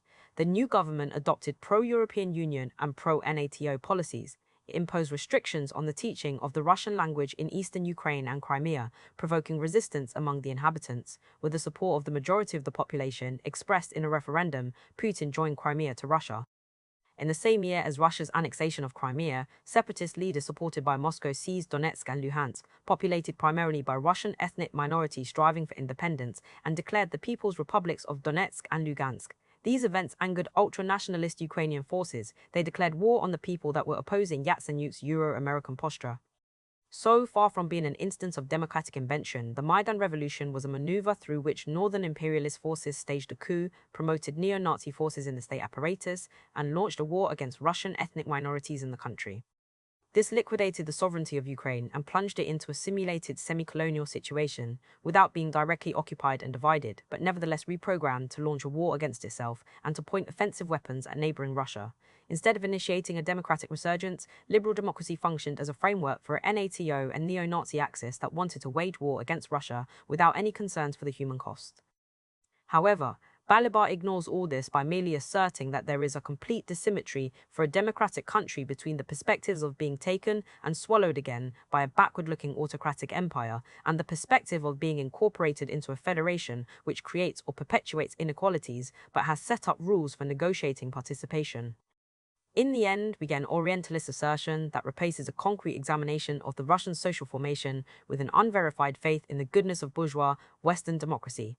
Given that Balibar's politics of civility forgoes the confrontation of social forces in favor of the reflective power of bourgeois democracy, it is no surprise that his discussion of the global significance of the Palestinian movement is oriented towards the abstract goal of justice. He says that both Ukraine and Palestine are united in their pursuit of justice, not only the justice that refers to a position in war on one side or the other of the divide between aggressor and victim or oppressor and resistant, but the justice that can acquire a universal resonance, the justice that confers a universalistic dimension upon the claim of rights that some actors embody in the war. Both Ukraine and Palestine appear as incarnations of universal principles of self-determination and resistance to oppression, this being the reason why, in different parts of the world, there are today activists who make valuable efforts to simultaneously support and articulate the two causes. This universalist perspective of justice is different from the logic of campism, which sees the current conflagrations either in terms of a conflict between democracies and totalitarian states, or a conflict between the Western imperialism under United States hegemony, organized by NATO, and the emerging peoples with a tricontinental basis. Balibar wants to repudiate both these campist perspectives by emphasizing the specific history of each war, each people, each territory in its own local terms, and by describing the modalities in which a war has developed out of conditions and choices that were made by their own actors, Russians, Ukrainians, Israeli Jews, and Palestinian Arabs, with all their internal divisions and their complete history. At first glance, this appears to be a call for historical specificity. Yet what Balibar offers is not concrete history, but a form of historicist nominalism that denies the actuality of imperialist totality by treating each conflict as sui generis, unlinked from any shared historical logic. In the name of the local, he evacuates the global. What is displaced in this move is the material structure of imperialist camps as real determinations that shape the possibility and form of local struggles. The local is not ontologically prior to imperialism, but is precisely that which is articulated through it. This is the paradox of nominalist historicism. While it presents itself as the rejection of abstraction in favor of the particular, it can only sustain itself by positing an abstract essence of the local, a pure, self-determining locality, uncontaminated by global relations of force. Thus, in its disavowal of imperialist structuration, nominalism inevitably leads back to the very abstraction it seeks to avoid. It must appeal to transcendent ideals, justice, liberty, self-determination as the organizing ground of meaning, because it has emptied the local of its material embeddedness in global antagonisms. The critique of campism, then, ends up reinscribing liberal universalism under the guise of radical historicity. Balibar wants to replace the actual reality of geopolitical camps with the philosophically concocted fantasy of struggles that transcend these camps and strive for justice and liberty. The American empire controls, through NATO and other modalities, 74.3% of all military spending worldwide. This amounts to more than $2 trillion. Thus, the single most important aspect of state power, that is, military power, the absolute central danger to the working classes of all countries, especially to the darker nations of the world, lies in the United States, led imperialist camp. The struggles for justice and liberty that Balibar imagines obscure the contradiction between the imperialism of the American empire and the people of the global South. He says that this division, while remaining real and crucial, is also compounded by other global phenomena, namely global warming and the environmental catastrophe, which subvert all borders in the world. But ecological degradation itself is differentially distributed according to the socio-economic gradations of the world imperialist system. Countries of the global south are disproportionately affected by climate change due to the fact that global warming hits the hotter, low-latitude, tropical and subtropical regions of the Earth especially hard. These countries are also generally poor due to imperialist factors such as underdevelopment, maldevelopment, poverty, corruption, and inequality, which amplify each extreme weather event into social tragedies as communities suffer displacement, hunger, and heightened precarity. Balibar sees contemporary conflicts not as a division between camps, but as a globalized hybrid war. This hybrid war supposedly subverts the boundary of those camps by unleashing a quest for justice and liberty that is not reducible to geopolitical and military conflicts. We can see here how the politics of civility ends up with an abstract, contemplative mindset that wants to attain justice, not through the struggle of camps, but through another ethereal struggle that floats above all concrete divisions. In the end, this ethereal level of justice becomes synonymous with the defense of bourgeois democracy, since it contains the appearance of pluralism. Civility becomes a pro-imperialist prejudice that constantly rails against the hordes of uncivil masses who are not trained in the kind of reflection that bourgeois democracy teaches. In the real world, by contrast, conflicts are resolved not through careful contemplation but through uncivil antagonisms. Today, the most important division is between imperialism and humanity. The Palestinian cause cannot be separated from the struggle against United States domination, a fact that is well understood by the axis of resistance: Iran, Yemen, Lebanon, Iraq. Popular democracy can be realized only through strengthened national sovereignty that is capable of waging defensive wars against the United States' policy of sanctions, invasions, encroachment, and destabilization. As Agel writes, wars of national sovereignty against imperialism are pro-working class. The contemporary axis plays a limited but real liberatory role in staving off state collapse in the countries near and around Palestine and shielding populations' social reproduction and popular well-being against the reaper of accumulation through development. The same logic of anti-imperialism applies to Russia. The country witnessed more than 25 million deaths due to the invasion of European fascists when it was governed by communists. Today, Russia is again a target of imperialist forces. The United States and NATO camp wants to permanently destroy Russia's nuclear military capacity and install a puppet regime in Moscow in order to dismember Russia in the long term and replace it with many smaller, permanently weakened vassal states of the West. Thus, we have a campist struggle that no one can escape. Any new horizon has to be born from within these camps amidst the uncontrollable, contingent materiality of struggles. Revolutionary movement. The present-day Palestinian movement is giving us indications of what an alternative revolutionary politics can look like by erecting a sharp divide between the democratic ideology of bourgeois intellectuals and the militancy of the masses. On the one hand, intellectuals like Balibar are worried that Hamas is reproducing the violent mentality of Zionism. This is based on the assumption that the October 7th attack was an irrational outburst of primitive sentiments without any political rationale. That is why politics can only be entrusted to the reflective scrutiny of democratic discussions. In Balibar's theory, such reflective scrutiny is provided by civility, which is a form of politics that can touch the ultra-political contingency of politics itself. This ultra-political contingency is present as the inconvertible violence that forms the limit point of every political action. If we hubristically suppose that all violence can be converted into reason, we will end up with the fantasy of omnipotence in which all resistance is eliminated in a cycle of nihilistic violence. That is why Balibar's Politics or Civility wants us to respect the contingency of politics without attempting to hide it beneath fantasies of omnipotence. Thus, even though politics is tragic, groundless, and without guarantees, this tragedy of politics can become a politics of tragedy on the basis of the ethical decision that the risk of the perversion of the revolt is not a sufficient reason not to revolt. In the paradigm of civility, people will revolt with the full knowledge that they are intrinsically impotent and cannot wholly eliminate antagonism. Thus, we get a politics of tragedy sustained by ethical reflection upon the groundlessness of politics. On the other hand, we have the mass action of Palestinian anti-colonialism, wherein the dilemmas of politics are answered not through the philosophical invocation of ultra-political contingency, but through the confrontation of forces on the terrain of social reality. Balibar simplifies divisions by dissolving them into a transcendental level of civility wherein the political actor can treat antagonisms in a peaceful manner. Instead of trying to eliminate the enemy, the enlightened political actor focuses on how antagonism can never be entirely eliminated, or how politics can never attain full stability. This knowledge curbs violence against the enemy and cultivates a more civil attitude. One cannot fail to emphasize how Palestinians are constantly asked to demonstrate their civility. Their language has to remain perpetually aware of the kind of effects that it may have on others. This leads to a hypermoderation of Palestinian behavior, where anything that is disliked by Israeli oppressors is deemed anti-Semitic. Muhammad al-Kurd writes, "We were instructed to ignore the Star of David on the Israeli flag and to distinguish Jews from Zionists with surgical precision. It didn't matter that their boots were on our necks and that their bullets and batons bruised us. Our statelessness and homelessness were trivial. What mattered was how we spoke about our keepers, not the conditions they kept us under, blockaded, surrounded by colonies and military outposts, or the fact that they kept us at all." In this situation, simple ignorance becomes a luxury for Palestinians. If we keep focusing on how the oppressed should regulate themselves so that they don't fall into barbarity, we will forget that no matter how they behave, they will never be perfect enough for a dialogue with the oppressors. Balibar thinks that by being the perfect victims, the oppressed will convince the oppressors to negotiate their antagonisms with them in a thoughtful manner. But this is never going to happen. Antagonisms are irreconcilable as long as they are not fought out to their end.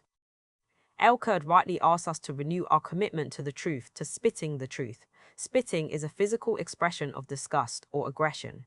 It is an open declaration of hostility instead of a solely cognitive exchange of knowledge. Cognition and reflection fail to initiate the flow of ideas since the sea of thinking remains trapped in spaces of colonialism, the bodily realities of colonized and colonizing subjectivity. The flow of ideas will happen once their spatial encasements are burst open. Antagonisms has to jump-started through the act of spitting the truth, through violence against the colonialist. Balibar, in contrast, subscribes to a cognitive schema because he regards antagonisms as concrete representatives of an ultra-political antagonism, which he designates as the precariousness of politics that we have to constantly recognize. Such an ultra-political antagonism does not exist. In social formations, we only have concretely situated groups with concrete interests. These interests cannot be removed through careful reflection and discussion. On the contrary, they are material structures whose rigidity needs to be broken down through a concrete struggle of forces. This is what anti-colonial violence does by eroding the sense of entitlement enjoyed by colonizers and exposing them to the popular power of the colonized. In the midst of struggle, only a detached philosopher can ask the oppressed to use violence in a way that preserves the openness of antagonisms. This openness or precariousness of politics is not an idea that can be theoretically pondered upon or a reservoir of morality that can be used to practice civility. Rather, it is an emergent reality formed through the destruction of the oppressors. That is why inconvertible violence as such does not exist. The inconvertibility of violence is determined conjuncturally when political procedures of conversion encounter certain impasses or obstacles. Instead of staring at the impasse and turning it into a philosophical principle of precariousness, we need to use the impasse to reconfigure our own political perspective and carry on the struggle. The groundlessness of politics is not a tragedy that we need to codify into an ethical principle, but a material fact out of which we need to weave the dynamic of political action. Politics is indeterminate and without guarantees, but this does not mean that indeterminacy has to become a moral horizon. Instead, indeterminacy functions as the motor that renders politics inexhaustible and confronts it with obstacles that demand specific responses. Far from conforming to the reflective carefulness of civility, politics is like the uncivil act of flooding unleashed by Operation Al-Aqsa Flood, wherein hierarchies are flooded with a deluge of popular energy, a deluge that listens to nothing but its own undulating waves. Chapter 5. Philosophy as an Act of Life. Gaza and Anti-Colonial Praxis. In his 1918 article, Fear of Collapse of the Old and Fight for the New, Vladimir Lenin talked about intellectuals who were ready to recognize socialism if humanity could jump straight into it in one spectacular leap without any of the friction, the struggles, the exploiters' gnashing of teeth, or their diverse attempts to preserve the old order or smuggle it back through the window. Without the revolutionary proletariat responding to each attempt in a violent manner. Situated at a distance from actual political struggle, these intellectuals want to avoid the extremes of political struggle, preferring the path of conciliation. The current colonial genocide in Gaza has generated a similar phenomenon. Western philosophers have condemned the October 7th attack launched by Hamas, advocating for the adoption of a more peaceful approach. The term Western is used not to refer to ethnic identity, but to indicate the political, cultural, and ideological network of influence managed by the United States-led imperialist order. Nested within this network, philosophy has separated itself from the domain of politics, passing judgment upon its dynamics. This book performs a reverse operation. It considers politics as a productive form of thinking that sets the boundaries of conceptualization for philosophy. The standpoint of mass struggle is used to underline the severe inadequacies that afflict the intellectual framework of Western philosophers. The pitfalls of political ontology. According to Jody Dean, the criticism of Hamas should be carried out according to the political exigencies that structure the conjuncture. Against the background of the imperialist demonization of Hamas as a group of terrorists, even a nuanced critique of its actions contributes to the dehumanization of the Palestinian struggle. As Dean puts it, what matters is knowing when disagreement and criticism, especially in public, is likely to be useful, when it might move the struggle forward, and when it's little more than posturing or condescension, an expression of our attachment to the singularity of our own feelings and position. Acting on the basis of such knowledge is the essence of solidarity. Even when every effort is taken to disagree with nuance and good faith, criticism and condemnation can do serious damage to a movement, undermining the fragile alliances that hold it together under enormous threat and pressure. Eika Kabuku thinks that the conjunctural insistence on the political effects of critique risks silencing the multitude of paths that lie beneath the binaries of mainstream discourse. Our political predicament consists in the fact that the either-or tends to structure much thinking on the subjects of international solidarity with Palestine. Are there only two positions available to us in the global solidarity movement with Palestine to support or condemn Hamas?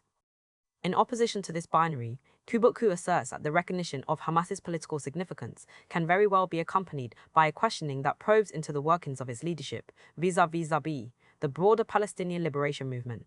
Must such questions necessarily echo imperialist demonizations of Hamas and imply its condemnation as a political formation? Here, we come to the crux of the debate. Can the discursive terms of struggle be detached from the immediacy of existing politics? Can the historical weight of a definite political struggle between imperialists and Hamas be perforated to create a multiplicity of strategies? Kubuk says that this perforation is completely possible. It is possible to support a resistance movement while critiquing elements of its leadership and actions, even during long periods of backlash and repression. In fact, acts of critique enable the political transformation and strengthening of our movement through mutual engagement with our political differences. But from where does one undertake the critique of Hamas? Where is the alternative location to which we can migrate in order to escape the stringency of the zero-sum possibilities that we face? Kibuku doesn't elaborate this because she simply presumes that there exists a capacity for innovation that can generate creative multiplicities. But this assumption is belied by the reality that obtains in Palestine. In the colonized social formation, multiplicity exists not as an expression of a creative capacity, but in the form of a historically produced structure of radical fragmentation. According to Abdul Shawad Omar, this structure has led many Palestinians to begin questioning the very notion of our unity as a people, pondering whether the discrepancy in the capacity of Palestinians to resist is a sign of the weight of geographic divisions and various colonial governmentalities after 75 years. Hamas has eroded defeatist sentiments of disunity by destroying the myth of Israeli invincibility, showing how Palestinians are capable of attacking the Zionist security regime. Many of Hamas's critics offer nothing that could match its work to accumulate power in the Gaza Strip, and its opening of a strategic Pandora's box that has overflowed and deformed the colonial regime, providing a historical moment that includes among its many possibilities the potential for Palestinian liberation. Hamas's practical efforts to dissolve the reality of radical fragmentation demonstrate that there is no pre-existing creative force that can be harnessed to practice a politics of multiplicity. Instead of grounding politics in the ontological force of multiplicity, one has to realize that politics is a groundless procedure that creates truth through its own constructive dynamic. In other words, there is no reservoir of multiplicity that can supply resources for the execution of political initiatives. In the present situation, the critique of Hamas cannot unleash a dynamic of mutual exchange because there exists no other political force that can parallel Hamas's militant ability to practice resistance against the Zionist regime. It is this militant capacity that has earned Hamas universal condemnation from imperialist hegemons.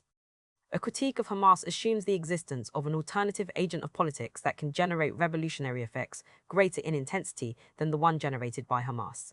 Insofar as there is no such practical revolutionary agent to which the critique of Hamas can address itself, such criticisms feed into the entity that is churning out anti-Hamas propaganda, namely the imperial war machine. Critique is revolutionary only when it is embodied in the practical ability to strengthen revolutionary power in the midst of an existential struggle. Disembodied criticism fails to find any political referent that can tilt the balance of power in favor of liberation. As a result, it joins the general circulation of imperialist propaganda against Hamas. Liberal politics. The ontological grounding of politics in a pre-existing force is a common strategy among Western philosophers. While Coburg School opts for multiplicity, others, as we have seen, deploy the language of possibility, the possibility of peace. None of the philosophers inquire into the source of these possibilities. It is simply assumed that peace between Israel and Palestine can be ensured through non-violent means without the necessity of anti-colonial struggle. This ontological turn in Western philosophy mirrors the liberal politics that has been implemented through the Oslo peace process. After the isolation of Iraq and the downfall of the Soviet Union, a pallor of defeat hung upon anti-systemic forces. In this conjuncture, the necessity of political struggle was suppressed by the attractiveness of arbitration. Full-scale decolonization was replaced by the management of legally granted statehood. The depoliticization of the Palestinian movement was strategically beneficial for Zionist power. Haidar Eid writes, by winning the wars of 1948, 1956, and 1967, and by getting international Arab and Palestinian recognition, Israel, as an apartheid settler colonial state, has hoped to move onto a new stage, a stage that requires the formation of a new consciousness among colonized Palestinians. Herein lies the danger of Oslo, the creation of a new paradigm through which the consciousness of the supposed enemy, the other, is washed out and replaced with a one-dimensional mentality through the construction of a fiction, two states for two peoples, the goal of which is unattainable. Post-Oslo depoliticization worked through the forgetting of the power imbalances that constitute the reality of Zionist settler colonial rule. Israel and Palestine became two moral entities engaged in a process of mutual recognition. Limor Yehuda waxes eloquent about how Oslo sheared off Palestinian national liberation from the geo-economics of Arab-Israeli conflict, converting it into a unique Israeli-Palestinian conflict. Whereas earlier, the Palestinian struggle functioned as a zero-sum game, evoking feelings of existential threat and profound insecurity, Oslo shaped it into a question of dialogue that could be solved through representative institutions of local governance. Thus, the peace process can be seen to have inaugurated a new discourse of morality, wherein both Israel and Palestine became partners who needed to trust each other and articulate their concerns. Serge Schmarman articulates this belief very clearly. The wisdom of Oslo is a credit to the negotiators, who came to recognize the validity of each other's guiding narratives, of Israel's return to a promised land after an unspeakable tragedy, and of the Palestinians' dispossession and humiliating occupation. These narratives could not necessarily be reconciled, but the negotiators were able to escape the zero-sum feuding over who was in the right and acknowledge the other's yearnings, history, and grievances. The moral discourse of the peace process flattens the historical unevenness of settler colonialism, the binary of the colonizer and the colonized, into the abstract universe of guiding narratives. Each nation has its own guiding narrative, which interacts with the other narratives present on the global platform. This is essentially the transposition of the ontology of liberalism onto the scene of international politics. Just as the liberal individual expresses their own views in front of a public sphere that has learned the values of tolerance, so nations also express their own guiding narratives in front of other tolerant nations. The ensuing balanced discussion eliminates any misunderstandings. In opposition to this liberal ethics of discussion, Edward Said notes that the conflict between Palestine and Zionism is not just a misunderstanding but a real opposition between opposed forces. Furthermore, a conflict embedded in a specific region, having a concrete history, and bringing into play a conjunction of many different regional, international, and cultural factors. Outside the apolitical universe of liberal morality, one can find historical explanations for how nation-states are constituted. Israel's establishment in 1948 was intimately interlaced with the logic of imperialism. During its period of existence, Israel has served as a bulwark against Soviet influence, although the USSR did initially support the creation of Israel using chauvinist theories like Yeshuvism as an extremely effective counterweight to the rising anti-imperialist tide headed by Gamal Abdel Nasser as a conduit for channeling arms to unpopular regimes, as a regional backer of oil-rich Gulf monarchies, as a home for United States weaponry, or as a major partner and market for the United States military-industrial complex.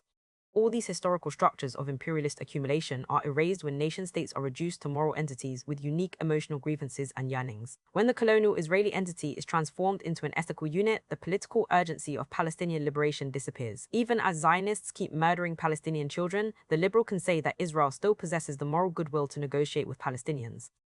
As long as this moral goodwill exists, any act of anti-colonial warfare on the part of Palestinians will be perceived as an unwarranted aggression that violates the possibility of peaceful dialogue. No political pressure needs to be placed on Israel. The nation only needs to be convinced that the realization of its guiding narrative lies in the creation of an independent Palestinian state. Schmaman notes. The root of the problem identified by the Palestinians and Israelis in what is still the closest they have come to an accommodation remains the same.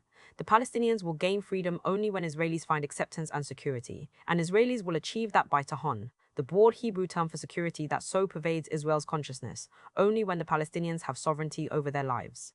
An infinite ethical flexibility is conferred upon the colonial conjuncture. The historical antagonism between Israel and Palestine evaporates into a discursive world of free-flowing discussion. Peace can be won through the force of convincing arguments. Against this, one needs to insist that Zionist settler colonialism will not go away on its own, through a self-overcoming dynamic of ethical reflection. On the contrary, it is characterized by a structural inertia, caused by the self-maintaining tendencies of an imperialist global political economy. It is in the interest of the United States-led geopolitical order to preserve the savagery of Zionist colonization. Axis of resistance. In her article on leftist internationalism, Kubutku acknowledges the materiality of Israeli colonialism when she notes how Israel's chief financial, military, and political sponsor, the United States, remains the most destructive state on earth and the only one to have ever used nuclear weapons, which it houses in military bases across Germany, Turkey, Japan, and elsewhere. But the force that is combating the American empire, namely the axis of resistance, Iran, Yemen, Lebanon, Iraq, is not even discussed as a potential constituent of internationalist solidarity. On the contrary, Kubutku elaborates an anarchist program of anti-state politics wherein a nebulous desire for freedom performs a function similar to that of liberal pacifist ethics. In response to state-sanctioned internationalisms and their militarist, humanitarian, and legal calculations, we need a leftist internationalism that does not reflexively wave the flag of any existing nation-state as the primary form of demonstrating solidarity. If the transcontinental wave of protests for a free Palestine demonstrate the anti-colonial impulse of leftist internationalism today, its expansive desire for freedom can, indeed in dream, trespass walled sovereignties of the nation-state. We can think beyond the nation-state form in situating our side in war and peace alike. The partial and partisan we of leftist internationalism, in any case, can claim sides within humanity and nation to better understand, sustain, and create forms of ecological, social, and political struggle that must exceed them both. The elimination of the state form is necessary for the success of revolutionary politics. A state emerges in the course of class struggle so that the exploitative minority can keep the exploited majority in check through repression and reforms. The state can never establish order by reconciling the classes, as its very function is to ensure that the oppressive interests of the exploiters remain dominant. Given the inability of the state to effect reconciliation, it progressively alienates itself from the masses, constantly acting against their wishes. Consequently, the objective of the left consists in dissolving the state into society, so that the task of governance is carried out by the oppressed themselves. But how do we merge the state into the mass activity of society? Kubutku believes that the dissolution of the state has to be carried out in the here and now through the invention of democratic forms that exceed the boundaries of the nation-state. In the context of the genocidal war in Gaza, this implies a critique of the axis of resistance, which has been using state capacity for defensive industrialization against the United States, Zionist bloc. Michael Hart and Sandra Mezzadra, whom Kubutku cites, assert that any support for Iran and its allies commits the error of campism, an ideological approach that reduces the political terrain to two opposed camps and often ends up asserting that the enemy of our enemy must be our friend. Instead of supporting Iran or its allies, even rhetorically, Hart and Mezzadra declare that an internationalist project should instead link Palestine solidarity struggles to those such as the woman, life, freedom movements which challenge the Islamic Republic. This is a strategy that embeds nation-states in a wider context of social revolution instead of confining oneself to its logic. Hart and Mazadra elaborate. A resistance movement fit for the 2020s would include a range of forces, including local and citywide organizations, national structures, and regional actors. Kurdish liberation struggles, for example, extend across national borders and straddle social boundaries in Turkey, Syria, Iran, and Iraq. Just as liberalism presupposes an inherent ethical capacity for peace, anarchist leftist internationalism presupposes a global space of freedom where the state can be immediately abolished through the practice of direct democracy. Instead of fighting on the terrain of nation-states, one situates them in a broader space where life can be reproduced in a non-statist form. Hart and Mazadra label this as a strategy of desertion in which people simply exit from the state into an international space of freedom. Kubutku also presupposes this space of freedom when she notes how the forced hand of an either-or position between supporting and condemning Hamas shrinks the space for debate and political transformation in the global movement for a free Palestine. But what if there is no pre-existing space of free, democratic multiplicity into which we can escape? This assumption is simply a postulate of liberal epistemology, which grounds politics in an ontological force. The Kurdish movement is cited as an example of a dynamic that exceeds the logic of the nation-state and points to anti-statist structures of self-governance. This depiction fails to accurately portray reality. In Syria, for instance, the democratic power of the Kurdish movement is undermined by its entanglement in the imperial structures of American dependency. Rojava is not an enclave of anti-statist popular sovereignty. On the contrary, its existence has been tied to the illegal presence of United States military bases, soldiers, advisors, and special forces in Syria. So, the Kurds' legitimate right to defend themselves against the Islamic State of Iraq and Syria, ISIS, and against Turkish aggression has been expressed through the geopolitical channels of the American empire. United States military support for Rojava is purely motivated by self-interest. American military presence in northeastern Syria allows the United States to loot the country's oil and gas reserves, prevents Iran from establishing land connections to the Mediterranean through Iraq and Syria, and contains the influence of Russia and China. The entanglement of the Rojava experiment with United States imperialism demonstrates that there is no global space of freedom where the state can be abolished through the practice of democracy. Rather, one has to construct that space by defeating the forces of imperialism. If emancipatory politics simply ignores the state and tries to escape into an anti-statist enclave, it will soon be forced to face the reality of imperial state power. In the context of the war in Gaza, this means that Zionist settler colonialism cannot be dismantled if the national liberation movement chooses to bypass the system of state sovereignty. State power does not stop existing if we pretend that this is the case.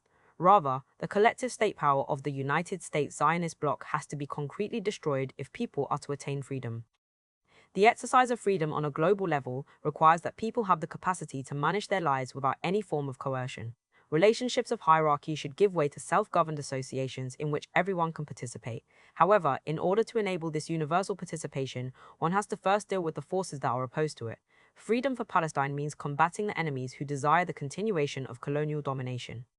These enemies constitute a United States-led system of imperialism. As long as this imperialist system exists, there can be no free association of peoples that can reconcile conflicts. It is this very irreconcilability of antagonism that accounts for the existence of the state. The state arises only when class antagonism cannot be reconciled. At the level of the world system, the class struggle expresses itself through the divide between the global north and the global south. The core capitalist countries of the north assert extraterritorial sovereignty over southern states, thus weakening their power of independent decision-making.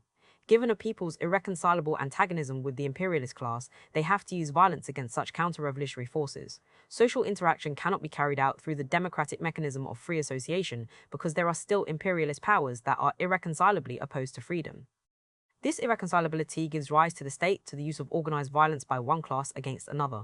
The persistence of an imperialist international system necessitates the formation of an apparatus of violence that can suppress the resistance of the dominant group. Vis-a-vis Palestine, the axis of resistance serves precisely such a function.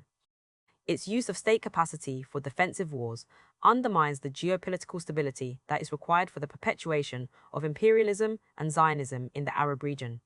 The anti-imperialist state reflects the attempted counter-domination of one part of global society, people of global south, over the rest of society, imperialist rulers of the global north. Against moral responsibility, insofar as Western philosophy grounds politics in an ontological element, it converts practice into a mere means for the realization of a theoretically posited capacity or possibility. Anti-colonial struggle is jettisoned as a superfluous dynamic that can be replaced by attention to a more fundamental ontological reality. In the last instance, this fundamental ontological reality is reducible to the liberal insistence on the use of pre-given ethical capacities against the revolutionary emphasis on the necessity of an intensifying struggle.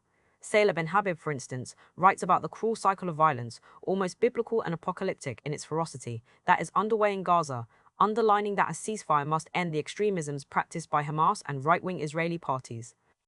What does it mean to say that the genocidal war in Gaza is a cycle of violence?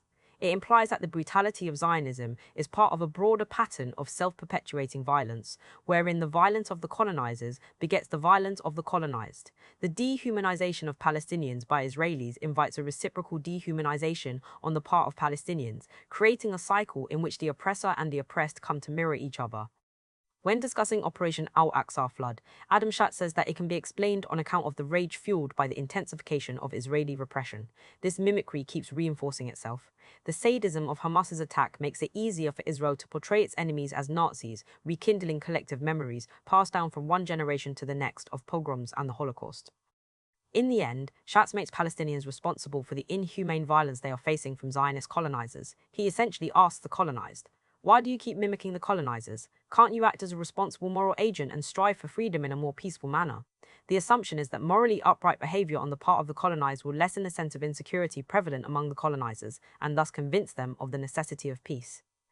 The model of moral responsibility that underpins Schatz's retelling of Operation Al-Aqsa flood participates in the ontological turn that dominates Western philosophy. Judith Butler talks about a capacity to judge that can help us gain valuable knowledge and thus furnish a truer understanding of the situation in Palestine. Since this capacity to judge can always be exercised, nothing can exonerate Hamas from responsibility for the hideous killings they have perpetrated. Butler calls this a different political morality, a patient and courageous way of learning and naming. It is very counterintuitive to characterize the colonial relation of hierarchy as a pedagogical process involving the acquisition of knowledge. Palestinians and Israelis are converted into moral agents who can engage in critical dialogue if they choose to pay attention to the ethical capacities that they possess. When evaluated from the viewpoint of this ethical capacity, both the colonizer and the colonized can be indicted for having failed to carry out a mutual dialogue. But what allows us to posit such a pre-given ethical capacity? If we assume the presence of such a capacity, then politics is hardly allowed any autonomy of its own. Its script is preset by the need to realize the moral agency which each one of us carries. Against the ontologization of politics, one must begin in the midst of politics, where no ethical capacity is ensured. In this politics without guarantees, the colonized no longer function as a placeholder for a fundamental ethical psychological capacity. Refa Al-Areh, a Palestinian poet and academic killed by Israeli forces on December 6, 2023, asserts Palestine as a fascinating entity that Israel still refuses to allow to exist in reality. In place of a fully present ethical possibility of emancipation, we have a fascinating dynamic that wants to be realized. Even though it is not part of reality, Palestine circulates as an insistence on life and a determination to live. The permanent reality of colonial death surely makes it impossible to live freely, but the impossibility of a free life doesn't mean that there is no desire for survival. The oppressiveness of Zionism stokes the desire for survival. This desire is maintained and reinforced through practices of solidarity, such as storytelling. As Rafa'at says, the desire to describe and explore the experiences of life, including, in this case, that of death, so that others might lead a better life, is a very act of sumud or steadfastness that has long characterized Palestinian life. The desire that Rafa'at talks about is not a drive towards freedom that is just waiting to be realized. On the contrary, it is a desire that grows from the granularities of life and death. In a poem, Rafa'at writes, "We dream and pray, clinging to life even harder every time a dear one's life is forcibly rooted up. We live, we do." The desire to cling to life is reinforced through encounters with death. Life is not an untarnished capacity, but a repeatedly performed act of living. We live, a repetition that demands collective renewal after every tragedy. The necessity of renewal means that the desire for life is connected to memory, to the task of inscribing experiences in the materiality of transmissible stories. The model of moral responsibility that dominates philosophical discussions of Gaza follows an opposite path. Memory in this case is treated as a stable expression of the ever-present ethical capacities that nations possess. Pankaj Mishra, for example, talks about the Holocaust as a universal reference for the post-1945 world order, which was apparently defined by a set of common ideals: respect for freedom, tolerance for the otherness of beliefs and ways of life, solidarity with human suffering, and a sense of moral responsibility for the weak and persecuted. The reconstruction after 1945 was not so much about modern values as it was about the political struggles of socialist and national liberation regimes against United States expansionism. There was no ready-made global edifice, but only a turbulent antagonism between imperialist capitalism and anti-systematic forces. Any universal morality had to emerge from this antagonism. Mishra, on the contrary, presupposes the existence of such a morality and wants to recover it without the need for concrete struggle. He advances an abstract ethics that would revive a lost moral idyll. Thus, he locates Israeli brutality not in the settler colonial character of Zionism, but in the nihilistic survival of the strongest ideology propagated by all Israeli governments since Menachem began. The assumption is that there is an inner nucleus of Zionism that can be retrieved from the excrescence of extremism. Israel is accordingly consecrated as an ethical agent with whom peaceful dialogue is possible and necessary. Since militant anti-colonial struggle is not necessary, Operation Al-Aqsa Flood can be demonized as a series of massacres and hostage-taking. Mishra also worries that the Global South's indifference towards the inflated value of the Shoah risks turning the color line into a new Maginot Line. That's why in the end he wants to preserve the Shoah as the measure of all crimes and anti-Semitism as the most lethal form of bigotry. Enzo Traverso similarly eulogizes the status of the Holocaust as a paradigm for constructing the memory of other forms of mass violence. He worries about the damage that Israeli violence is causing to the memorial sanctity of the Holocaust. If this memory were identified with the Star of David worn by an army carrying out genocide in Gaza, the consequences would be devastating. All our points of reference would be blurred, both epistemologically and politically. We would then enter a world where everything is equivalent and words no longer have any value. A whole series of reference points that make up our moral and political conscience, the distinction between right and wrong, defense and offense, oppressor and oppressed, perpetrator and victim, would be in danger of serious damage. Our conception of democracy, which is not just a system of laws and institutional arrangements, but also a culture, a memory and a set of experiences, would be weakened. The feeling of disorientation that Traverso talks about is linked to a specific intellectual mindset. Politics should be subordinate to the unicity of a moral foundation, to the clarity of a firmly established memory. This memory serves as a universal moral code, guaranteeing the distinction between right and wrong, defense and offense, oppressor and oppressed, perpetrator and victim.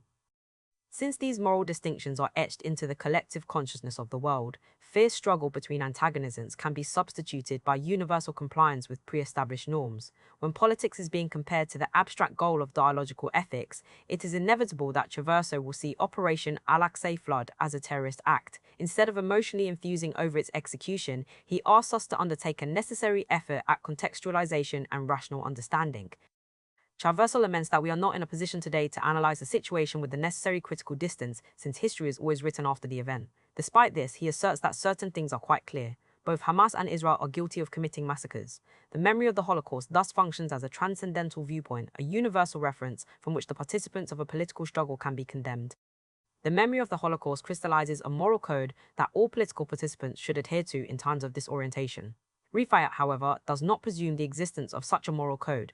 He highlights a condition wherein the possibility of dialogical ethics is shattered by the physical weight of the colonial war machine. Universal adherence to a moral code established by the Holocaust is possible if words have the chance to change the enemy's conscience. It is this possibility of appealing to morality that is thrown in doubt by colonial violence. In 2022, Rafaya asked, "Can a story or a poem change the mind or the heart of the occupiers? Can a book make a difference? Will this calamity, this occupation, this apartheid pass? Does a single Palestinian life matter? Does it?" In 2023, facing the possibility of death at the hands of Israeli colonialism, his question changed into a definitive assertion. Israel could kill all 2.3 million of us and the world would not bat an eye. The absence of a moral conscience on the part of the colonizers means that the colonized cannot be expected to behave as perfect victims, peacefully asking their oppressors to give up their privileges. This is simply a liberal fantasy of infinite ethical capacity. In his genocide diaries, Rafa'at negates this fantasy, noting the sheer levels of despair that can seep into colonized subjectivity. He writes about a stage of colonial war characterized by silence and numbness. This is when Israel particularly intensifies the bombing of civilian homes. Stories are interrupted, prayers are cut short, meals are left uneaten, showers are abandoned. Therefore, amid the chaos and danger Israel brings, many in Gaza, especially children, withdraw into silence. They find solace in solitude as means of coping with the overwhelming emotion and uncertainty that surrounds them. Silence prevails.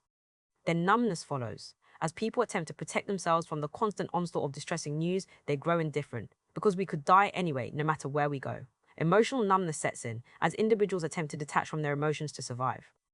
In a conjuncture wherein no ontological capacity is ensured for the maintenance of dialogical ethics, memories have to become political tools of collective self-making, instead of functioning as expressions of a pre-given moral code. A memory-based moral code is effective only if the agents to which it is addressed possess an intrinsic capacity to take heed of it. But when the presumption of such an intrinsic capacity is discarded, memories become a means for constructing political power among different social groups. Refat configures memories as situated acts that promote remembering and condemn forgetting, an act of resistance to an occupation that works hard to obliterate and destroy links between Palestine and Palestinians.